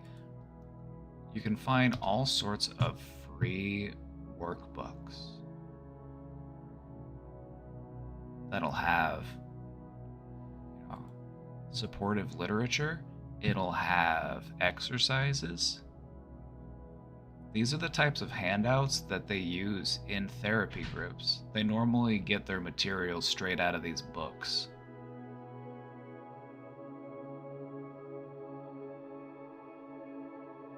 So if you ever want to take them, these are also things that you could show to your therapist and be like, I want to do something like this. And they'll be like, okay, yeah, let's do something like that.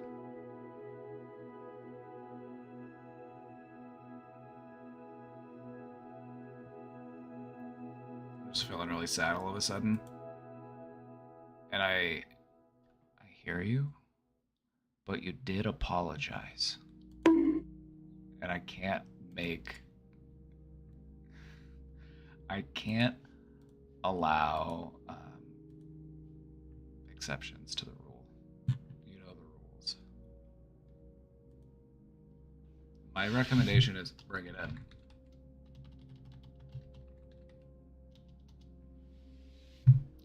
That's my recommendation. Bring it in.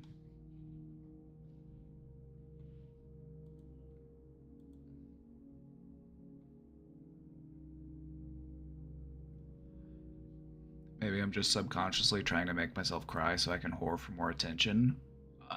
Or maybe you're beating yourself up unfairly because you just described... Okay, look at it this way. You just described a very emotionally intense situation that involves your family, that involves your mental health, and that involves you and your life. It's okay to feel something about that. You don't have to beat yourself up over it for having feelings. I would say that that is normal and that is good.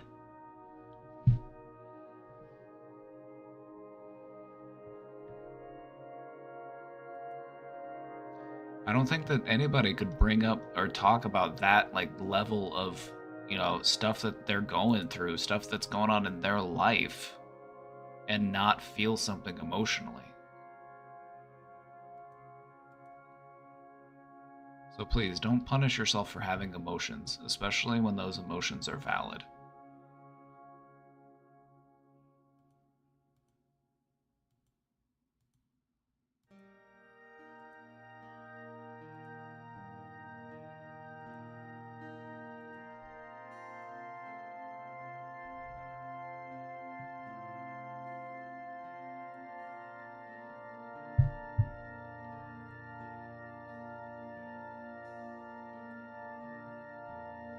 Cool stream.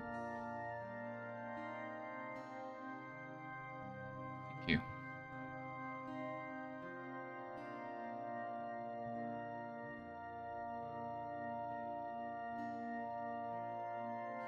So I've had anxiety for years but never sought help as I'm stubborn and like to figure things out on my own. Probably also toxic masculinity and not wanting to ask for help. Anyway, I noticed back in the summer before my eye test, I double dosed antihistamine and I live in an area with a lot of pollen. I have allergies and sneezed constantly the appointment prior. There were 2 back-to-back days. On the second appointment, I noticed my anxiety was non-existent and on my way back, too. Since then, I've been using it as a sort of anti-anxiety med whenever I have it bad. What is the viability of this strategy? I don't want to go on antidepressants/anxiety meds as I don't want to be fat like everyone I know on them.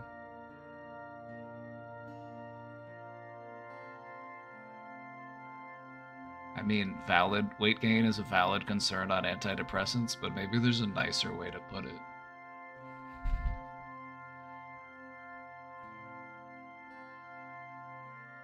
Also, I don't want the dependency or difficulty coming off them. Will the antihistamine lose effectiveness? I guess I'd have to cycle it. Anyway, your thoughts? Thank you.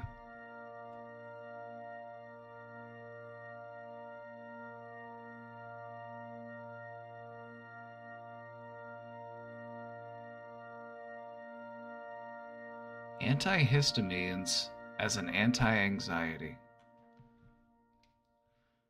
Here's the thing. They will often prescribe different types of medications to help treat anxiety, even though the medication itself isn't designed to address anxiety. Sometimes people will be prescribed like blood pressure medications. Sometimes people will be prescribed like anti-seizure medications. They have a secondary effect of reducing anxiety. So it's not unheard of. People get prescribed different medications because they have secondary effects, even though they weren't originally designed to treat that condition. And so what I would recommend is talking to your doctor about this. Talking to your doctor about these medications. I would say it depends on the antihistamine, because sometimes antihistamines will just literally just make you like sleepy. So you're basically just taking like a low-grade benzodiazepine at that point. You're basically just suppressing your nervous system, which would reduce your anxiety. You know, you're lowering the amount of nerve activity in your nervous system, and that can help to reduce anxiety. But I would say talk to your doctor about it. That's what I would say.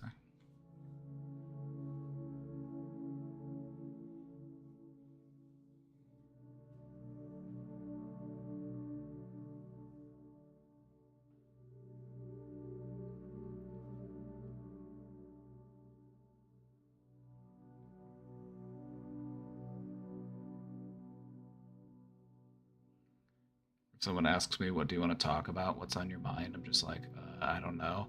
Well, that's kind of like, it puts you on the spot. Like, you could have had a million things that you wanted to talk about, but as soon as someone puts the pressure of choice onto you, it's like, I forgot every single subject. I remember nothing. My brain is an empty wasteland. You know what I mean? Remember when I talked about how manipulators will use a tactic whenever you are calling them out on their stuff, and they'll be like, can you give me an example of that? Can you tell me, like, can you cite the specific thing? It's like, whenever you put that sense of demand on a person, it's like, well, now I don't know. Now I can't think. They do, it's like saying I'm hungry, and then somebody asks you, like, well, what do you want to eat? Where do you want to go? And it's like, I have forgotten every restaurant that ever exists. I can't name a single food.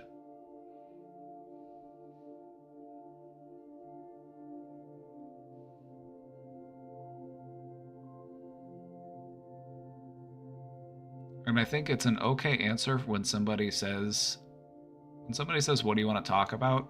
What I would say is, let me think about that for a minute. And then just see what pops up, see what comes to mind, see what becomes the topic that you just... Because what I find is helpful is if there's something that you really want to talk about, it'll keep bugging you. it'll keep popping up and I'll be like, okay, maybe I should talk about this. Sometimes you just gotta give it a little bit of time to remember what that was.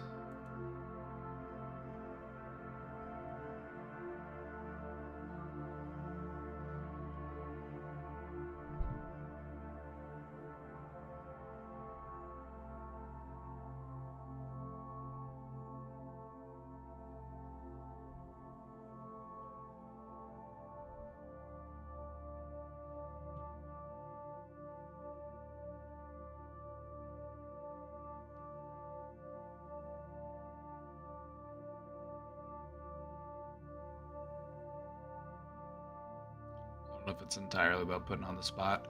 Well, at least it plays a part. I wasn't trying to say it's the only thing, but it plays a part, that's for sure. Like, how many times have you been asked, what do you want for dinner? Or what do you want to eat? And you're like, I've been there. Like, anytime anybody asks me what I want to eat, I'm like, I can't name a single food.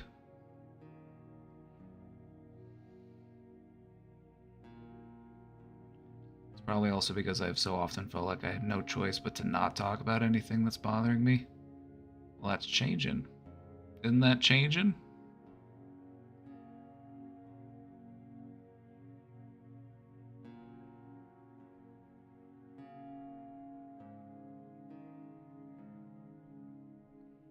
When someone gives an opportunity to open up and speak freely, I start thinking like, will I fuck everything up if I take them up on this offer? I would say that is overthinking.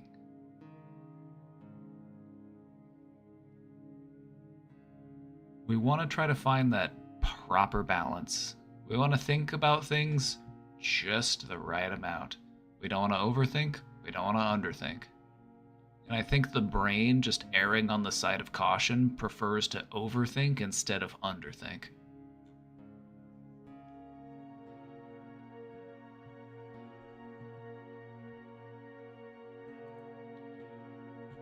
I'm feeling really overwhelmed right now. I'm crying. I'm sorry I did submissions earlier, but I was so overwhelmed and hurt. And when I text people, they don't reply, and I feel so unloved. And no amount of self-love is going to change that. Can I get some love, please? I feel I'm about to go insane. I have to rely on a Twitch streamer for help. Bring it in. Bring it in. I still feel like that in this community sometimes.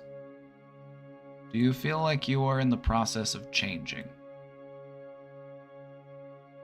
Do you feel like you're in the process of changing? Do you feel like you're trying to get better?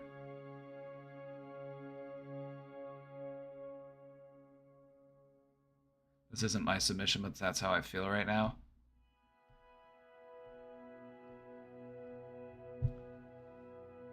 You find this one relatable? Honestly, this is more of a reflection on the state of our mental health care system than it is on a reflection of the person who put this in the question box. If we hadn't made mental health so stigmatized, if we hadn't made mental health so inaccessible, people wouldn't have to come online and listen to some random guy sitting on a rock in space to talk about mental health. The fact that I have to, don't get me wrong, I love this opportunity, I love this space, and I love doing all of this. Don't get me wrong. And I love this community, and I love the good that we do here. But there's a part of me that wishes that it wasn't necessary. You know what I mean? I wish I didn't have to do this. Because I wish people were just doing better and didn't need this level of, extra support, you know?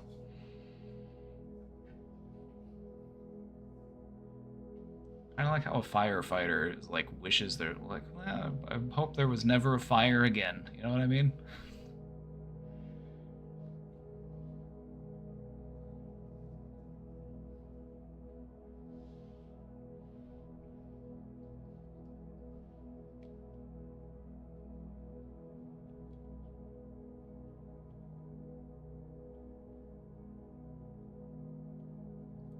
I don't want to spiral out of control, but I feel like I might. Just breathe. Just breathe. You're gonna be alright. You're gonna be alright.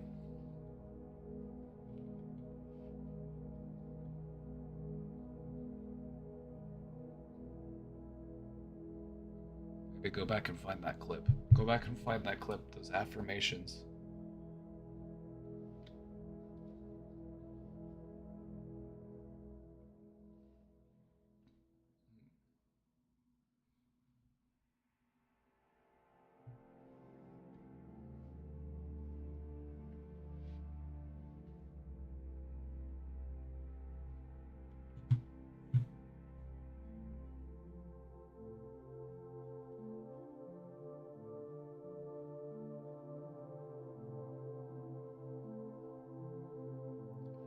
I just want to feel like I'm not going to be abandoned from here someday. And this is something we've talked about before, and you said that it would probably take you some time to feel that way, right? It would take some time to get to that place where you don't feel that same level of concern, right? But I feel like you are headed in that direction. And that's the only way that you can get there. You can't make yourself do that today. It's something you gotta work towards, and you are working towards it. And so you can't fault yourself for that. You're headed in the right direction.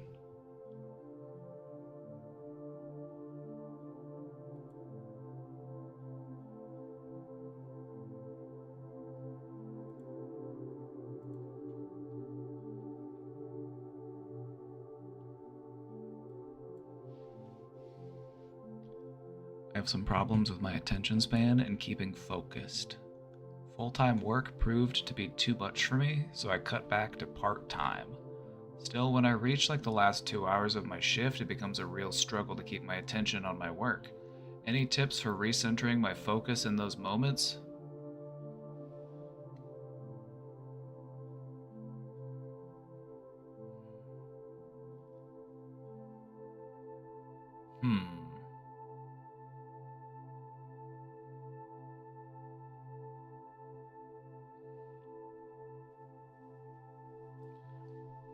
This is a $1 million question. This is the $1 million question.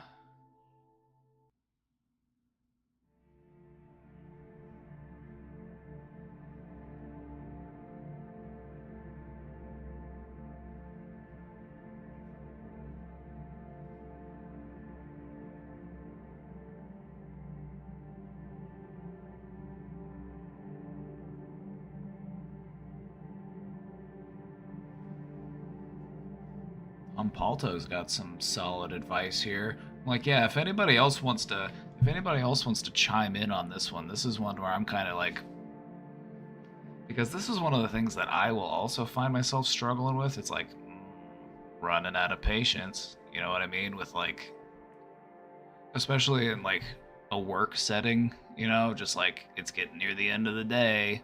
It's 3 o'clock and I leave at 5. It's like, you know what I mean?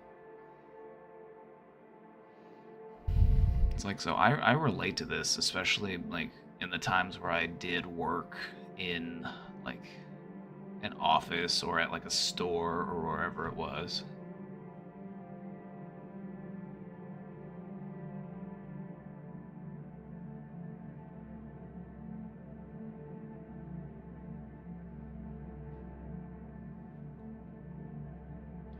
I guess a big factor that might be helpful is just avoid looking at a clock until, like, just avoid looking at a clock at all. That's what I've found to be helpful.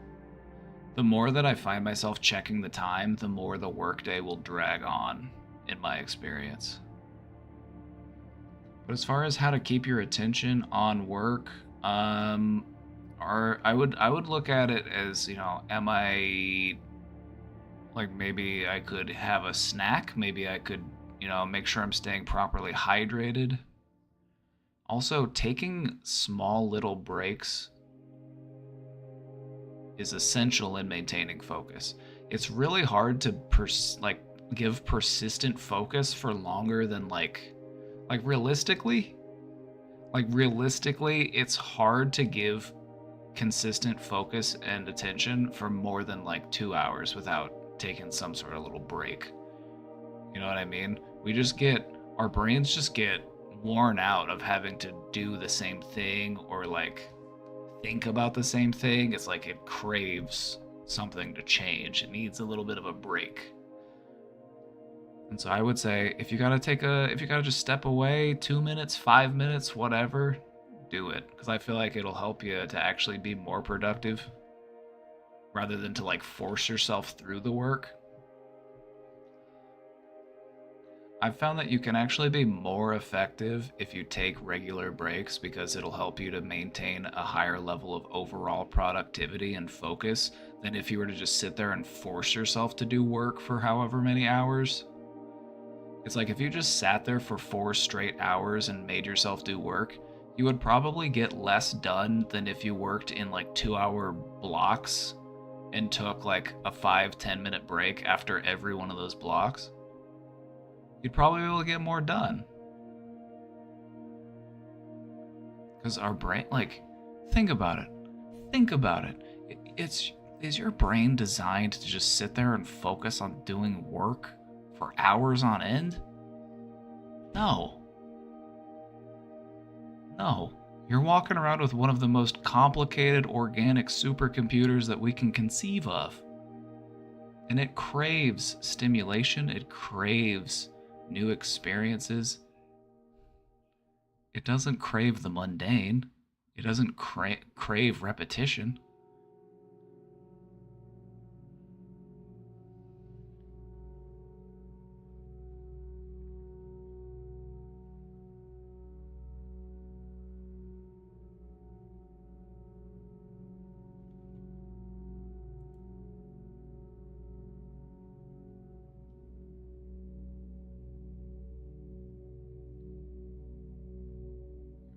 I want physical attention / touch, but I don't have anyone to get that from. Where that cat at? Where's that cat? In those moments, I find a cat. That's what I do. This might sound stupid, but you can hug yourself too. I think it's actually not stupid. I think it's not stupid because the thing about hugging yourself is that if you do it for long enough, your brain stops recognizing that you are hugging yourself and you actually just start to feel hugged. It takes about 20-30 seconds for that to kick in. But if you can push past the initial like awkwardness of it, your brain forgets that you're hugging yourself and it just says, "Oh, I'm being held right now." This is why a lot of people, when they fall asleep, they end up or like they'll end up doing it in their sleep without even thinking about it. They'll like hold on to themselves or hug themselves. You know what I mean? We like to be held, and sometimes we just have to hold on to ourselves. The way that I like to look at it is my body supporting my mind. And it's doing it in the way that it knows how. There's no shame or stupidity in hugging yourself. If that's what you need and there's no one else around to hug, give yourself a hug. You love that person. Hug them.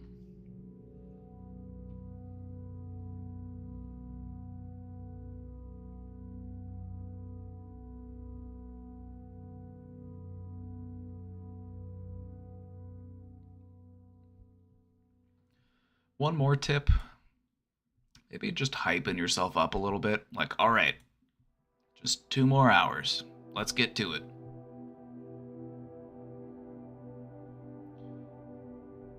Just 1 more hour, just 30 more minutes, whatever it might be. Just like, amp yourself up a little bit. Give yourself some, be your own hype person. You know what I mean? Hugging myself would just remind me of how lonely I am. But what else would it remind you of? It would remind you that you care about yourself. And I think that's also important. Because you are lonely. You are lonely right now. That is true. You have said so much yourself. But I think it's also important to communicate love to yourself in this moment of loneliness.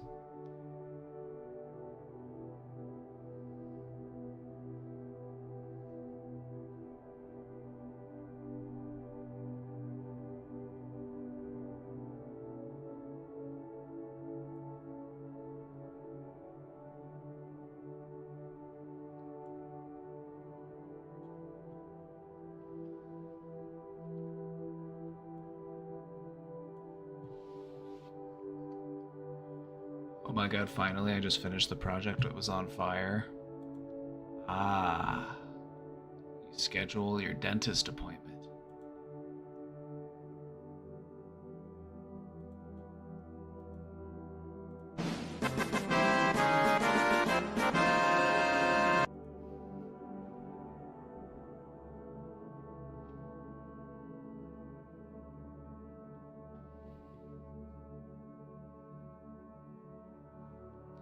What's the best way to ask a woman out? Can it be out of the blue, or should I let her expect the question first by saying I want to ask her something?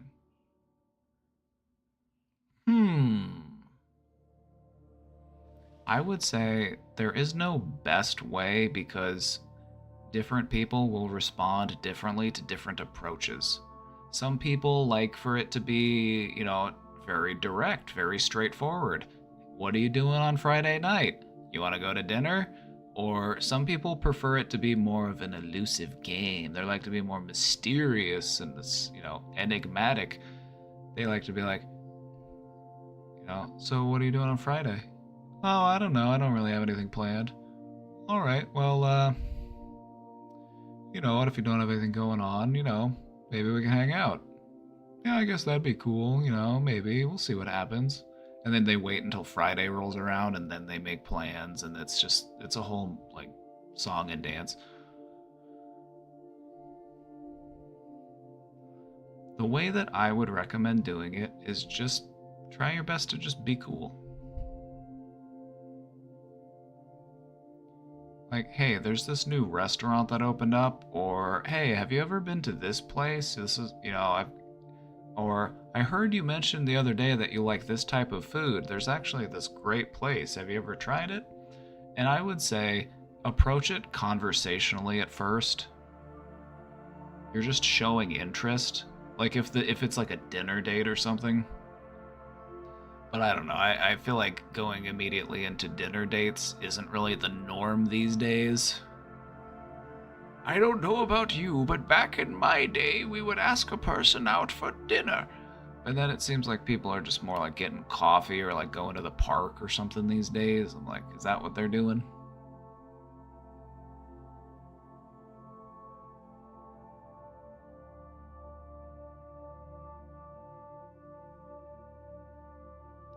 Do you like coffee?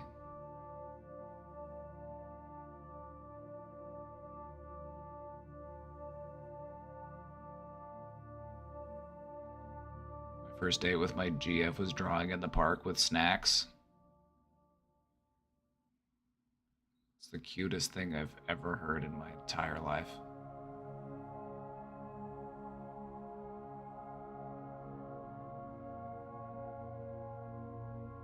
So here's the thing.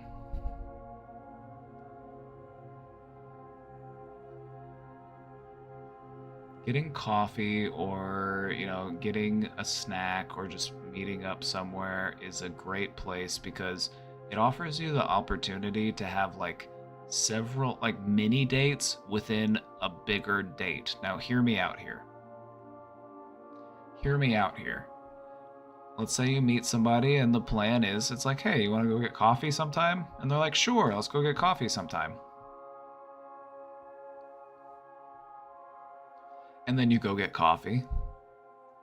That time that you are there getting coffee together gives you an opportunity to decide if you want to move it onto the next stage of the date. Like, hey, there's a park nearby. You want to go on a little walk? Yeah, sure. That sounds nice. So it's a nice weather. It's like, hey, let's go for a little walk.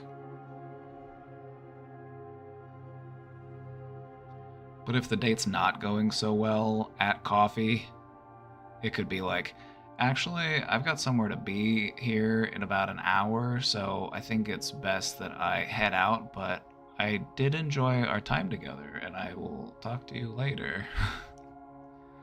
So, like, if you're not feeling it, you can kind of break away.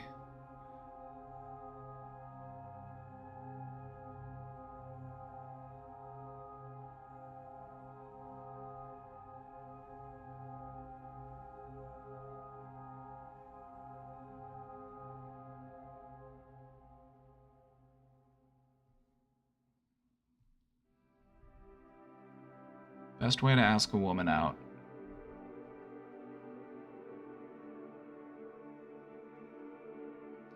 I would say start it with a conversation rather than leading with the question. I think that's what I would do.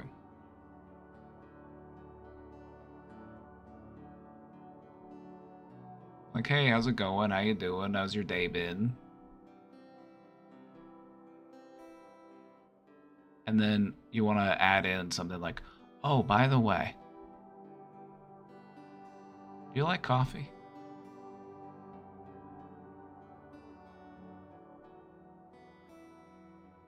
I've enjoyed chatting with you. If you ever want to go grab a coffee sometime, let me know. Because you want to kind of lead in with some conversation because you want to let them know, like, hey, I enjoy talking to you. And if we had a good conversation, let's continue this conversation sometime, somewhere, at some other place while we drink coffee together. That's a good way to progress into a date. Low stakes, no pressure. Just see where it goes from there.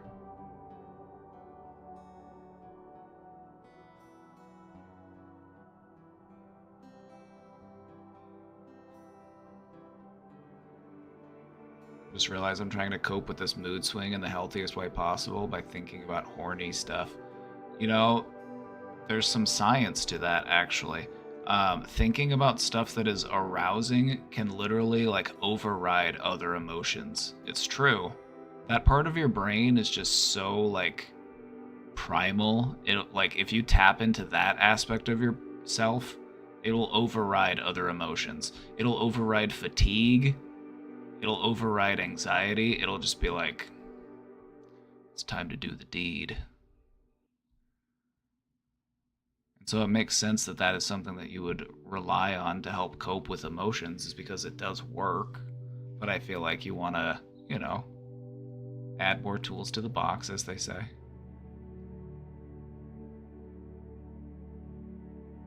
But if you do find yourself in a situation where it's like, that's the tool I need to fall back on in this situation, I don't see the harm in it. We just want to make sure that we've got a nice assortment of tools to choose from.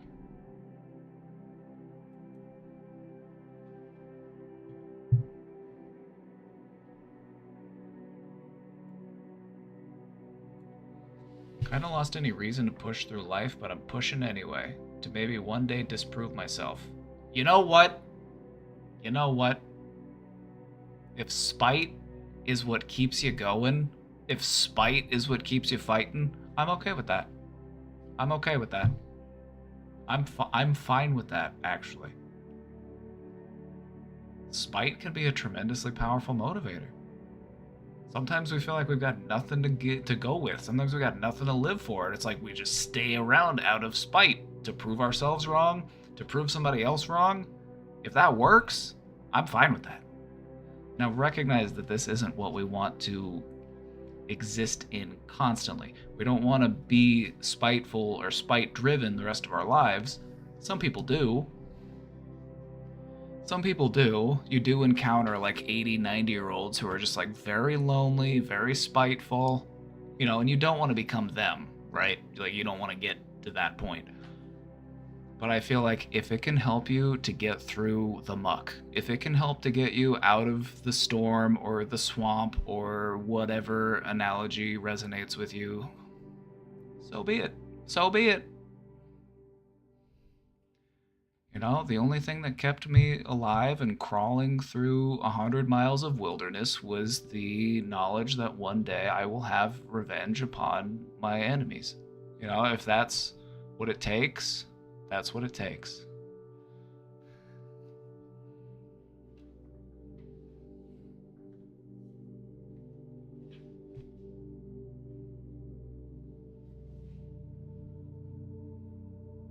Nothing I do really works. Best I can do is distract myself, but I'm honestly tired of my failed attempts at recovering. I know I'm supposed to not fall into the trap of seeking a right to live from other people, but honestly, I don't know how to give myself that right anymore. I guess I just wanted to say that to someone, because trusting people again is just too much, even with people I think I love. Then do you know what I'm gonna say? Do you know what I'm gonna say? What I always say about this is, whenever we feel like we have a hard time trusting people, it means we don't trust ourselves. I don't trust myself to choose the right people. I don't trust myself to have good boundaries. I don't trust myself to make a good decision about who I allow close to me.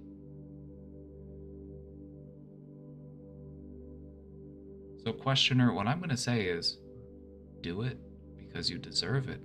Do it because it can happen. Even if the only thing keeping you going right now is just to prove yourself wrong, that's fine. I'm okay with that. Because here's the thing about mental health. In improving yourself, you have to prove yourself wrong. Because so much of what the struggle is in mental health is believing that you can't change, believing that you can't get better, believing that things are always going to be the same. And proving yourself wrong is an essential part of that process. Because right now you might believe that you can't get better, that things can't change for you. And if you do want to get better, you have to prove yourself wrong. So I'm fine with that. By all means, please prove yourself wrong. That's what I'm hoping for. Learn from all those past mistakes, learn from all those past decisions. Focus on the next step and just keep heading in the right direction. That's all you can do.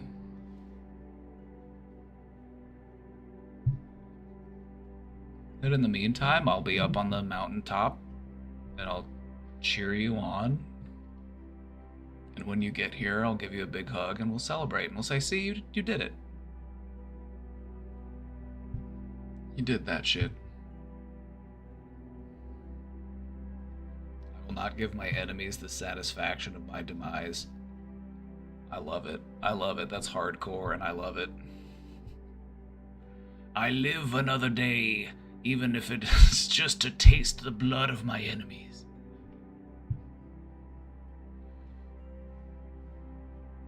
If that's what keeps you going, I'm all for it. I'm getting my nails done. Should I do spooky scary or spooky cute? I'm leaning towards spooky cute. I'm leaning towards spooky cute. Sometimes spooky, scary nails are just a little unsettling. You know what I mean? You're like,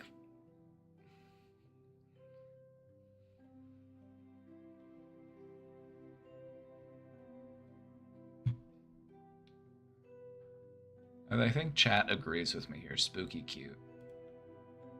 Like spooky, scary nails, it's like, I don't know. I think they can both be well done. They can both be well executed. They can both be artistic. Spooky cunty is also nice. That too. Like high goth, like elegant, like, yeah, I see what you mean. I think spooky cute.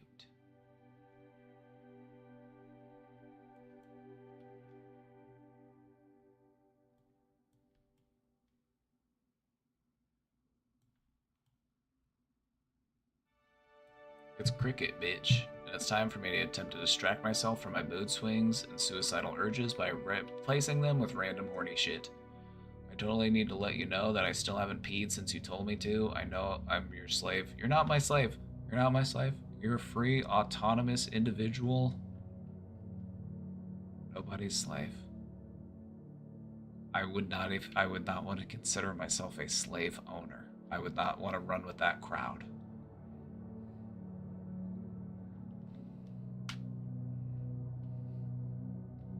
There are some things I'm not willing to do, and peeing is one of those things. Alright, try this one on for size then. Don't pee.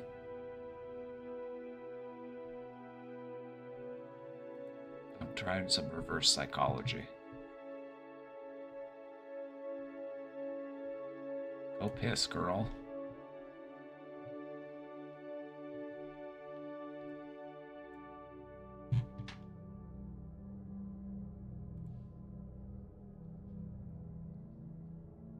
If you don't do it, you're just gonna end up pissing yourself in your sleep or something, and it's gonna just be a whole ordeal.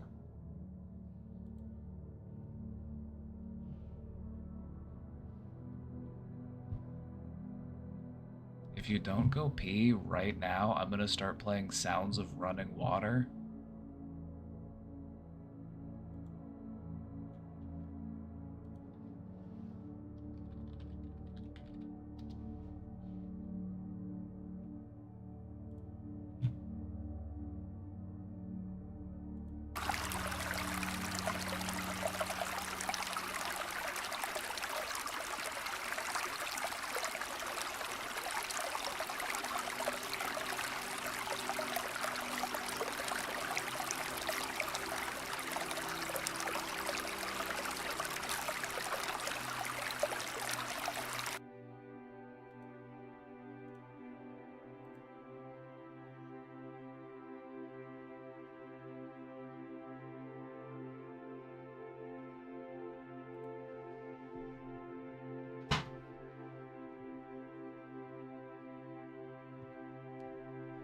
What if I said this? I'm not gonna talk to you until you go pee.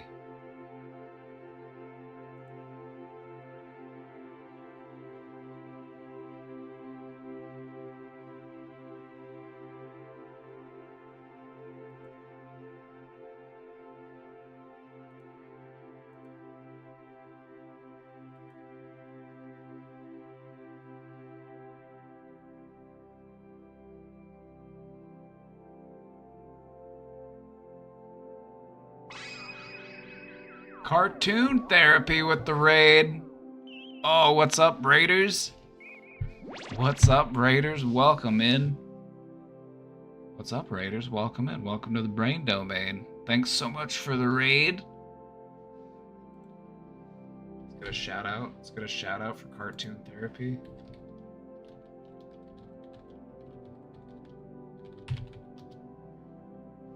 Thank you so much for the raid. Everybody make sure to follow Cartoon Therapy.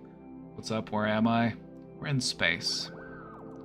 We're in a rock in space. This is the Brain Domain. The Brain Domain. I'm Papa B, and we do mental health here. We do mental health here.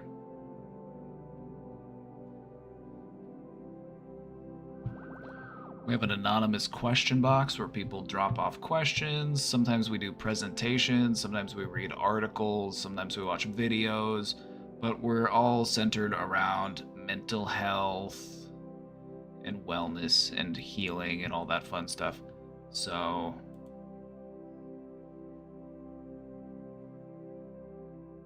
welcome.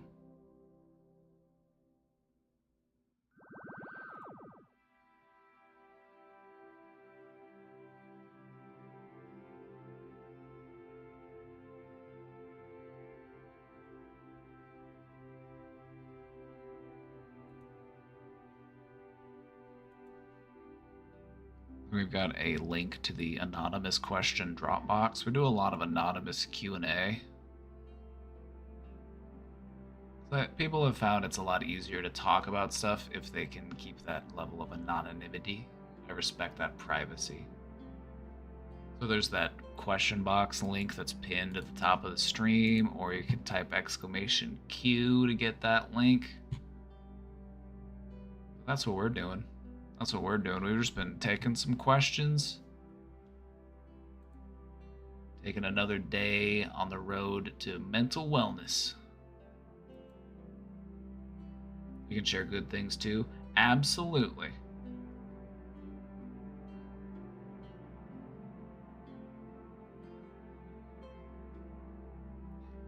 We also like to see a win. We like the W's. This is true.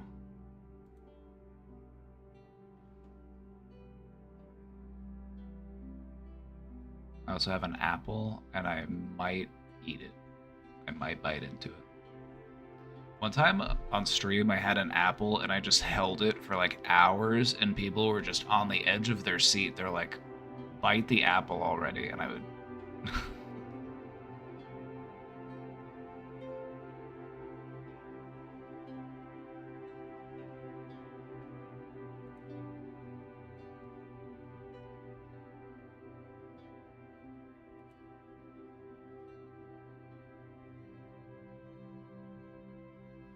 I really need advice. I'm away from home for 2 weeks for a new job I just started. It's a new hire onboarding. On Monday, I was semi-social and felt comfortable. Today, I was antisocial and to myself. I have social anxiety and I just don't know how to handle this situation. On Thursday, we have a dinner and I'm so nervous. P.S. All of these people are strangers and my first time meeting them. Ah. You know what I would recommend? Being whoever you want to be.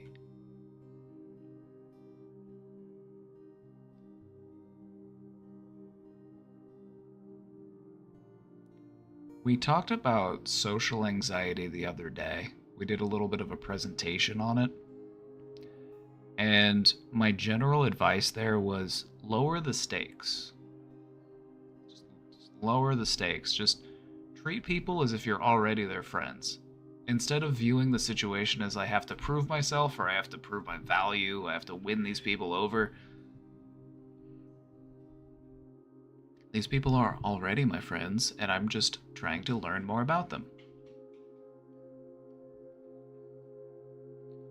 So ask more questions. Be a good listener.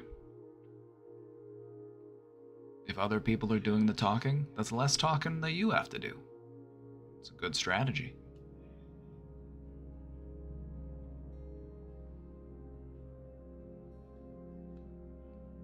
The song sounds familiar, but I'm sure there's many similar ambient meditation tracks. I know, like, I will sometimes have meditation tracks just playing in the house, and I'll be like, have I heard this one before? But then it'll be like some random like meditation track. I'm just like, oh, I have no idea if I've listened to this before. I could have, I don't know, maybe. But a lot of them do kind of sound the same. I like it though, it's a vibe. I found that just playing meditation music out loud in your house really creates an atmosphere. It makes you feel like you're at the spa. Very relaxing.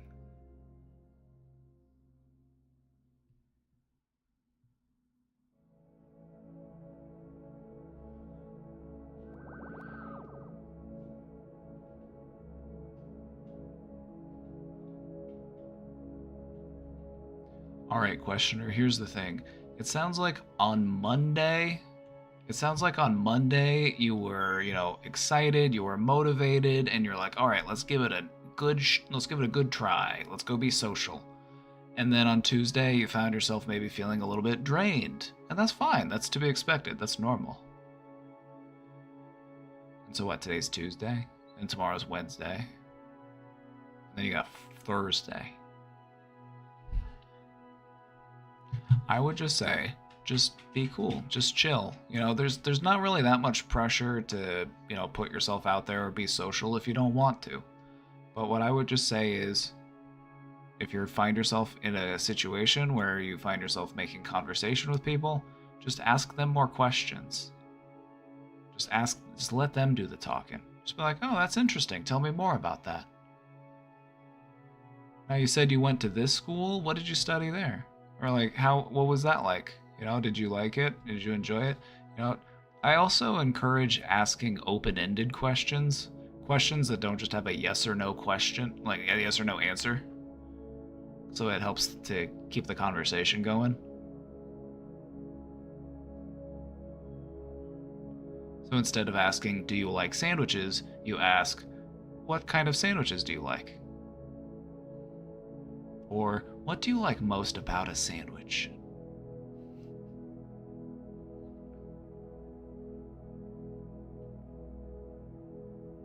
I think you're gonna do great. I think you're gonna do just fine. I enjoy listening to people talk about things they're passionate about. That's such a skill. That's such a tremendous skill. And it's something that you can also practice, you know what I mean? Like, if you can learn to just match people's excitement, that can take you so far in socializing. Because you gotta remember that the people that you're socializing with are also dealing with their own level of social anxiety, and they're also wondering, like, is this person gonna like me? Are they gonna think I'm weird? Are they gonna think I'm cringe? They're also dealing with those things. So just by meeting them with excitement and showing interest, that will make them think that you are a great socializer, they will say, wow, they were so confident, so cool. I loved talking to them. And so they're going to think that you're great at socializing.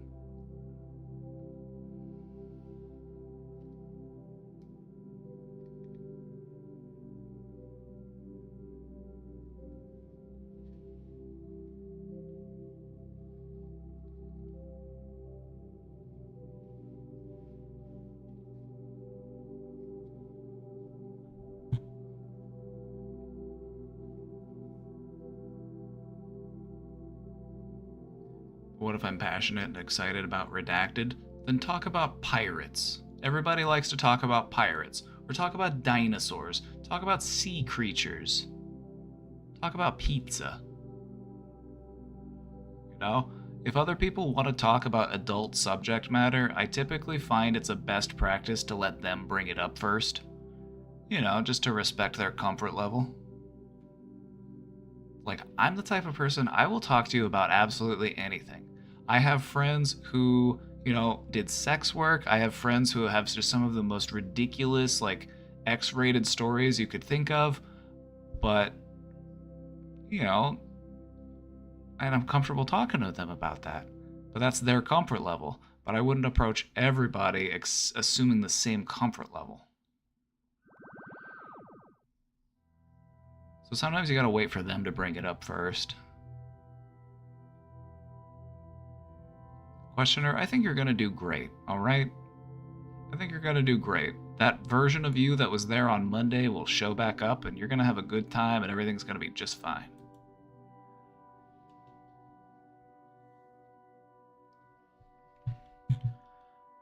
Chat, I've got the dogs crying at me. I've got the dogs crying at me. They need to go outside, so I'm gonna go let the dogs out real quick.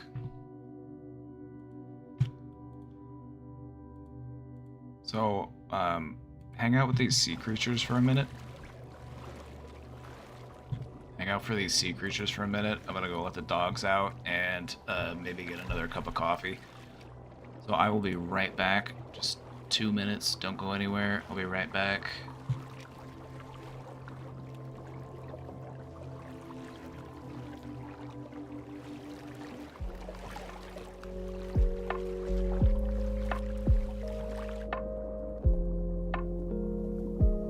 Let the dogs out. Me, baby. Me.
The new cut looks hella fine. Was about to close Twitch, but saw your thumbnail and just popped by to note that. I hate to break it to you, but that's my old haircut. I have a new haircut. Although it's a similar haircut.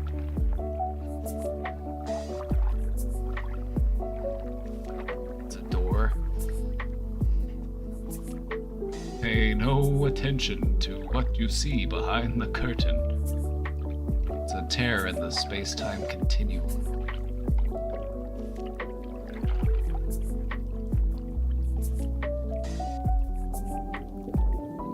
You like that Final Fantasy lo-fi?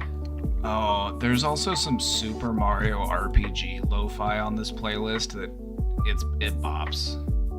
It bops.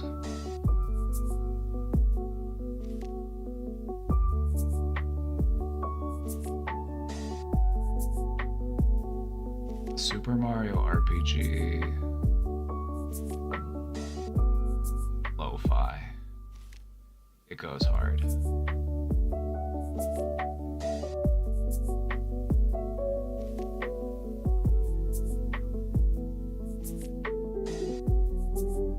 What I have to find it. There's so much on this playlist. It's this lo-fi playlist. It's the DMCA free lo-fi. There's almost 500 songs in it. But there's some Super Mario RPG lo-fi, and I was like, ooh, that's dirty.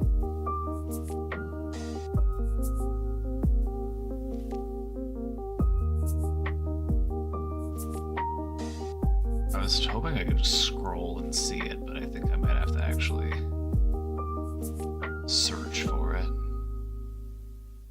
But yeah, it's like a bunch of video game music. There's like some shows. Wait, hold on. Yes, here it is.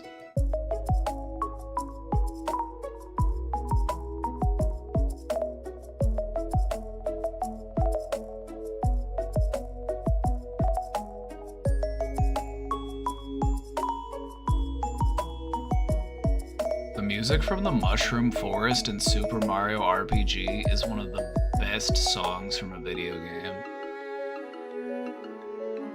I would also say that some of my favorite video game music is from the Super Nintendo era. Mega Man X had some bangers. Mega Man X had some really good music. But hands down, some of my favorite music was from the Final Fantasy series. Nobuo Uematsu. I got to see him perform live once. It was incredible.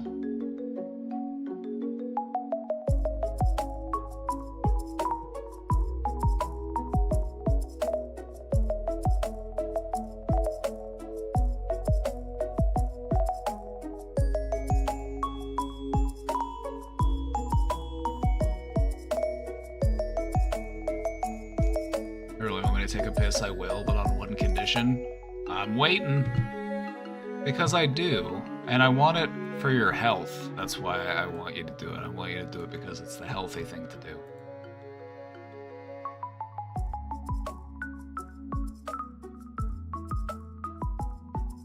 And unless I tell you I love you, now go pee.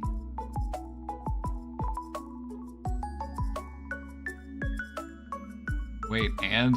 No, you said one condition. Now there's two conditions. You're adding conditions?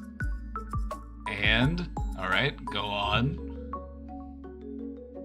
One more condition. Alright, I'll hear you out. I'll hear you out.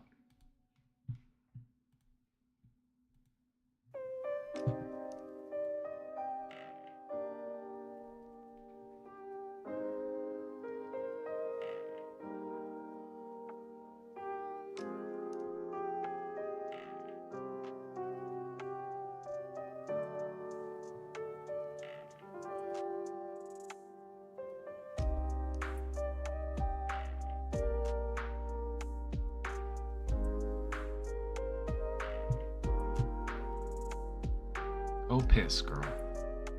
Go piss.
My girlfriend and I finally talked about taking space. Hold on, I want to switch the music real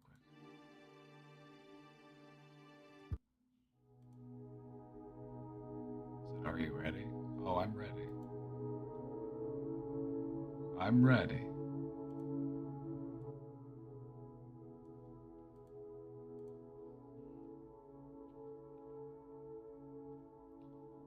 My girlfriend and I finally talked about taking space.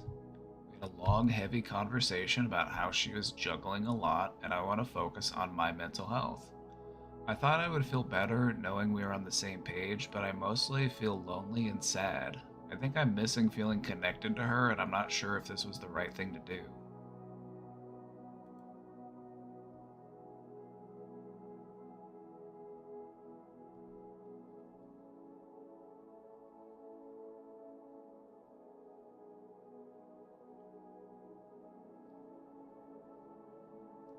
I mean, realistically, how did we expect this to make us feel?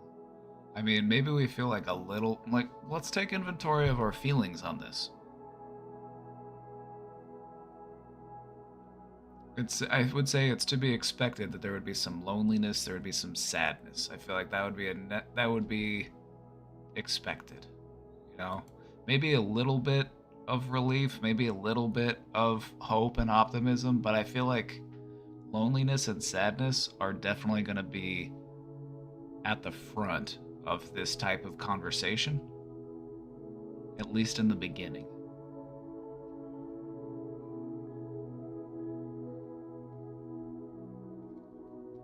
But I would say there's a reason why things came to that point. There's a reason why you had that conversation. And so that's the choice that you've made. So let's just see that choice through. Let's just, follow through with what it says you said you were going to do. You want to focus on your mental health? Now's the time. Let's do that. You can make yourself your priority.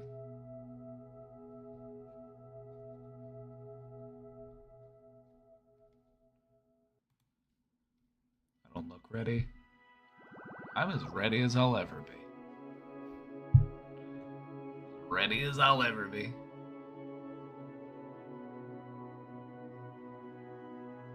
Some say I'm the most ready. I've talked to many people all over the place, and they say, how is he always so prepared? How is he always so ready? And I say, I'm just born that way.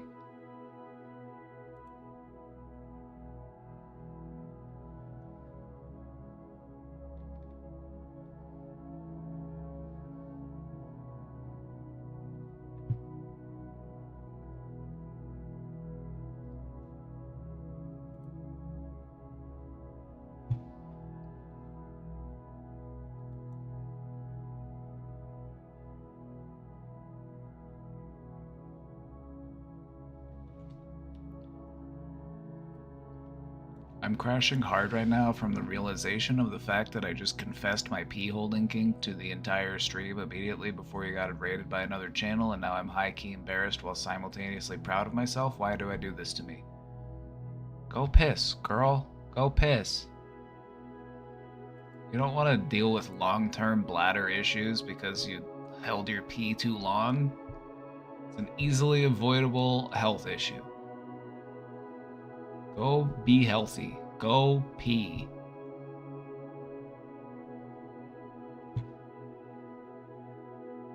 I ask this as someone who cares. Go pee. No excuses.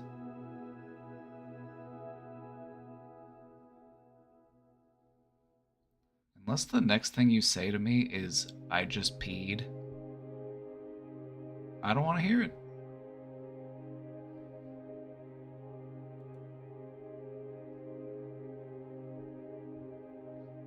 Thoughts on this? For context, it's from a musical artist named Ethel Cain, and she has a song where a character kills and eats another character, which she references fans making jokes about. Let's take a look. Let's take a look.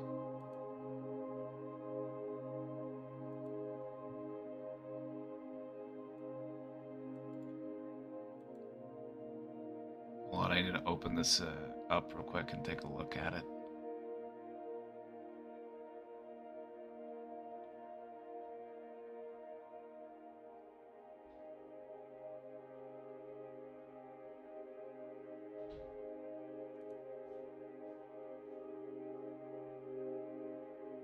You know, I actually switched over to using more Blue Sky and less Twitter, and let me just say, it's been such a treat.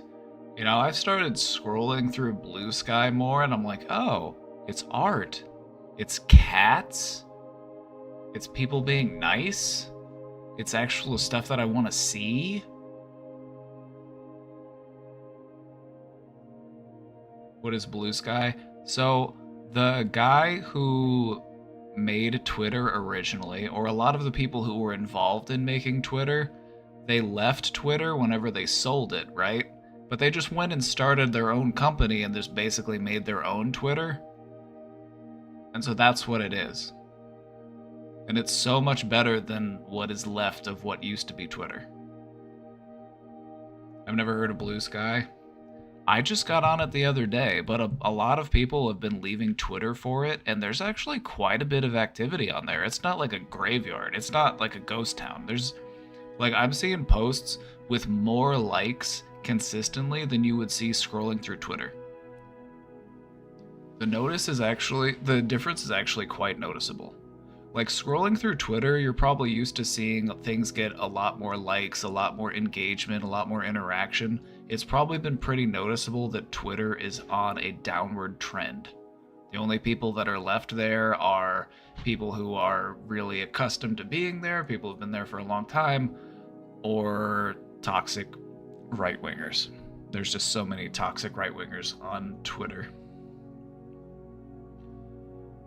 But I switched over to Blue Sky and I'm like, oh my god. This is what Twitter used to feel like. It feels so nice. It feels so nice. I joined after the latest block changes.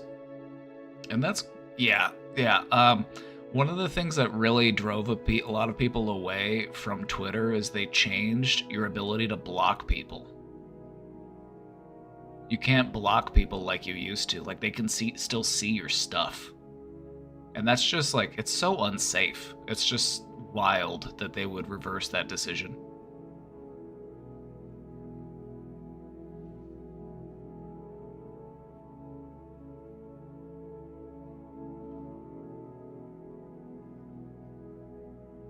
Just pissed myself. Shoulda went pee. Shoulda gone to the toilet. Tried to warn you.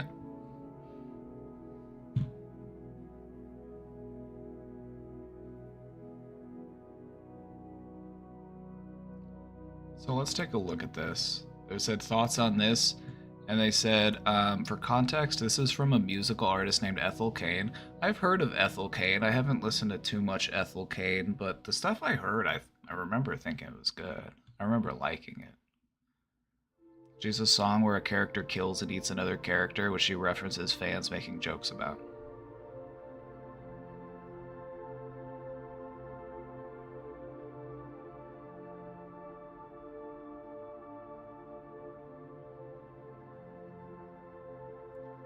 So let's see, what is this?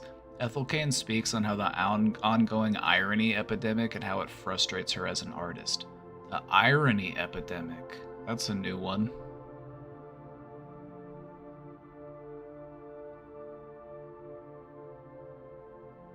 Okay, honestly, this was probably such a stupid rant, but I've been thinking about it for a few weeks now, but like, nobody takes anything fucking seriously anymore. It makes me feel so crazy and annoyed because I am constantly bombarded by jokes constantly. It's not even just me, I see it with literally every artist across multiple genres and mediums. And listen, I love to laugh and I love funny shit, but like, we are in an irony epidemic. There is such a loss of sincerity and everything has to be a joke at all times. You know, that I agree with. I have observed this. And I feel like I'll weigh in on it. I'll weigh in on it real quick. I feel like part of the reason why people do this is because they're afraid to take things seriously. If I do care, if it isn't all just a joke, then I'm responsible. I'm accountable. You know, but to just dismiss things or make light of things or to just resort to humor over things, and I'm not saying that that's always a bad thing. I think humor is great and it's a fantastic way to cope. It's a fantastic way to deal with the stresses of life. But not everything should be a joke.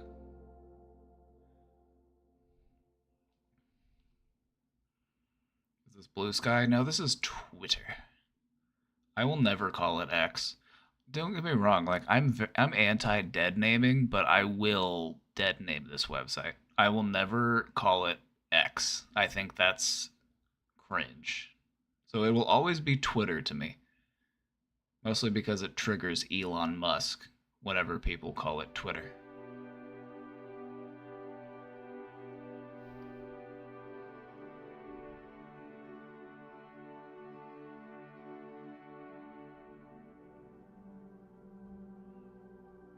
The number of times I have to read the same stupid shit like, yes, you ate that, like Isaiah ate Ethel, over and over, it makes me so mad. It's not everyone, obviously, but it's such a huge portion of the people who engage with me online and in real life that it's truly inescapable. I feel like no matter what I make or what I do, it will always get turned into a fucking joke. It's genuinely so embarrassing. I hate feeling like I'm constantly complaining, but I'm honest to God so turned off by so much of the way people engage with the shit I do and with most things in general. It's so beyond frustrating. I'm so stressed out already anticipating the stupid shit I'm gonna have to see about perverts, lol. It literally makes me never want to share anything again. I miss when I had like 20 fans who actually had something interesting to say in response to what I was making. I hate it here.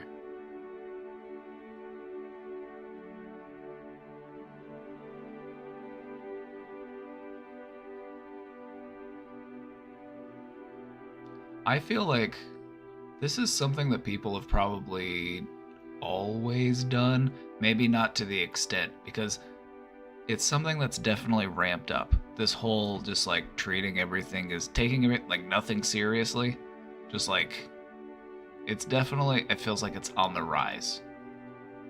And I feel like, why is that? Why is it that people feel? Would it surprise you if I felt like this was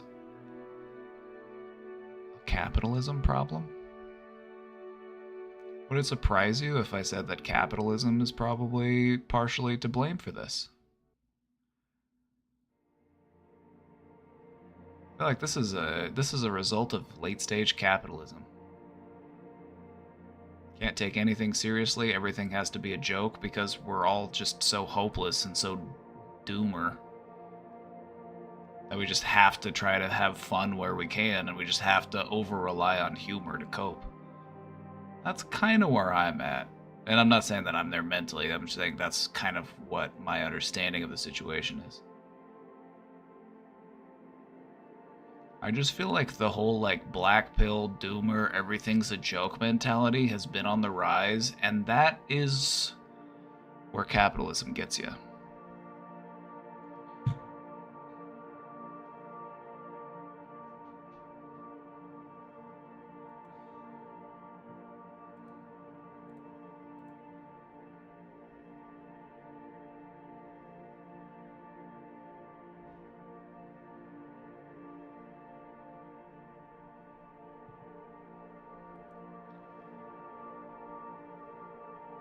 This is a follow-up.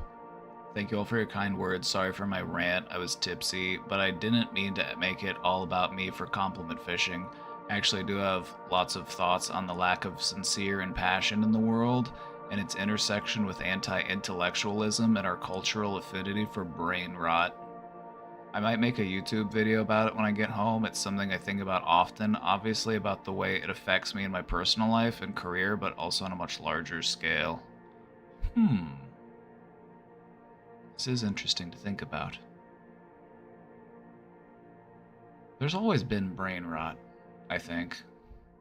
Like, brain rot's always been a thing, but it's definitely more of a thing. And I think that's just the nature of mass communication.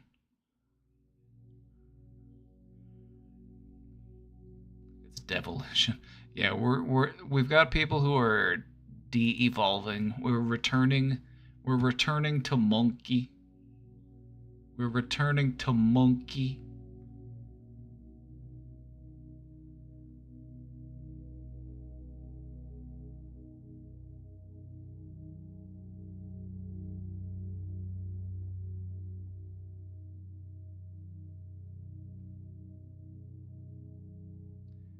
I think part of what we're getting at here is how a lot of people have a hard time treating things that are done online as real.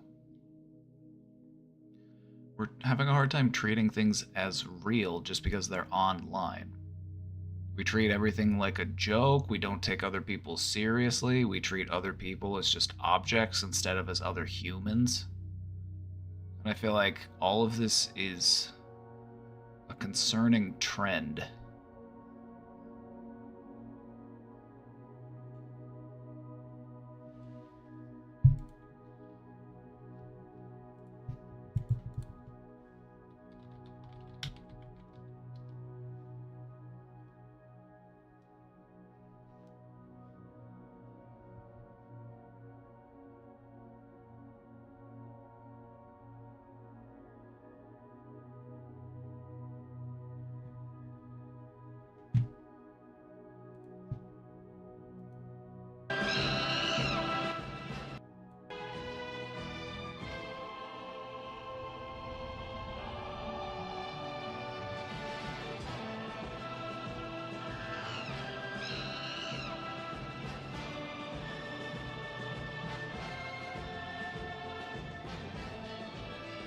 People say things online without any regard on another person's emotions or mental well-being. You know, and I think that's part of why we're built differently around here, huh?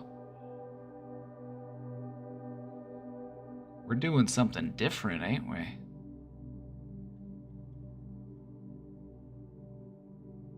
Oh, before I forget, 15, I had a question for you. Would you be interested in being added to the peer support team on the Discord?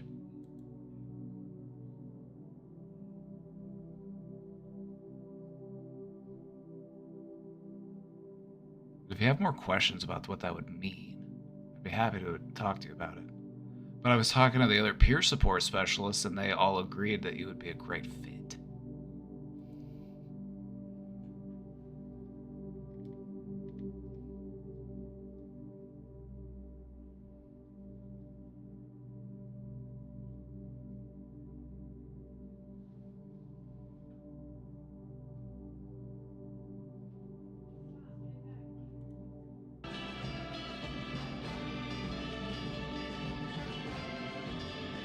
What do the peer support people actually do, though? They support the peers. That's what they do. What are the duties? Pretty minimal at this point. It's mostly just a volunteer thing. It's just people who I identify and recognize in the community as being knowledgeable, resourceful, and trauma-informed.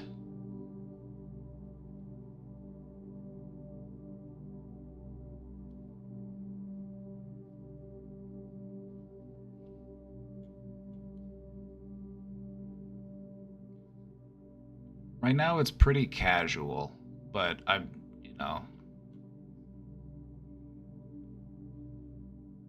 like Skeenerbug's one, Cutie Cheeks is one, Vixtaru is one,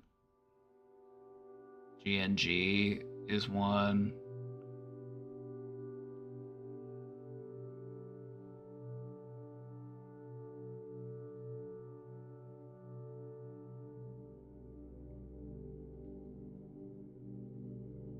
I don't want to go climb a tree. I want to go return to monkey.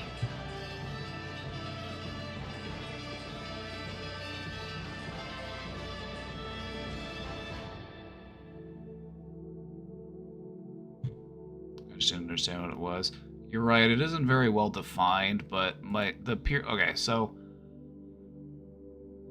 basically it's just somebody who has either like lived experience or professional experience in being supportive to people regarding mental health. And so it's just people that I know within the community, people who've been around for a while, people who know their stuff, and who want to play a more supportive role within the community. That's basically what it is. It's still something that's growing and developing, so if you haven't, like, that's part of the reason why it's still kind of like low key at the point.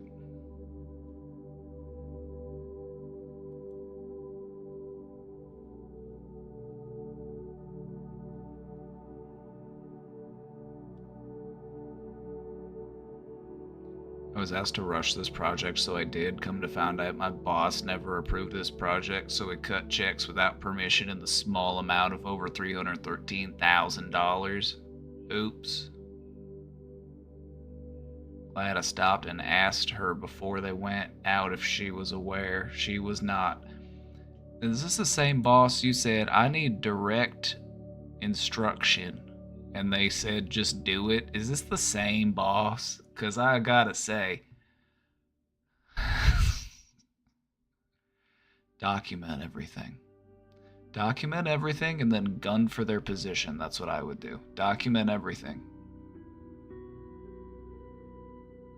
You literally directly asked this boss for direct instruction on how to do something, and then they were like, just do it. I don't want to show you how it's done. Just do it. Why am I talking in a southern accent? Well, sometimes I do. Sometimes it's just fun.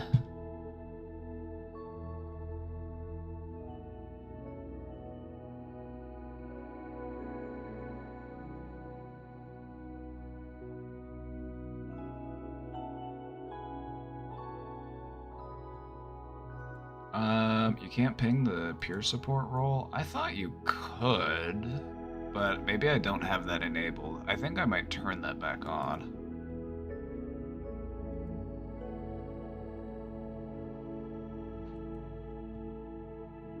But yeah, I want to add, so 15's down. That's awesome. I'm going to add you.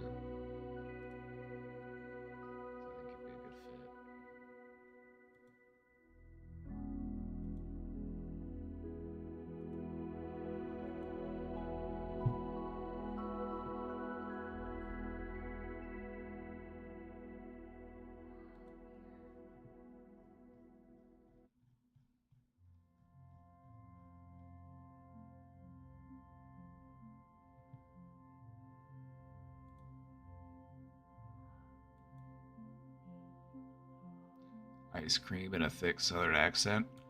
Well, that depends. Do you want Texas? Do you want Louisiana? Do you want Mississippi? Do you want the Carolinas? In Texas, we'd say ice cream. Maybe out in Alabama, you might say, oh, I could go for a nice cone of ice cream.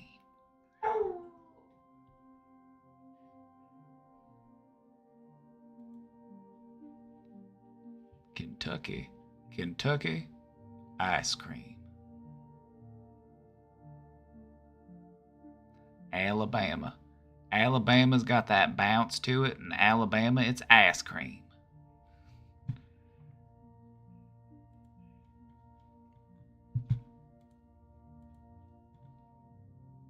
Well, it's dinner time, so I'm gonna go make dinner.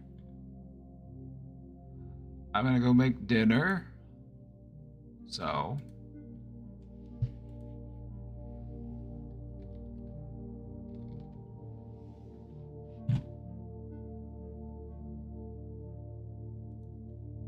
see you next time.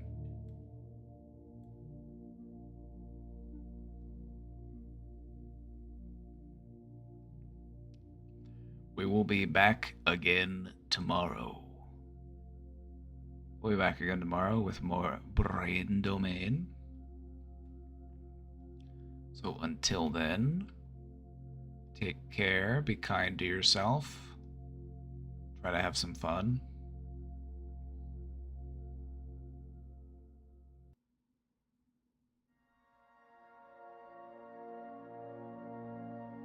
And we'll see you tomorrow.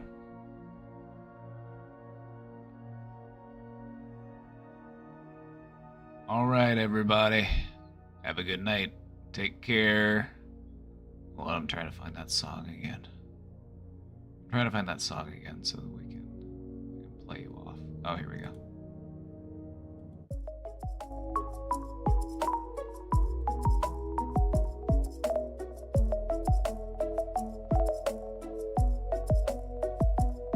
All right, everybody. I'll be back tomorrow. Take good care of yourselves. We'll see you next time. Bye-bye.